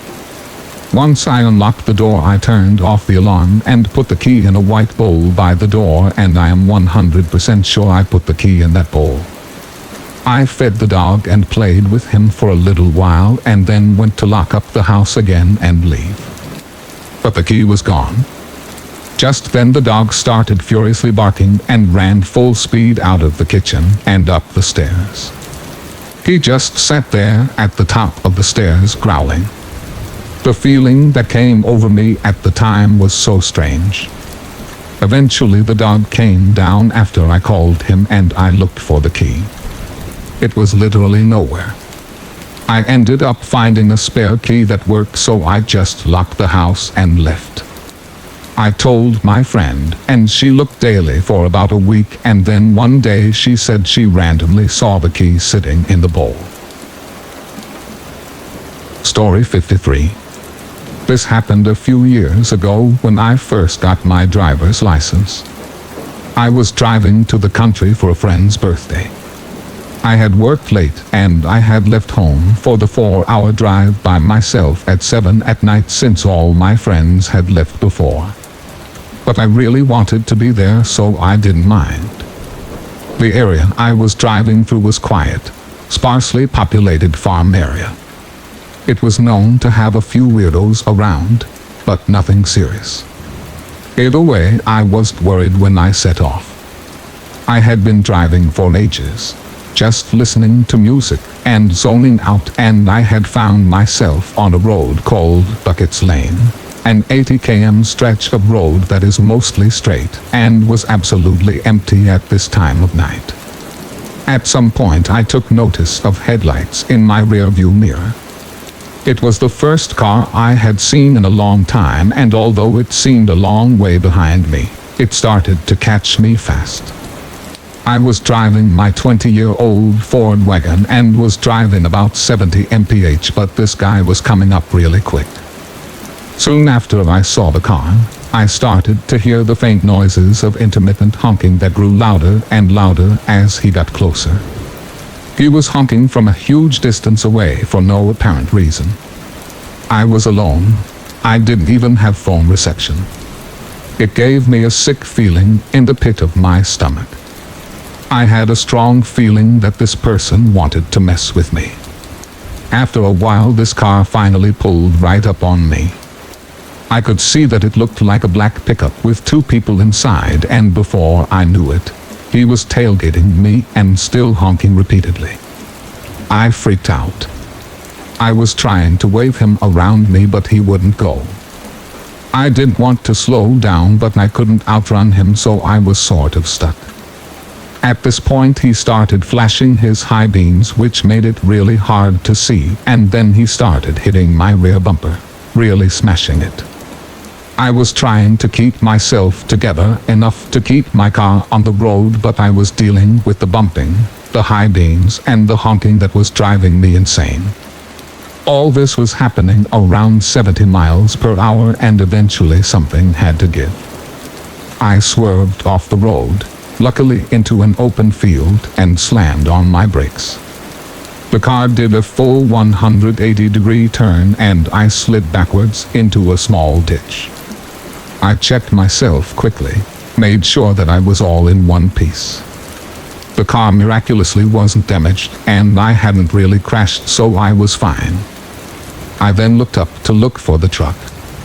It had kept driving, but it was slowing down and then eventually turned around, drove slowly towards me, and started honking again. I panicked big time. I put the car in reverse for some reason and slammed down on the accelerator. Big mistake. I just dug the car into the soft grass. The truck was driving into the field towards me. At this point, I realized that this person was potentially dangerous. Before, it could have been just someone playing a stupid prank, but now they had run me off the road and were coming back, still honking the horn, obviously not coming to see if I was all right. They pulled up close to me, probably 20 meters away, and were shining their high beams on me so I couldn't see a thing. I was still trying to reverse out of this ditch like a moron, and finally decided to put it back in drive. At this point, the honking had stopped and someone had stepped out of the driver's side door. This person was short and fat, but all I could see was their silhouette, and this silhouette was now walking towards my trapped car. I took a few deep breaths. I was shaking and terrified and slowly eased the pedal. The car was moving, but my wheels were spinning and I didn't know if I would make it out. The person moved faster now and got to my door. I locked it just in time when they pulled the handle, so he then started knocking on the window. He did not bash it. He just tapped on it, really calm and very slowly. I begged my car to move, and finally it did. I got some traction and got back onto the road and just floored it. The honking started again, and pretty soon I saw the truck was racing to catch up with me. Finally, a car came in the opposite direction. I flagged them down by flashing my high beams, and this middle-aged woman got out of the car. I was hysterical, but once I stopped, I saw in the distance the lights of the black truck stopped, turned around, and zoomed off in the other direction. Thank God for this woman. She calmed me down and took me to the police station. I gave a statement and everything, but I didn't really see anything but a short fat silhouette and a black truck, so no help there. No one was ever caught, and the sounds of a honking horn will never sound the same again and always sends a shiver down my spine. Story 54. This happened circa 1971 or 1972, when my mother was about 14 or 15 years old. The incident occurred in a heavily wooded area near Alabama, close to Birmingham. My mother is the oldest of 5 children. She has 3 sisters and a brother. One weekend in the cooler months of the fall, my grandfather decided to take my whole family, my grandmother, my mother, and all of my aunts and uncles, 7 people total, into the woods for target practice with a rifle. My mother grew up quite poor, and they didn't always live in the best neighborhood, so my grandfather wanted to teach the kids how to defend themselves with a rifle if they would ever need to. Like I said, it was later in the fall, so the trees were bare and there were lots of leaves on the ground. The wooded area was just off of a dirt road, so this was a fairly rural area that they were in. Since it was so far off the beaten path, my grandfather became startled when he heard the roar of a car engine so deep in the woods. My mom remembers the car as being a blue Ford Galaxy. Despite the fact that my grandfather had a gun, he totally freaked out and told my grandma and the kids to hide in the woods. The man in the driver's seat of the blue Ford Galaxy dragged a woman's body out of the car and just dumped her there in the woods and drove away. After my grandfather was sure that the man had gone, everyone came out of hiding, and the woman sat up and stared them straight in the face. My grandfather asked the woman if she needed help. She said no, that she would be fine. She didn't seem to be injured and obviously didn't want help. She hadn't put up a fight with the man when he was dragging her out of the car, so she must have known him. So my grandfather cut the shooting lesson short and decided to rush his family home to safety. On the trail back to the dirt road where my grandfather had parked their car, they passed the man in the blue Ford Galaxy driving out of the woods. My mom looked over and noticed that he had a huge machete laying across the front seats right beside him. My grandfather made sure that the man could see that he had a rifle, but everyone was careful not to give away what they had just seen. The man struck up small talk with my grandfather, asking him how he was doing and what they were doing out in the woods. My grandfather explained that he had just taken his family out for some target practice with the rifle. The man told him to have a nice day and continued driving. The next day, my grandfather went back out to the spot in the woods. There was not a body there. However, he did find the woman's wig, her purse, some Kleenex, and a pair of eyeglasses. He collected the items and took them home. According to my grandfather, that area of the woods was known for having shallow graves and being a dumping site for bodies. My mother became hysterical when he walked in the door carrying that stuff. She started screaming, "He killed that lady. He killed that lady." My grandfather ended up taking the items to the police station, but my mom doesn't think anything ever came of it. She never heard anything else about it after that. Well, she did hear one thing. Early the next morning, My grandmother called my mom when she arrived to work, just before my mother and her siblings left for school. My grandmother told my mother to not take the bus that day, that she would come home and pick them up and then drive them all to school. When my mom asked why, my grandmother said, "Because there's a blue Ford Galaxy parked at the bus stop." Story 55. I went on my hike today a little later than usual, starting up the mountain at about 6:30. I had gotten off work a bit later than usual, but that hadn't discouraged me from going on my hike. I love nature. I view my hikes as blessings, as opportunities to really take in the beauty that this world offers. I began the usual route, left at the giant rock and continuing straight for a while before making another left at the large oak. However, when I reached the oak, there was caution tape stretched from another tree to the oak, effectively blocking off the path so that you were forced to make a right. I had never taken a right at the oak tree, and I did not want to today either. I am not familiar with the path and I may get lost. That thought process is what led me to disregard the caution tape and proceed left anyway. It was then already rounding 7 o'clock. The sun was setting, and I had experience hiking in the darkness and did not hesitate in continuing on my hike. Besides, I always bring my lighter and Swiss Army pocket knife whenever hiking, so I was not all that nervous. I started up the left of the oak and marveled at the gorgeous vegetation that I was surrounded by. The wild flowers, the trees with their blossoming branches, and the insects scuttling around. I was in heaven. As I continued on the trail, I approached an unfamiliar scene. This trail normally continues up and up the mountain to its highest point, one way up, one way down. However, as I looked ahead, I saw a fork in the trail, one way leading left, the other leading right.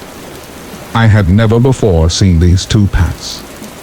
Faced with a decision I was unfamiliar with, I could not decide whether to go right or left. I was not ready to end my hike, so I just decided to make it easy and go right. That was probably one of the biggest mistakes I have ever made. I should have turned back at the caution tape. After maybe a minute of walking on this stray trail, I saw something coming up on the path. As I neared the object, I noticed it was a compass. However, there was what appeared to be blood splattered on the glass casing along with many scratches. The needles were going back and forth as if running out of control.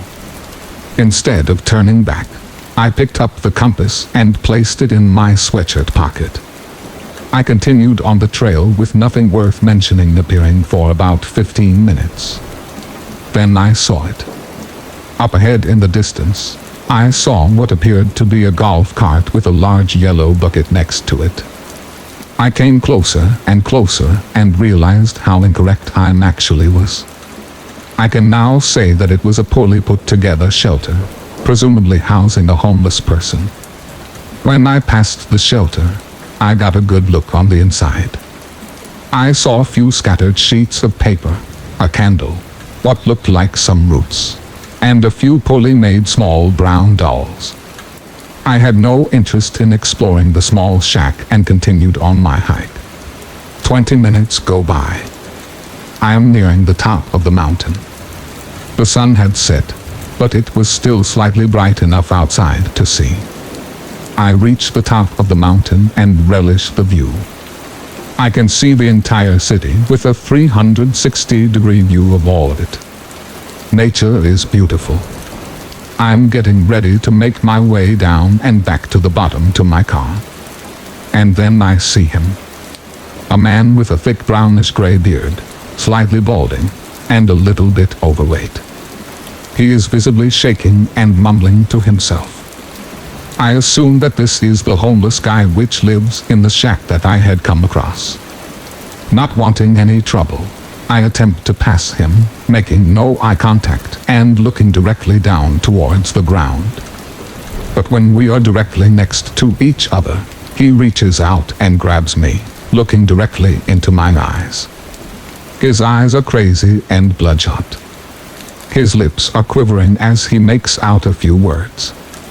Return what is not yours. He then reaches into my sweatshirt pocket and grabs the compass that I had picked up along my hike. I reach for my pocket knife, only to find that it is not there. I pull out my lighter and stupidly flash it at him like it's some sort of deadly weapon. He frowns at me, loosens his grip, and begins yelling nonsense at the sky. I sprint, not run, sprint as fast as I can while maintaining safety. I run past the 2 stray trails, past the caution tape and big oak tree, past the large rock, and finally reach the foot of the mountain. Reaching into my pocket, I grab for my car key and find that it is missing. In heavy panic, I start freaking out. I am not going to go back to the mountains, but I don't have my keys. I decide just to go to my car and call AAA or something. When I reach the car door, I notice something. My car keys are inserted into the slot on the handle. On the ground, my pocket knife lays, undamaged and intact. What was written on the window scared the hell out of me. It was carved into the glass. I return what is not mine. Story 56. I was in Puerto Rico for a vacation. About half a block from the house I was staying, I see someone on the other side of the street, looking through a car. I didn't think much of it since he had the door open. I assumed it was his car, nothing suspicious, and kept walking. I was maybe a half block past him when I glanced back and noticed that he was standing next to the car, curbside, and he seemed to be staring at me. He was wearing a white shirt, so even though he was in the shadows, I could still see him. It seemed a bit strange, but I figured that he probably lived there and just didn't recognize me and was seeing what I was up to. I kept walking and made my way down to the beach about another block and a half away. There was a small patch of some old grass, just before some rocks, and then the beach. I stopped on the grass. I wasn't wearing shoes and it felt nice on my feet, and stood under the palm trees for a moment sipping my beer, just kind of looking around, taking it all in. That's when I happened to glance back the way that I came again and notice a man in a white shirt standing near the end of the street. I stood there for a moment, trying not to let him know that I had seen him, or that I was feeling uneasy at his presence in any way, and he just stood there as well. I was sure it must be the same man, as I hadn't seen anyone else on the street on my walk down. I continued to sip my beer, and he continued standing at the corner. He was standing completely out in the open, but it just seemed odd that he was just standing there. I didn't really want to look directly at him, so I couldn't really tell what he was doing. At this point, I was becoming fairly uneasy. I have never been worried about walking around at night, but I had never been in a place quite like this either. The road that ran along the beach had a few street lights. The nearest one was just up the beach a bit, so I decided to make my way towards it, in hopes that whatever this guy was up to, it had nothing to do with me. I walked back to the sidewalk, as I figured it was better to stay where it was somewhat lit, and made my way over to the street light, all the while trying not to let on that I am aware of this man's presence, and getting a bit freaked out. I got to the street light, and stopped. I took out my cell phone to try and seem as casual as I could, and glanced around and didn't see him anymore. I breathed a sigh of relief, and figured that I had just been freaking myself out for no reason, and decided to call my girlfriend to tell her what had happened and that I was on my way back. I called her and started walking back towards our street. telling her about the guy creeping on me, and then I see him. At the end of the street, there was an abandoned house.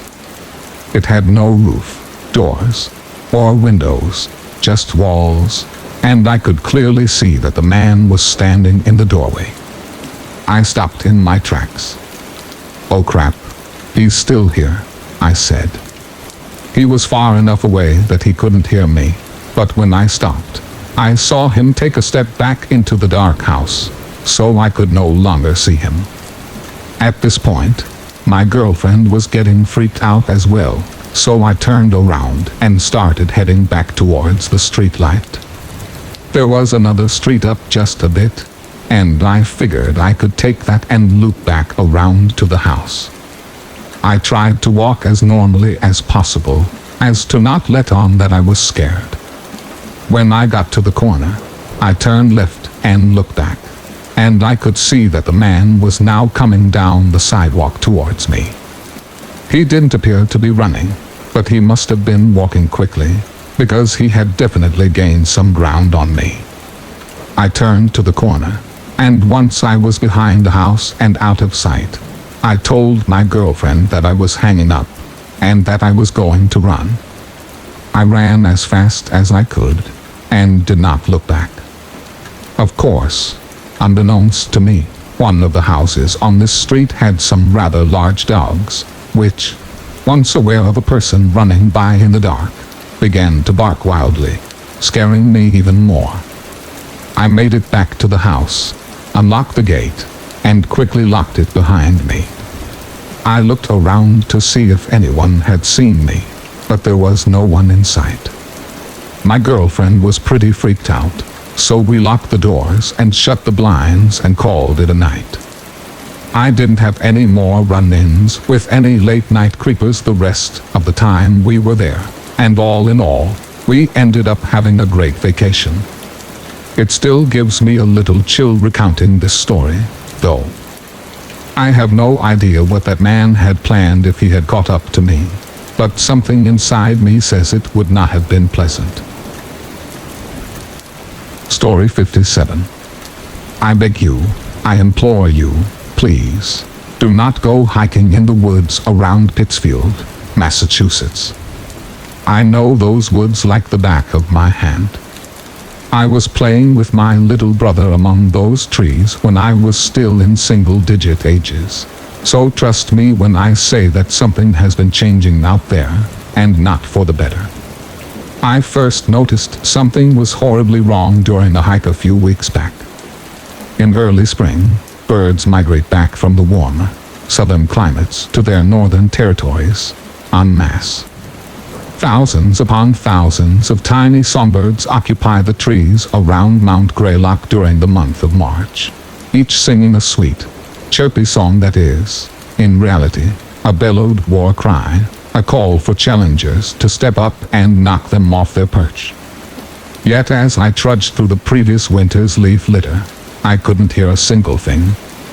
No birds, or any other animals for that matter, seemed to still call the forest home. This made me nervous for two reasons. One, animals have an uncanny ability to detect dangers that are imperceptible to humans.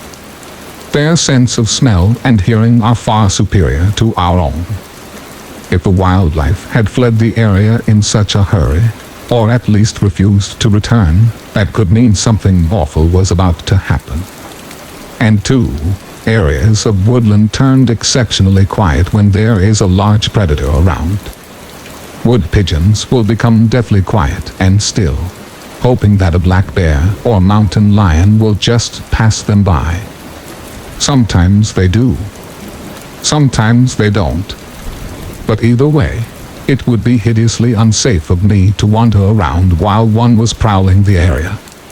So naturally I started making my way back towards my car, when something real peculiar happened. I feel I should remind you at this point that I had been playing in the woods around Mount Greylock since I was like 7 or 8 years old. It's pretty far from where our family lived when I was a kid, but thanks to our bikes, We had a pretty large area to roam when it came to those long summer breaks. Point being, I know those woods really well, but somehow, I managed to get lost. It first came to my attention that I had managed to get myself turned around when I felt my head begin to throb with a dull ache.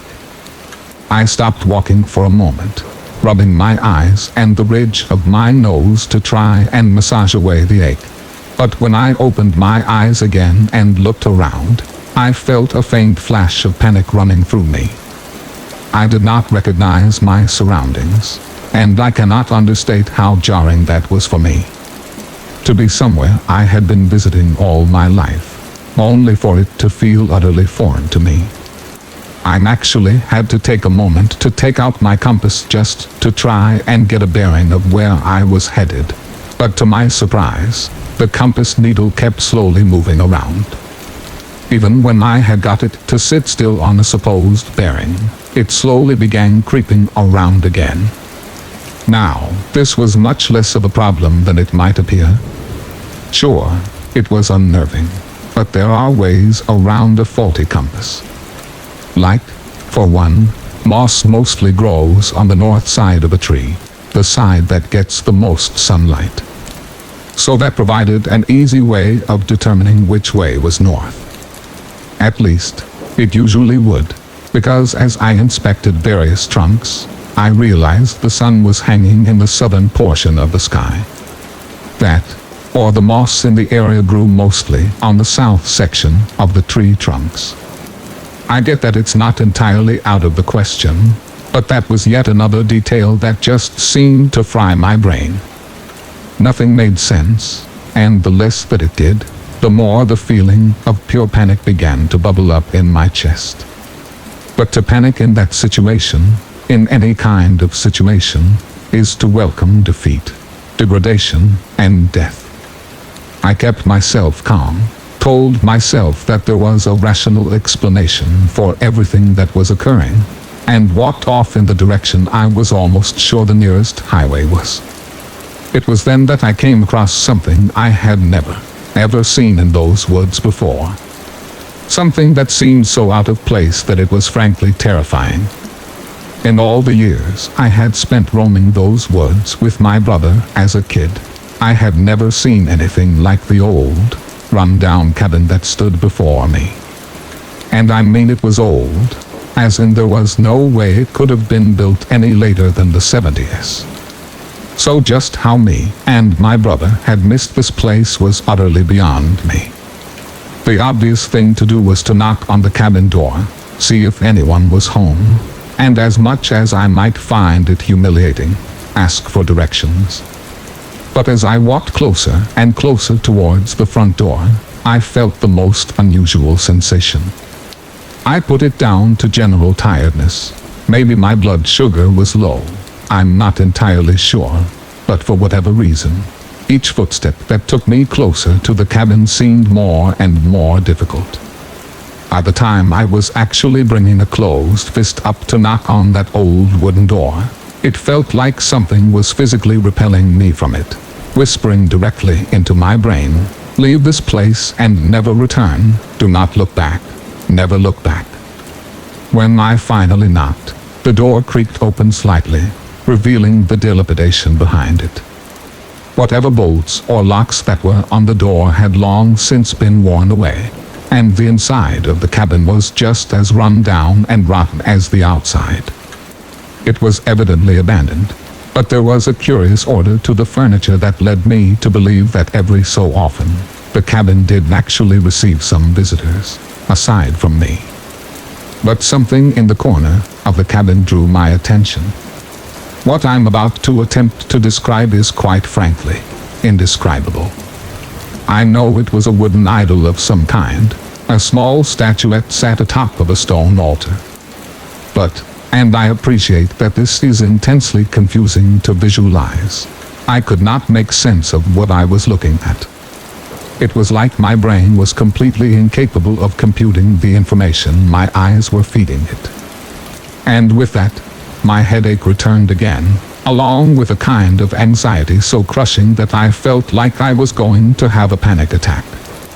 Don't ask me how I know, but that wooden idol, a mess of twigs and vines and moss, was a representation of pure, unfiltered evil. And I ran from it. I'm not in the least bit ashamed to admit that I ran like a scared child from that cabin. I ran until I found the highway, ran until I found my car, and drove like a madman until I was safely back at home. I haven't been able to bring myself to talk about what happened to me that day until now. I tried to tell a hunting buddy of mine once, but the words just wouldn't seem to come out. But please, if you're listening to this, heed my warning and do not go hiking in the woods near Pittsfield, Massachusetts. Story 58. Back in May of 2012, when I was in my senior year of high school, my school joined up with another school for a trip to the UK. It was honestly the adventure of a lifetime, but there was one night in Scotland that I cannot explain, and I will certainly never forget. We had worked our way through England and into Scotland, and were venturing north into the Scottish Highlands, where we would be spending a few days before returning south to Glasgow to catch our flight back to Canada. It was really nice to be up there, as up until this point on the trip we had been mostly exploring bustling cities and doing all the usual tourist activities of the UK, so it was nice to spend a few days just relaxing and taking in the natural beauty of northern Scotland. The place that our tour guide had picked out for us to stay was perfect. It was a resort in this beautiful valley which housed one of the many lakes in the area. Being the off-season, we pretty much had the place to ourselves, and when we weren't out exploring the surrounding countryside, we would be playing soccer in the large field a little ways from the main hotel building, or sitting around the fire pit talking about stupid teenager stuff. There was a girl from the other school that I had my eye on ever since the trip began. Her name was Brooklyn. She was a tall brunette with gorgeous eyes, pretty much the most beautiful girl 17-year-old me had ever seen. I really hadn't been able to get close to her yet, as when we split off into groups for the day trips, her and I never seemed to end up in the same one. Now that we were on a less structured schedule, I figured this was my chance to get to know her. At first, I tried the direct approach by sitting down next to her around the fire the first night and introducing myself. She said hi, but quickly just blew me off and went back to talking with her friends. Somewhat defeated, I got up to go grab something from my room and rethink my strategy. I don't consider myself to be a terrible-looking guy, but compared to Brooklyn, I may as well have been Gollum from Lord of the Rings, so I knew I'd have to try extra hard to impress her. I was suddenly snapped out of my trance with her as I heard a shrieking sound out the window of my room. It sounded like a woman screaming, and it initially gave me goosebumps until I realized what it was. It sounded like the whistle of an old steam locomotive. I figured there must be a heritage railway around here somewhere, since the UK is full of them, but it was odd as I wouldn't have thought they would run trains this late. I did remember seeing what I thought was a railway track on the other side of the field near the resort, so it was too out of the ordinary. I quickly forgot about it and made my way back to the fire, and by this point a lot of the other students had paired off into impromptu couples of the night. Fortunately for me, Brooklyn was sitting by herself on a bench on the opposite side of the fire for most of the other kids. I sat back down next to her and tried to pluck up some courage to talk to her again after my previous failed attempt. She jumped a little as I said hi, as if she hadn't even noticed me sit down. I apologized for startling her and asked if she was okay. She didn't reply, but I could tell by the way she was looking at the guy across from her cuddled up with another girl that she wished it was her over there. We talked for a little bit, and then I asked her if she wanted to take a walk. I had remembered the railroad track I had seen earlier, and figured it would be pretty romantic to get her out of there and watch the midnight freight trains roll by. She somewhat begrudgingly agreed. I don't think she really wanted to go, but I guess she wanted an excuse to not think about her crush and another girl together. It was awkward at first trying to keep the conversation going as we walked, but she started warming up to me gradually as the night went on. We found a spot to sit by the railroad tracks, and soon there was a distinctive rumble of an approaching train, followed by the iconic two-tone air horn sound of British diesel locomotives. We sat there and watched the train slowly roll by, and just as the last car disappeared around the corner, the clouds in the sky completely cleared, revealing the brightest full moon I had ever seen. We sat for another hour, and no more trains passed by. Brooklyn then mentioned that she was cold, and I have to admit, the temperature had seemed to drop significantly after the clouds had cleared. So we began to get up when she grabbed me and said, "What was that?" I listened, and far off in the distance, I heard the same shrieking noise I had heard earlier. I was about to brush it off and tell her it was just another train when it struck me that it was almost 1 a.m. at this point. The first time I had heard it, it was only 9:30, but there was no way that a heritage railway was running a steam train this late into the night. I told her it was probably a coyote or something, even though I have no idea if they have those in this part of Scotland or not. And we began walking back along the tracks toward the road that led back to our resort. It was getting colder by the second, it seemed, which was really weird as the weather had been so warm just an hour ago, and there was the cloud in the sky to signal an impending storm. As we neared the embankment we had climbed down from the road earlier, I noticed that I could see my own breath in the night air. I turned to look at Brooklyn, and she had noticed the same thing I had. "We had better get inside," I said. "There's gotta be some bad weather coming." Truthfully, I had no idea what was going on, but it was the only reasonable thing I could think to say. Then the shrieking came again, and it was a lot closer this time. Brooklyn and I jumped and cowered together Scooby-Doo style for a second, which made us both chuckle a little bit at how on edge we were. Then we heard what sounded like rapid deep breathing approaching us from behind. I turned around and saw a white cloud of steam maybe 500 feet down the tracks behind us. Emerging out of it was a blue steam locomotive pulling some extremely outdated-looking freight cars. "I thought they didn't use steam trains anymore," Brooklyn said to me nervously. "They don't," I quietly replied while keeping my eyes fixed on the train. Even though there was a fence between us and the tracks, I felt like we needed to get farther away.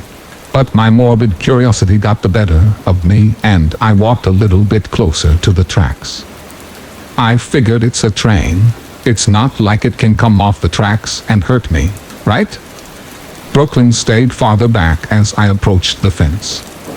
The train was approaching fast, and the sound was getting louder.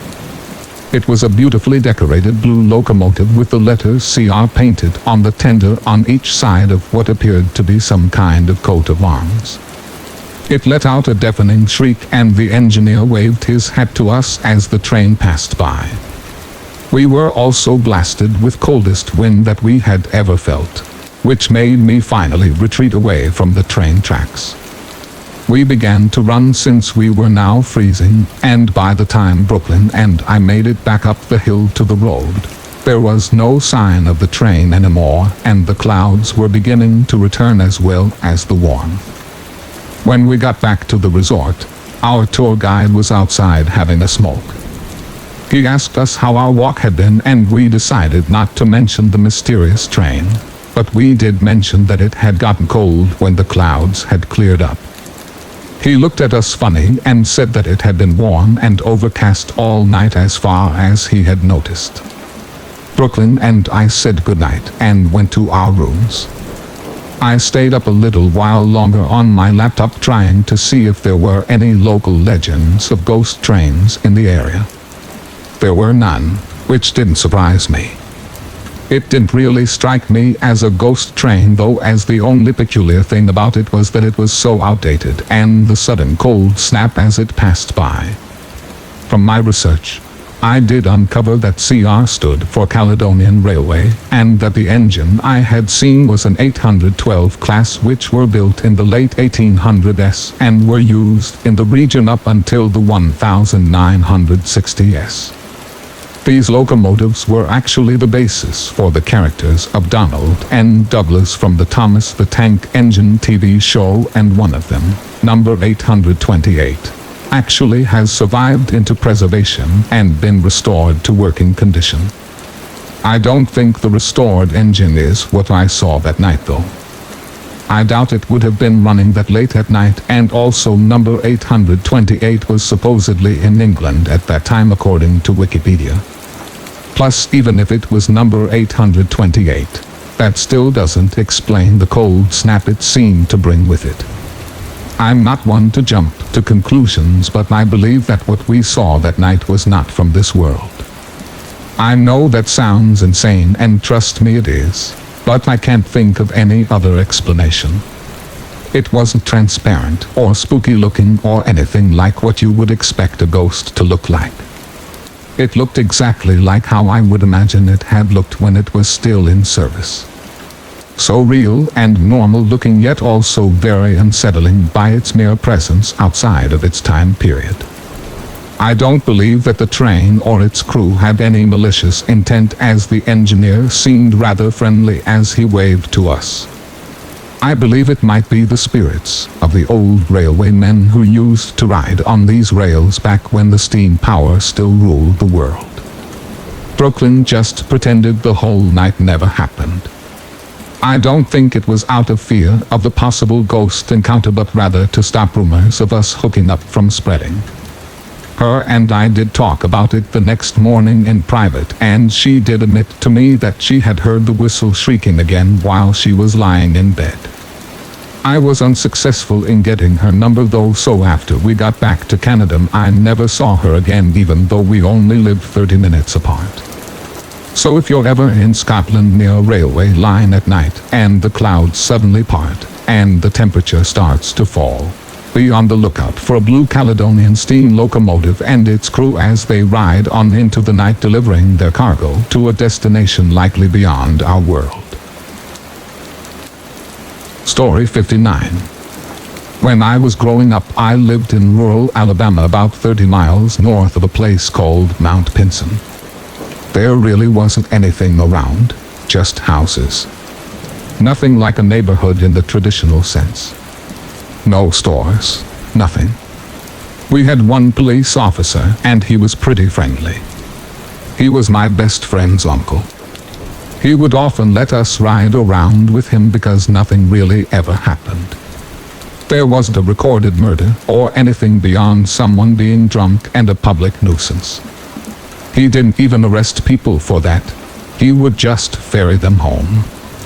We had this lady who was all alone. Her husband had died a few years earlier, and she was very lonely. She called this one cop over everything. If some kids were in her yard playing, she would call this cop saying she was being harassed. She did it because she was lonely and just wanted the company. No one could figure out why she wasn't just nicer to the kids or anyone around the neighborhood. One day there was this new kid kicking around near this little spot that we liked to hang out. It had a nice climbing tree and a rope swing. My friend and I, being interested in this kid, introduced ourselves. He told us stories of living in a big city and how fun it was. We were mesmerized at the time. He taught us some new games to play. We generally had a good time. Unfortunately, his father was a real jerk. It turned out this kid was the mean old lady's grandson, and his father had lost his job and went back to stay with his mom while he recuperated. Since the kid was around, she had warmed up a little to us and would invite us over for snacks and stuff. We obliged being kids because we were always down for some free treats. One day the new kid never showed up to our little spot again. We figured he was busy with his grandma and was just doing other things. A couple of days went by and my friend told his uncle. His uncle said that he would take a look. He let us tag along because he never imagined anything weird happening. It took about 10 minutes to make it up the windy dirt road to her house. It was quicker just to walk through the field. It took maybe 2 minutes to do. Well, we got up there and he instructed us to stay by the car and we obliged. He knocks and knocks. No answer. Their car is there. He knocked again, this time louder. No answer. So he circled around to look in the back. My friend and I decided to try knocking ourselves. It didn't seem like a bad idea at the time. We went up to the door and knocked. Nothing. My friend grabbed the doorknob and turned it, and I asked him what he was doing, and he pushed the door open. We both almost threw up instantly. It was like the smell was a physical force and pushed up against us. It was so vile. You can't even imagine. My friend's uncle made his way around, and when he got to the porch, by the smell, he knew immediately what had happened. He instructed us to go to the car and wait. He went inside to look around and then came bolting out of the house and threw up on the grass. He had tears in his eyes. Not like he was crying, but because he had just seen something that nobody is supposed to see. He went to his car to contact someone. My friend took off and I went after him. He was intrigued, and so was I. I felt a little more bolder following him in. We tiptoed inside and the first room was completely clean. Nothing to see. But then we walked into the kitchen and saw that the kid was stuffed into the oven, burnt.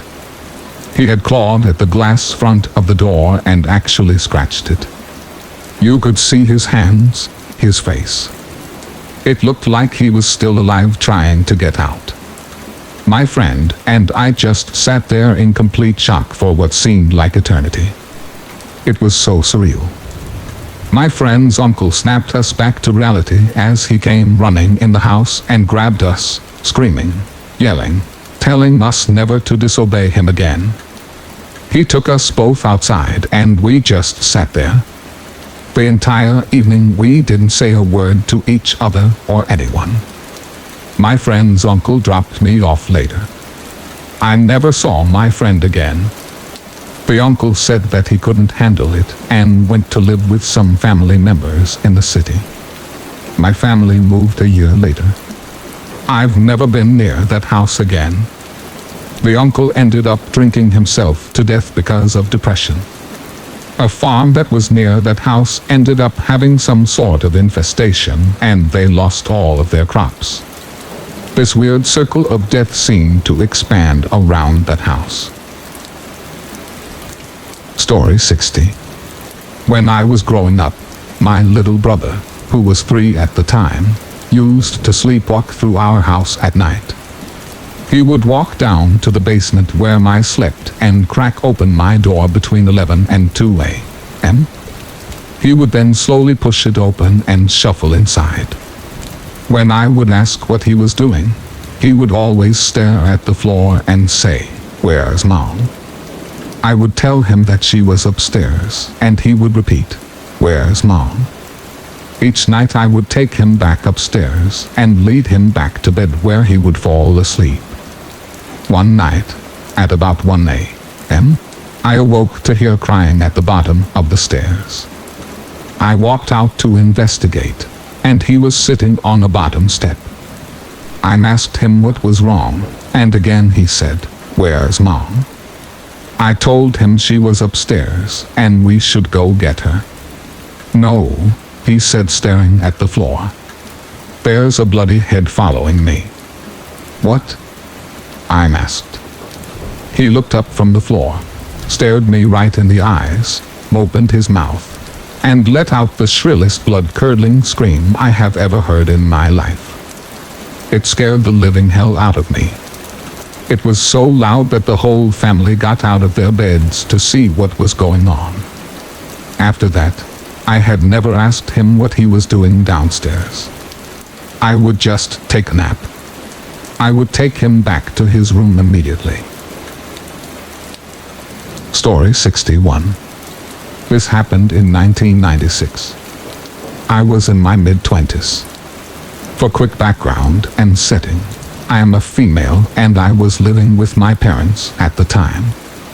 This was prior to smartphones, and I did not have a cell phone of my own. My parents' home was on a residential street in New York State. Blue-collar neighborhood, commuting distance to New York City. We lived down the street from an industrial area. A few old factory buildings that blended in with the houses and ultimately led to the town park and swimming pool, with a town dump beyond that. A strange mix of comforting suburbia and desolation. If you left my front door, went left down the block, and then hung a left at the first corner, you would be at the small gated entrance to the high school football field. The field was completely surrounded by a very tall chain link fence with a few gated entrances. This small entrance was the only way to get into the field unless there was an event happening. The field was adjacent to the first of the factory building parking lots. I felt very lucky to be so close to the field because it had a track around it. The track ran directly around the field and separated it from the two large sets of bleachers. This was an old stadium, even in the 90s, and while the home bleachers had been updated to metal years before, the visitor bleachers nearest the entrance were still wood. The track was dirt. It was softer on the knees than concrete, so I liked to nip down there in the morning before heading to my train and do a quick 2 or 3 mile run for exercise. I usually had the track to myself in the mornings. Of course, lots of days I didn't make the morning run, so if I got home before sundown, I would head down and run in the evening. The evenings were different, usually more populated. This particular evening, I was really pushing the daylight, but I wanted the exercise. It was summer, so I want to say it was around 7:30 or 8, but getting more toward dusk. There are the usual neighborhood guys playing soccer on the field, and 3 other folks on the track walking or running. A middle-aged man, an older woman, and a woman a little older than me in a pink running suit, or maybe just pink sweats and hoodie. I was feeling annoyed because it had rained and the track was not in great shape, so there were still muddy patches and uneven parts. It was hard to keep your pace when you had to dodge them, along with watching for other people. I was wondering if the other people on the track had been there a while. Maybe they would finish up, so I could have the track to myself. That would be perfect.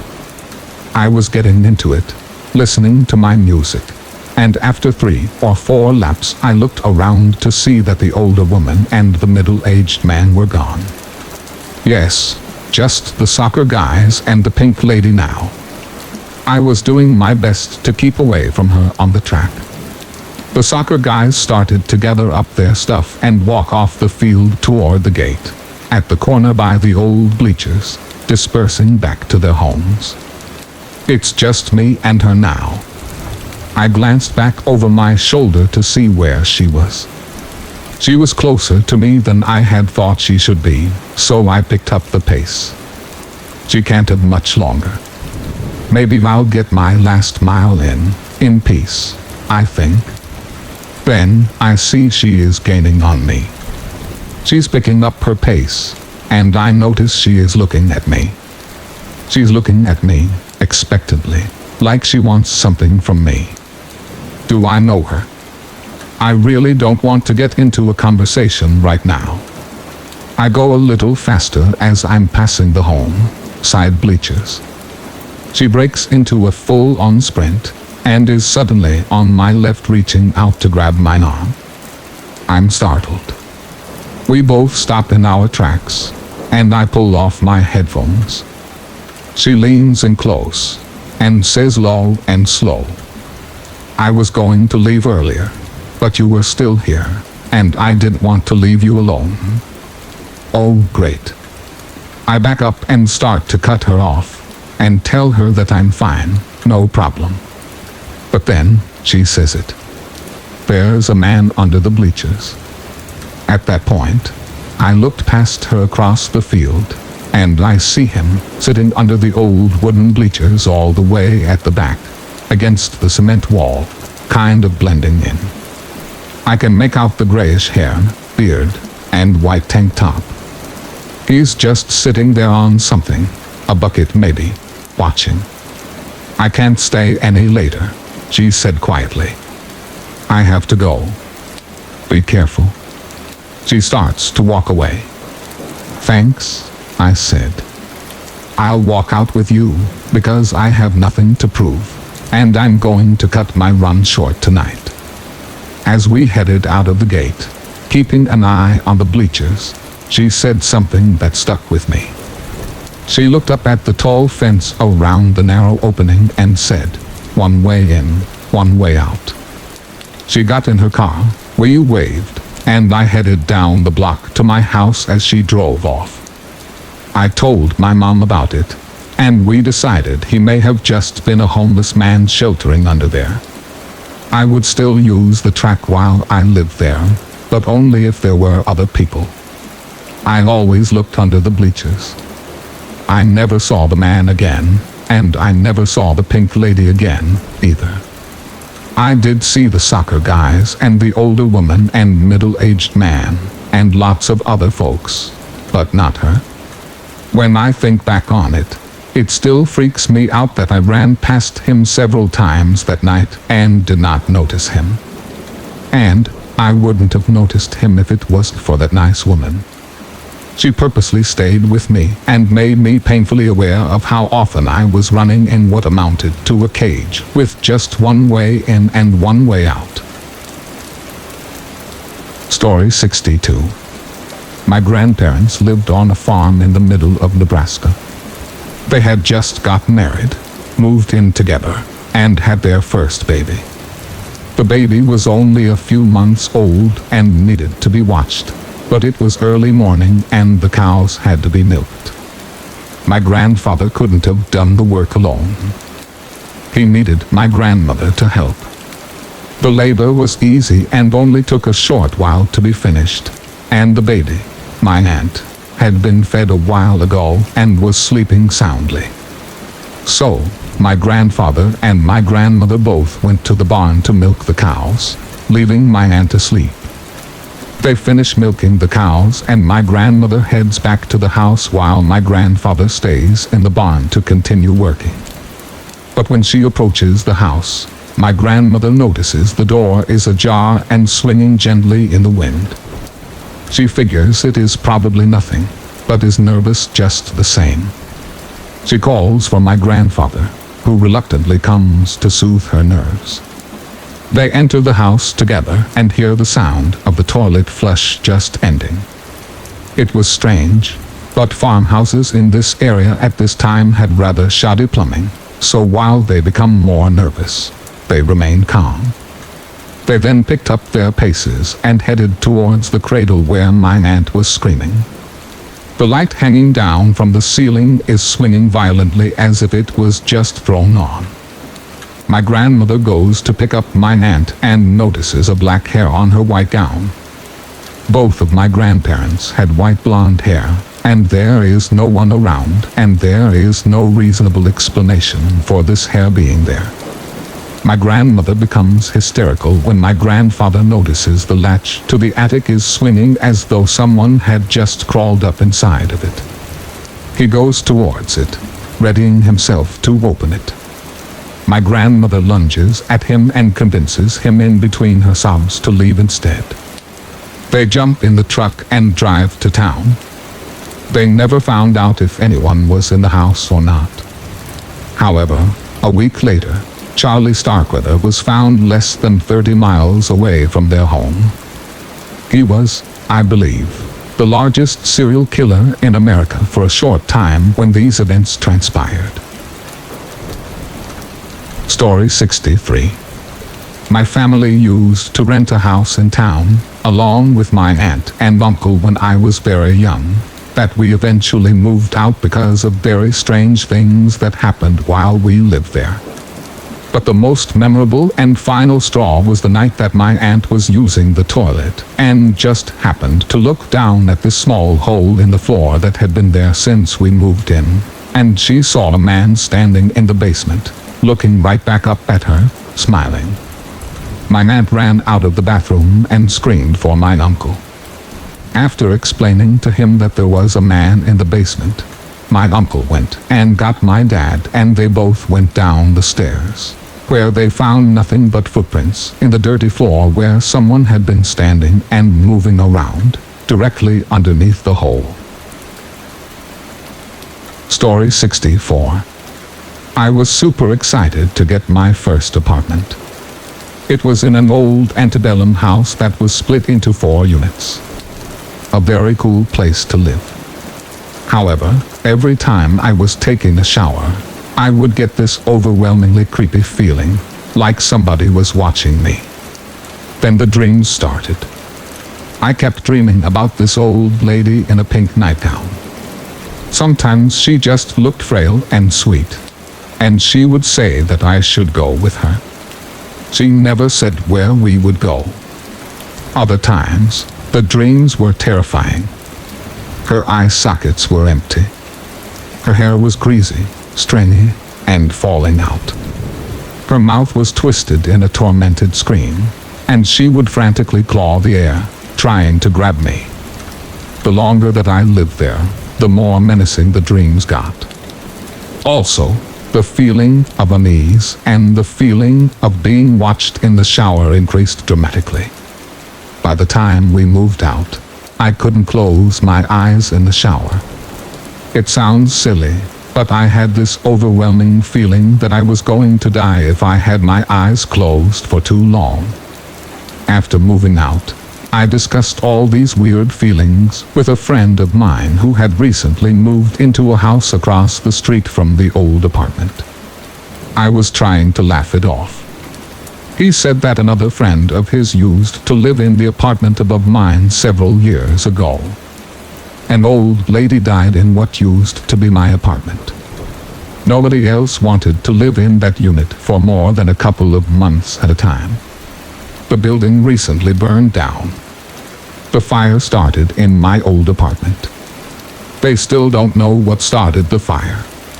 It still creeps me out when I think about it. Story 65. I remember when I was a kid, one night I woke up in the middle of the night to get a drink of water. I went downstairs to the kitchen and was surprised to see my little brother standing at the back sliding glass door. I stepped out of the kitchen to see what he was doing and found that the sliding door was open and my little brother was talking to what I assumed was himself. As I approached him, I heard him say, "I said no, you can't come in here." Obviously this was surprising, and since I couldn't see well in the dark, I asked who he was talking to. He turned to me with his eyes half open and said, "The man outside." I turned and looked out into the darkness, but I couldn't see anyone. I closed the door and put my little brother to bed and spent the rest of the night confused and scared beyond belief. The next morning my little brother had no idea what I was talking about when I brought it up. Story 66. When I was a kid, I used to ride my bike almost daily to the local library branch a few blocks from my home. One day when I was about 8, I rode down to the library like I normally did, parked my bike by the bike rack near the back entrance to the building, went in and browsed for whatever an 8-year-old boy would read, checked out a few books, and left the library. When I came out, there was a man standing over by the bike rack. I didn't think anything of it, so I just went over to get my bike so I could go home. As I went to get on my bike, he said, "Hi, my name is John." Then he asked me, "What's your name?" I was a stupid kid, so I told him. And then he said, "I work with your mom, you know." "What is her name again?" So again, stupid kid, I told him. And then he said, "Well, she wanted me to show you something over there behind those trees." In hindsight, and upon many years of reflection upon this incident, the guy sounds like the most inept kidnapper in history. It's like he was reading from the abducted child. However, it was 35 years ago, and the most education kids got about this kind of thing was just don't talk to strangers. My parents were great, but this was just not something people worried about all that much back then. I was a bit creeped out when he said that my mom wanted him to show me something in the trees, and my radar for this is weird went up. I politely declined the invitation to the woods and hopped on my bike to pedal home. As I turned away, he grabbed the bar on the rear of my seat to keep me from pedaling away. Now I was scared. I jumped off the back and re-entered the library. I made my way to the circulation desk and asked if I could use the phone. The woman at the desk told me that the phone was not for public use. So I left the library again from the back entrance. The front was always locked. Happily, my bike was still there, and the creepy man was gone. Thinking nothing of it, I jumped on my bike and set off. About a block from the library, I noticed a brown car at a stop sign on a side street. I looked again, and I saw the creep behind the wheel. I realized many years later, and not at this time, that he knew my route home, which means he must have followed me from my house to the library. Whenever I think of this now, it gives me a sick feeling knowing that he could have taken me anytime he wanted on my way to the library. I was probably saved by something as random as someone walking a dog or grabbing their mail, and he didn't want any witnesses. I pedaled faster once I spotted him, and he pulled out onto the main road. I was on the sidewalk, and he was following me closely. When my bike sped up, he sped up, all the while screaming and pointing at me. By now, I was screaming too, and moving pretty quickly for an 8-year-old on a 5-speed carrying library books. And no, I never thought to drop the books. I quickly turned onto a side street, and he was moving too fast to make the turn as well, and I saw him turn onto the next side street. The side street I turned on led to my street, but there was a hill that I could not pedal up between my street and I got about midway up the hill when I had to get off and walk my bike up. He was parked at the very top of the hill, just staring at me. I literally walked right past him, and I will never forget his stare, or the hate in his eyes. I have no idea why he let me walk past him, why he didn't grab me, why he didn't kill me. I got to the top of the hill, got back on my bike, and pumped my legs to get home. At this point, my house was less than 500 feet away. He turned his car around and followed me again. I got to my house, dropped my bike, and screamed for my grandmother, because she was the one home watching me while my parents were at work. The creep sped past my house and turned down the side street. I never saw him again. My parents called the police when they got home. I remember that the creep drove a Plymouth Duster type car, and he was balding, and was about 25 or 30 years old. I don't know if he was ever caught, or if he ever hurt any children, his name, or anything. All I know is that I have never gone back to that library. It sounds silly, but it's true. And for the next few years, I walked and rode my bike constantly, looking over my shoulder, and now I am unbelievably protective over my children. I don't trust anyone easily. I don't trust anyone with my children, and my first reaction to a helpful teacher or coach is what is his or her motive or true intention. Not a day goes by that I don't think about that day, and I wonder not, why me, but instead, why not me? Story 67. My girlfriend was living with her mother at the time, and there was always this little kid from across the street who would just stand and stare at the house. One day her mom is going to get in the car to go to work, when the kid asks who the old guy is that lives with them, and why he never leaves the house. Her mom is pretty puzzled, and asks, "What guy?" She was divorced, and there were no males living at the house.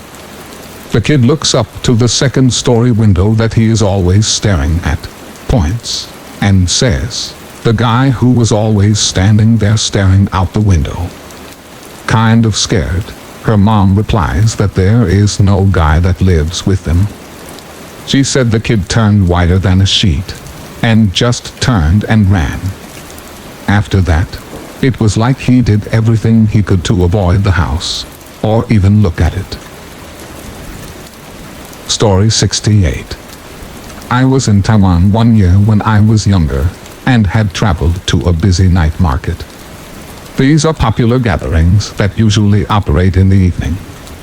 Nearby I spotted a sign for a net cafe in a 5 or 6-story tall building. Thinking I would fire off some quick emails, I walked into the dark small entrance of the building. The building was older and hadn't been well maintained, but it's not out of the ordinary in Taiwan. The entrance just had a dark hallway that led to a small elevator. I pressed the elevator call button and entered. The elevator was uncharacteristically new compared to the building, but I didn't think much of it. Like some Chinese buildings, there was the 4th floor. It's considered bad luck, since 4 sounds like death, so it just read 1, 2, 3, 5, 6, which was usual. I looked for the floor the net cafe was at, the 6th floor, and pressed the button.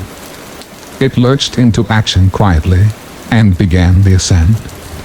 When it stopped, I figured it was my floor, so I instinctively began to step out. Right before stepping out, however, the sight outside the elevator stopped me. It was pitch black, only lit by the light in the elevator. It looked like it hadn't been occupied for decades, with some random pieces of furniture covered with white cloth. It was a small building, so each floor was single occupancy, so I could see pretty much the entire floor from the elevator. Thinking I must have gotten the wrong floor, I checked the light, the one that indicates which floor you're on. Strangely, there was nothing. None of the indicators. Story 69. When I was a teenager, I was waiting at an abandoned mall in downtown Sacramento to meet a dealer to buy some pots. This was back in the day, so payphones were still functional, and in pretty common use. As I was waiting, the payphone in the parking lot started to ring. Keep in mind, it was after dark on the outskirts of downtown, and not another single person was around. Out of curiosity, I walked over to the phone and picked it up. The man on the other line asked, "Is this Pete?" My name isn't Pete, and so I said no. The man ignored me and said, "Pete, I want you to do something for me." I stated again that my name was not Pete. He ignored me again and then repeated, "Pete, I need you to do something for me, or I will have to kill you." I laughed and told him again that I wasn't Pete. Finally, he said that he knew for sure that I was Pete and described to me what I looked like. He described me perfectly, down to the color of my pants and what type of hat I was wearing. I immediately hung up the phone and looked around.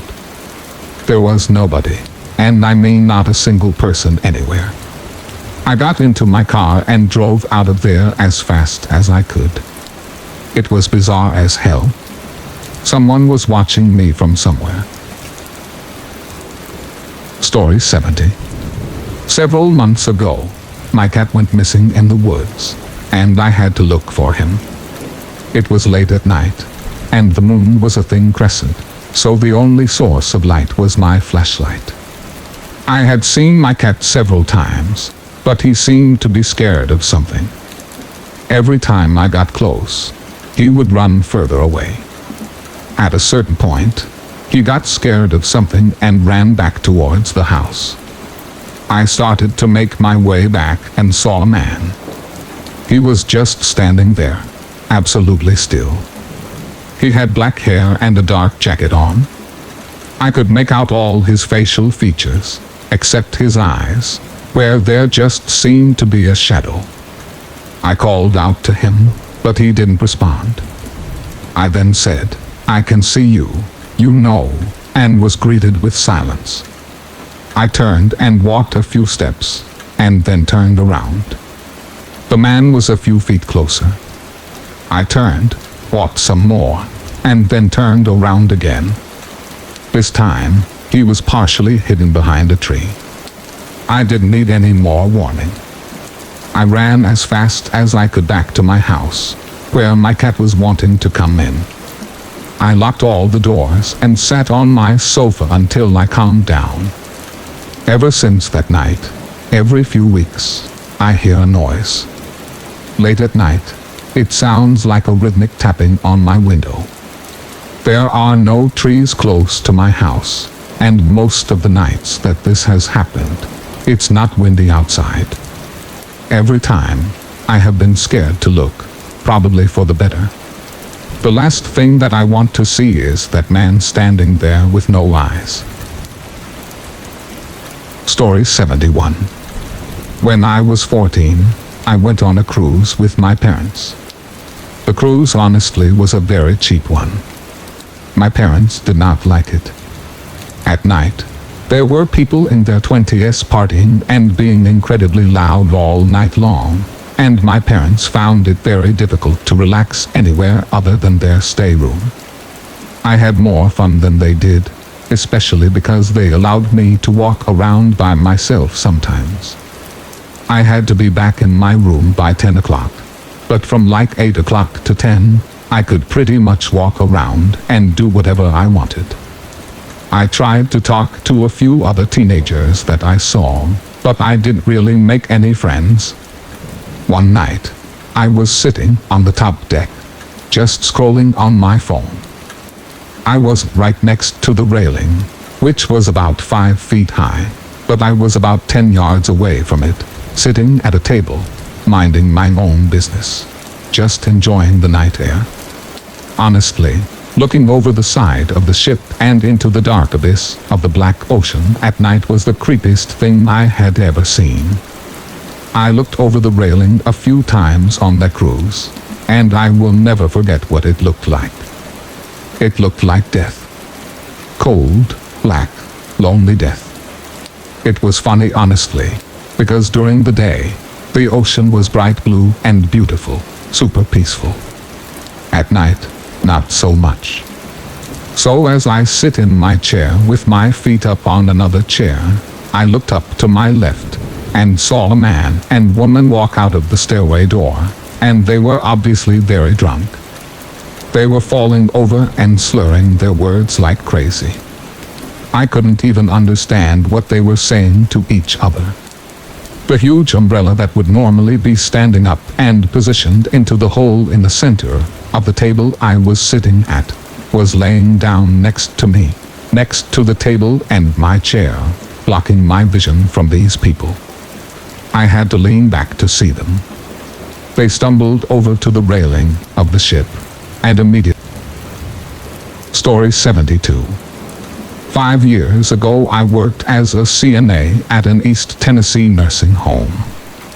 While working there was a resident named Helen, and upon getting my hall assignment, I was told by my hall partner that everyone that worked there believed her to be possessed. Right, whatever. Helen turned out to be one of the more difficult residents, to say the least.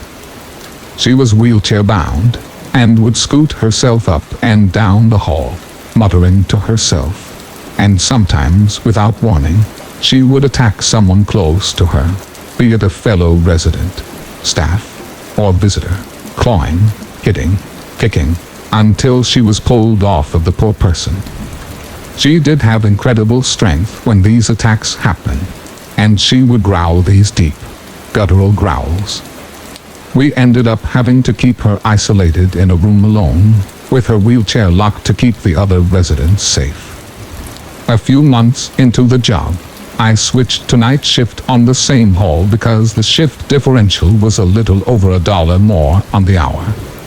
I was told by the night shift nurse that Helen was just as much a handful at night as she was in the day.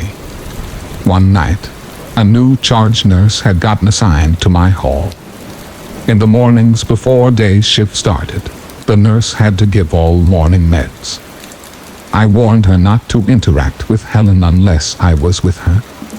That little bitty old thing, she asked. She can't be more than 85 pounds soaking wet. 87.5, I said, and it takes 5 CNA to bathe her. She looked at me like she didn't believe me, but agreed to let me know before she medicated her. Right before I started my end of shift charting, the nurse told me she was ready to administer Helen's meds. I nodded, stood up, and followed her to Helen's room, where she lay restrained. I went to get a pair of gloves from the dispenser, but they were empty. I turned to the nurse and said, "I'll run to the stockroom for a box of gloves. Don't touch her until I get back." I saw the nurse roll her eyes as I exited the room. Coming back from the stockroom, I heard cries of help ringing down the hall. The CNA from the adjacent hall was already running towards the sound, and I followed. The source was the ever-doubting newbie nurse who had undone the wrist straps of the sweet old lady and was now being clawed at. She had a handful of her hair from the back of her head and was digging her fingers into her throat, which was all scratched up and bleeding. Helen was screaming in a guttural rasp, "I hate you." It took me, the other CNA, and another nurse to pry Helen's fingers off of the poor lady and restrain her once again. The nurse from the other hall was cleaning my nurse's wounds while I took down an incident report. She said through sobs that after I left, Helen spoke to her in a sweet voice, told her good morning, and smiled at her. She asked if she would mind helping her to the bathroom. Helen was incontinent and hadn't used a toilet in over a year. The nurse told her that of course she would, and removed the wrist restraints. When Helen suddenly pounced, she cried harder, saying, her voice, even the smell of her completely changed. The nurse had deep lacerations to her throat and was missing a patch of hair. Helen had ripped it from her skull. That nurse quit that night. There were many other instances too. I became terrified of caring for that woman. The worst happened on my last night working at the nursing home. I was about to leave. I had already clocked out, but remembered that I needed to tell the shift CNA about a resident having an out-of-facility doctor appointment that one of them would have to ride with them to. I spotted them down the hall and called out to them, walking in their direction. I was passing Helen's room, did a double take, and stopped dead in my tracks. Day shift had already gotten Helen up and in her wheelchair. It was in its locked position in the middle of her room, but she somehow had gotten one hand free from the restraint and was chewing the index finger of said hand. It was all a blur. I screamed something. I ran into the room, and the day shift and nurse ran after me. It took all of us to wrestle her finger out of her mouth. She screamed and growled in protest the entire time. mouth and yellow jagged teeth covered in blood and bits of flesh. Helen had chewed the meat off of her finger. The doctor was called in and he said that he had never seen anything like it and she would need skin graft surgery. It was more than I could take. I walked out of that nursing home and never went back. I didn't give any notice. I didn't even call. I remained traumatized by Helen and I never worked as a CNA again. Story 73. I'm a long-haul driver for a moving company and my last run will be the last one that I ever drive. I'm in Minnesota on my way to Portland, Oregon. The first 2 days driving was fine. A little tight on time but not too bad. The third day I will never forget. I had run out of time and I was not able to find a room to stay at in Montana, so I had to sleep in my truck. It's not a sleeper cab, just a normal box truck. I've done this before, so all was fine. I was in the mountains and I was the only one parked at this rest stop. I knew that the next town is about 30 miles behind me. It was about 1,130 at night and I'm getting ready to go to sleep, but then for what felt like no reason at all the hair on my body stood on end and I froze as I looked out the windshield and there was a man standing about 20 feet away just staring at me. I sat there frozen for what felt like an eternity. He began to slowly move away, all the while making eye contact as he backed up. Once he was out of sight, I was on edge for another hour or so, constantly checking the windows. I finally became relaxed enough to try and get some sleep, and that was the worst idea I could have had at that time.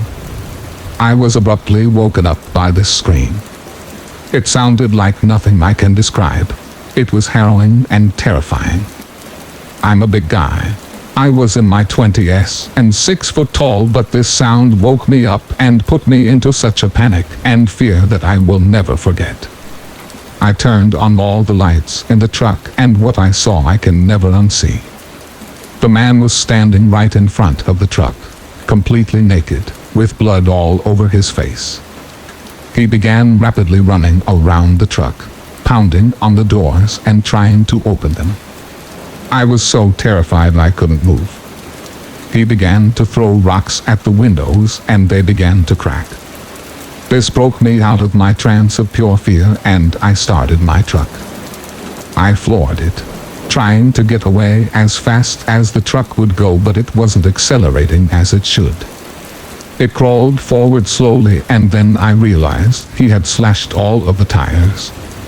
I was trapped in this box with no escape, no cell signal, and 30 miles away from anything or anybody else. I thought for sure I was dead, but there was one place that I might be able to make it to, the restroom. I could lock the door if I could make it, but that was a good 200 feet away and there was a lunatic with a knife outside. I watched as he kept going around the truck and waited for him to get to the back. That would give me the best chance of getting away. As soon as he was midway up the passenger side, I opened the door and ran like hell. I made it to the bathroom and locked the door right when he slammed into it. Story 74. This happened 4 years ago when I was 16 years old. Nothing scary has ever really happened to me apart from this. One night I woke up, needing desperately to use the bathroom. My house was pitch black. Only the vague orange light from the street lamps through my blinds made my room just barely visible. The first thing I noticed is that the air was absolutely freezing. It was winter after all, but I didn't realize my house was so poor at retaining heat overnight. The thought passed and I fumbled my way along the hallway, holding onto the banister as I made my way to the bathroom. I waved my hand about to pull the string that turned on the light. I pulled it, and then the overly bright light in the bathroom turned on and I squinted. I did my business, and just as I was about to exit the bathroom, I looked through the slightly ajar door and there was a window I could see at the bottom of the stairs, right next to the front door. The window had a translucent white curtain over it so I could still see outside. I squinted my eyes to see more clearly. There was someone standing at the window, next to the front door. All I could see was a dark silhouette, but I could tell it was a man.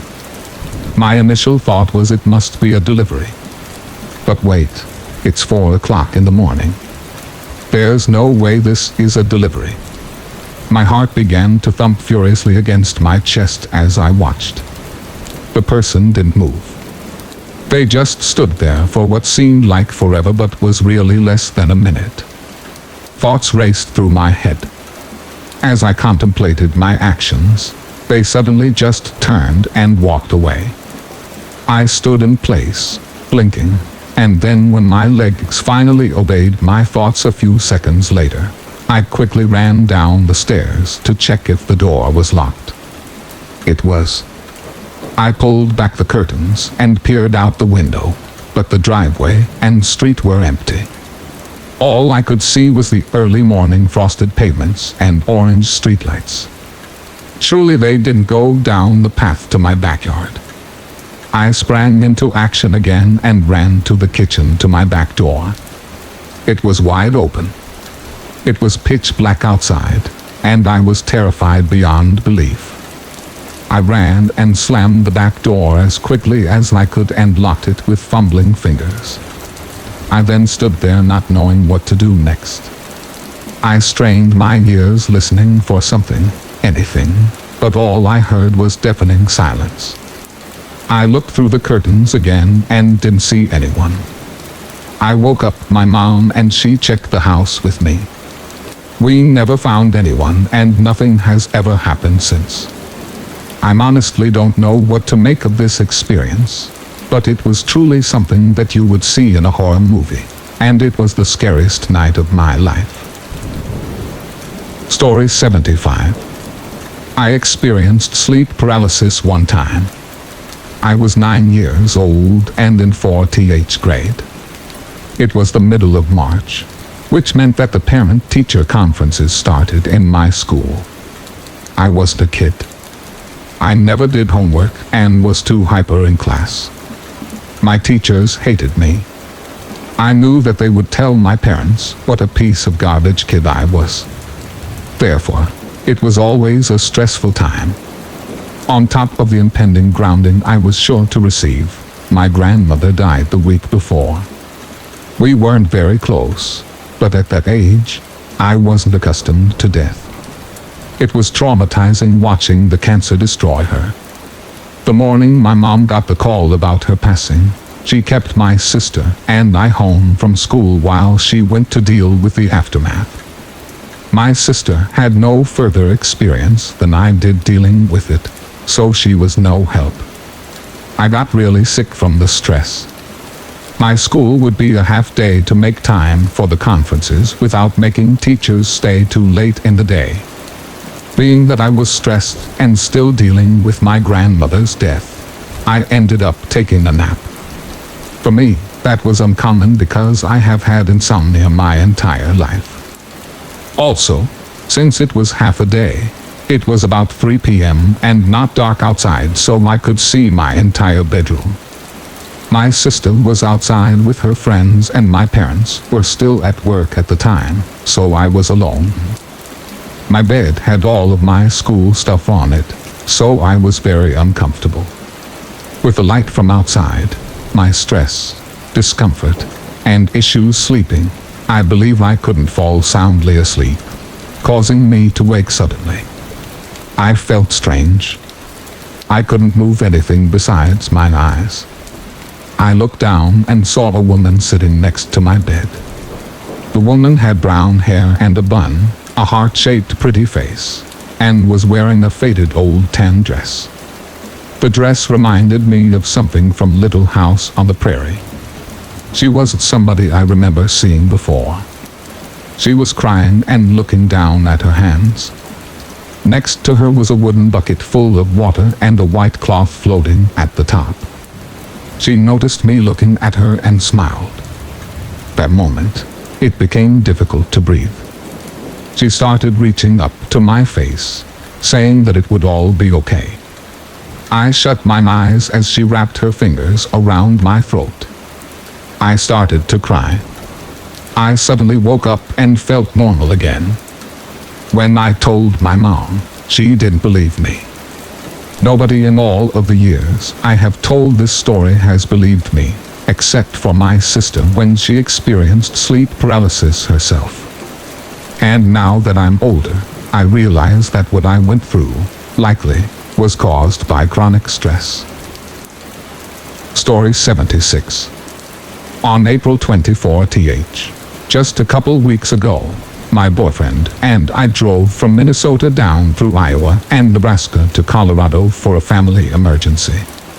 We made a pit stop to stretch our legs and also so I could look for rocks for a little bit. I found a wooded area near a park that had shallow runoffs from the larger river nearby. It was about 6 p.m. and I've never been to the area before. So I put on my rain boots and rock hunting gloves, made my way down this little hill and into the woods. This place looked like it had been flooded recently, or maybe some kind of overflow area for the nearby rover, because there was a lot of debris, garbage, and downed trees that were smooth from traveling down the larger river. So I'm walking around examining the ground, looking for some rocks, when I see this men's athletic shoe that still had a sock in it. My first thought was, damn, what if there was a foot in that shoe? So I walk up to the shoe to inspect it. Inside, there was what I thought might have been some rocks, twigs, dirt, and leaves. Figured maybe someone stepped in some mud and lost their shoe. And sock. I mean, I've lost a shoe while rock hunting before. It's weird that the sock was still in this one. But who knows? There was a lot of random stuff in the area. I spent about a total of 1 minute looking at this shoe. So I continue my search for rocks, and a little further this runoff, I see a bone that I picked up to show my boyfriend to ask what kind of bone it was, and how creepy it would be if it was a human bone. I honestly didn't think it was actually a human bone, because I definitely wouldn't have picked it up. I assumed it was an animal bone, and I figured the odds of it being human were slim to none. My boyfriend said, "Oh, it's probably just a deer bone or something." So I dropped it and kept looking for rocks. I didn't find any, and we went back to the car, and the rest of the details of the trip don't matter. I think we were in this area for about 30 minutes in total. So fast forward to last night, I was laying in bed scrolling through Facebook, and came across this news article from a true crime page that I follow. The title said something along the lines of this: Body of missing person found in Iowa. Cause of death still under investigation. My blood went cold. Having not even opened the article to read the location or any of the details, I just had this gut feeling. I instantly thought of the shoe with the sock in it, and the bone that I had seen and picked up just 2 weeks before. So I click on the article, and as I'm reading it, I see that the body of a person who went missing over the winter was found along the bank of the larger river at the park that I was rock hunting. And the case remains unsolved. I hardly slept last night because I had this overwhelming feeling that the shoe and the bone might have belonged to that person. I called the police department that was handling the case and explained everything to the dispatch lady. The tone in her voice changed and told me that this case has kept her up at night. She had me send an email with photos I took from the area. Story 77. You see interesting things working nights as a janitor, such as life-sized dolls under the bank president's desk. You learn some hilarious quirks, like an official wanting the vacuum marks perfectly parallel on his carpet, because he gets upset otherwise. Sometimes you see things you can't quite explain, like the reflection of a dog in a mirror that is never there when you turn around, but shows up night after night. Some things are quite chilling, like when the building music would switch on all by itself as I turned out the lights. Of course, being in empty buildings alone at night made everything take an extra dimension of spookiness. Only one thing really and truly scared me, however, because it was more tangible than mere dog ever could be, and more dangerous. It was a miserable night, with blizzard conditions that are not uncommon in the winter here. The wind was howling, snow was blowing. It was dangerously cold. Altogether the kind of night you don't want to be out in. My last building for the night was on the outskirts of town, in a quiet business plaza by a large public park. There were no nearby houses, and nothing in that area was open at night. In short, there was no reason for anyone to be out, especially in that weather. This building was not a spooky one, just isolated. I made an absolute habit of always locking the doors of buildings I was working on, because even in a safe town, alone, at night, made me feel too much like a target. That night was no different. I know I locked that door, and if I hadn't closed it firmly, the strong wind would have made sure it was closed.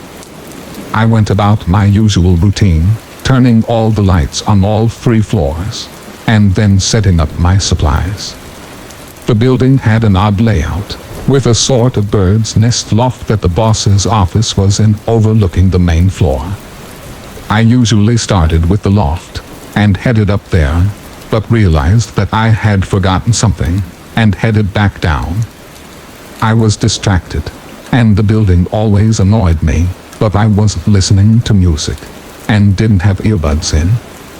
I was reasonably alert, so I was a little surprised to find the side door wide open, with the wind rushing in, and snow already drifting up. I froze a bit, because there was no reason that door should be open.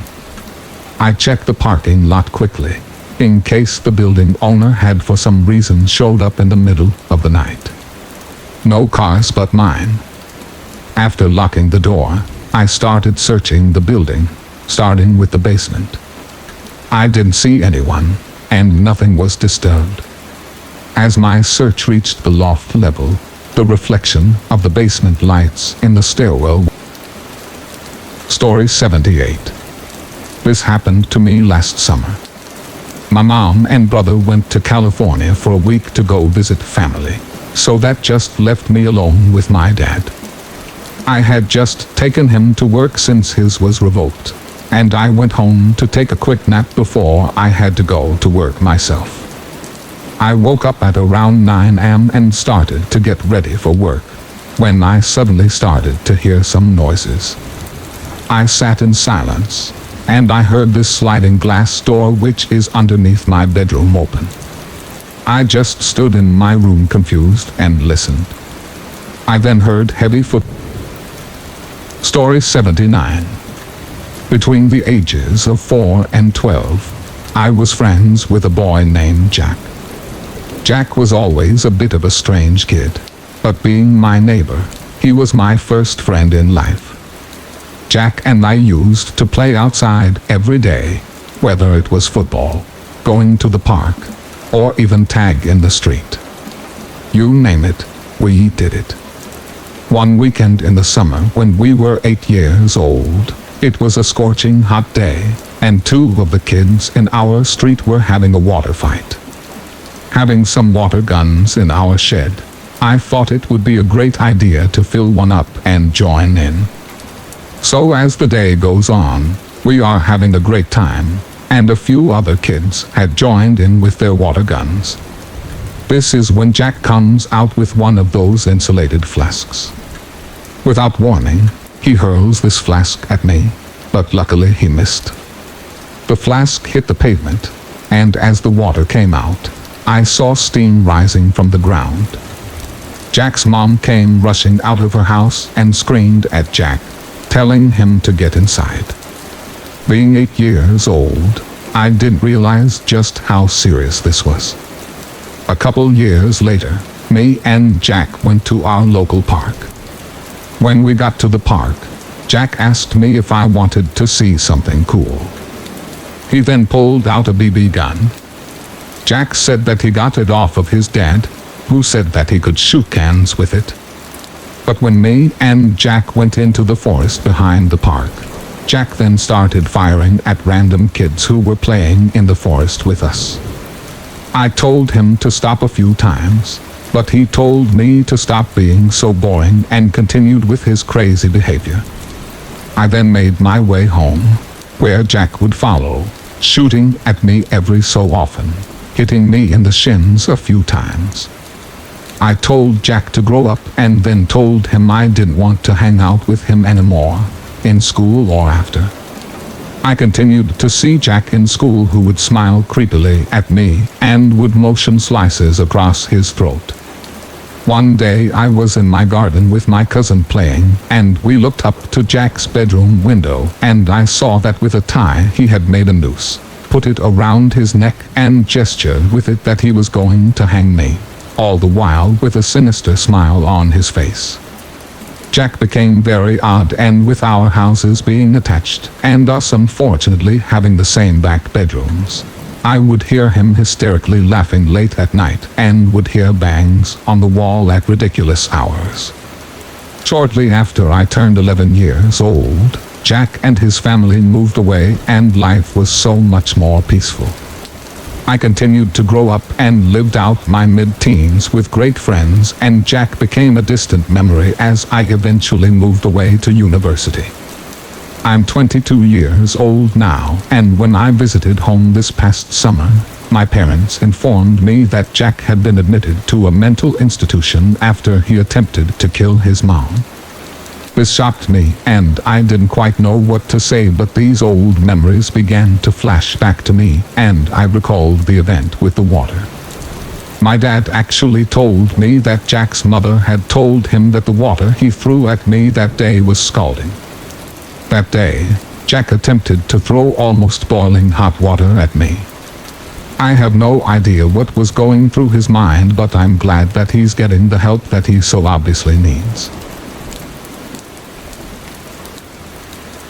Thank you for listening, and I wish you good health. Don't forget to subscribe to the channel to support us. Thank you very much.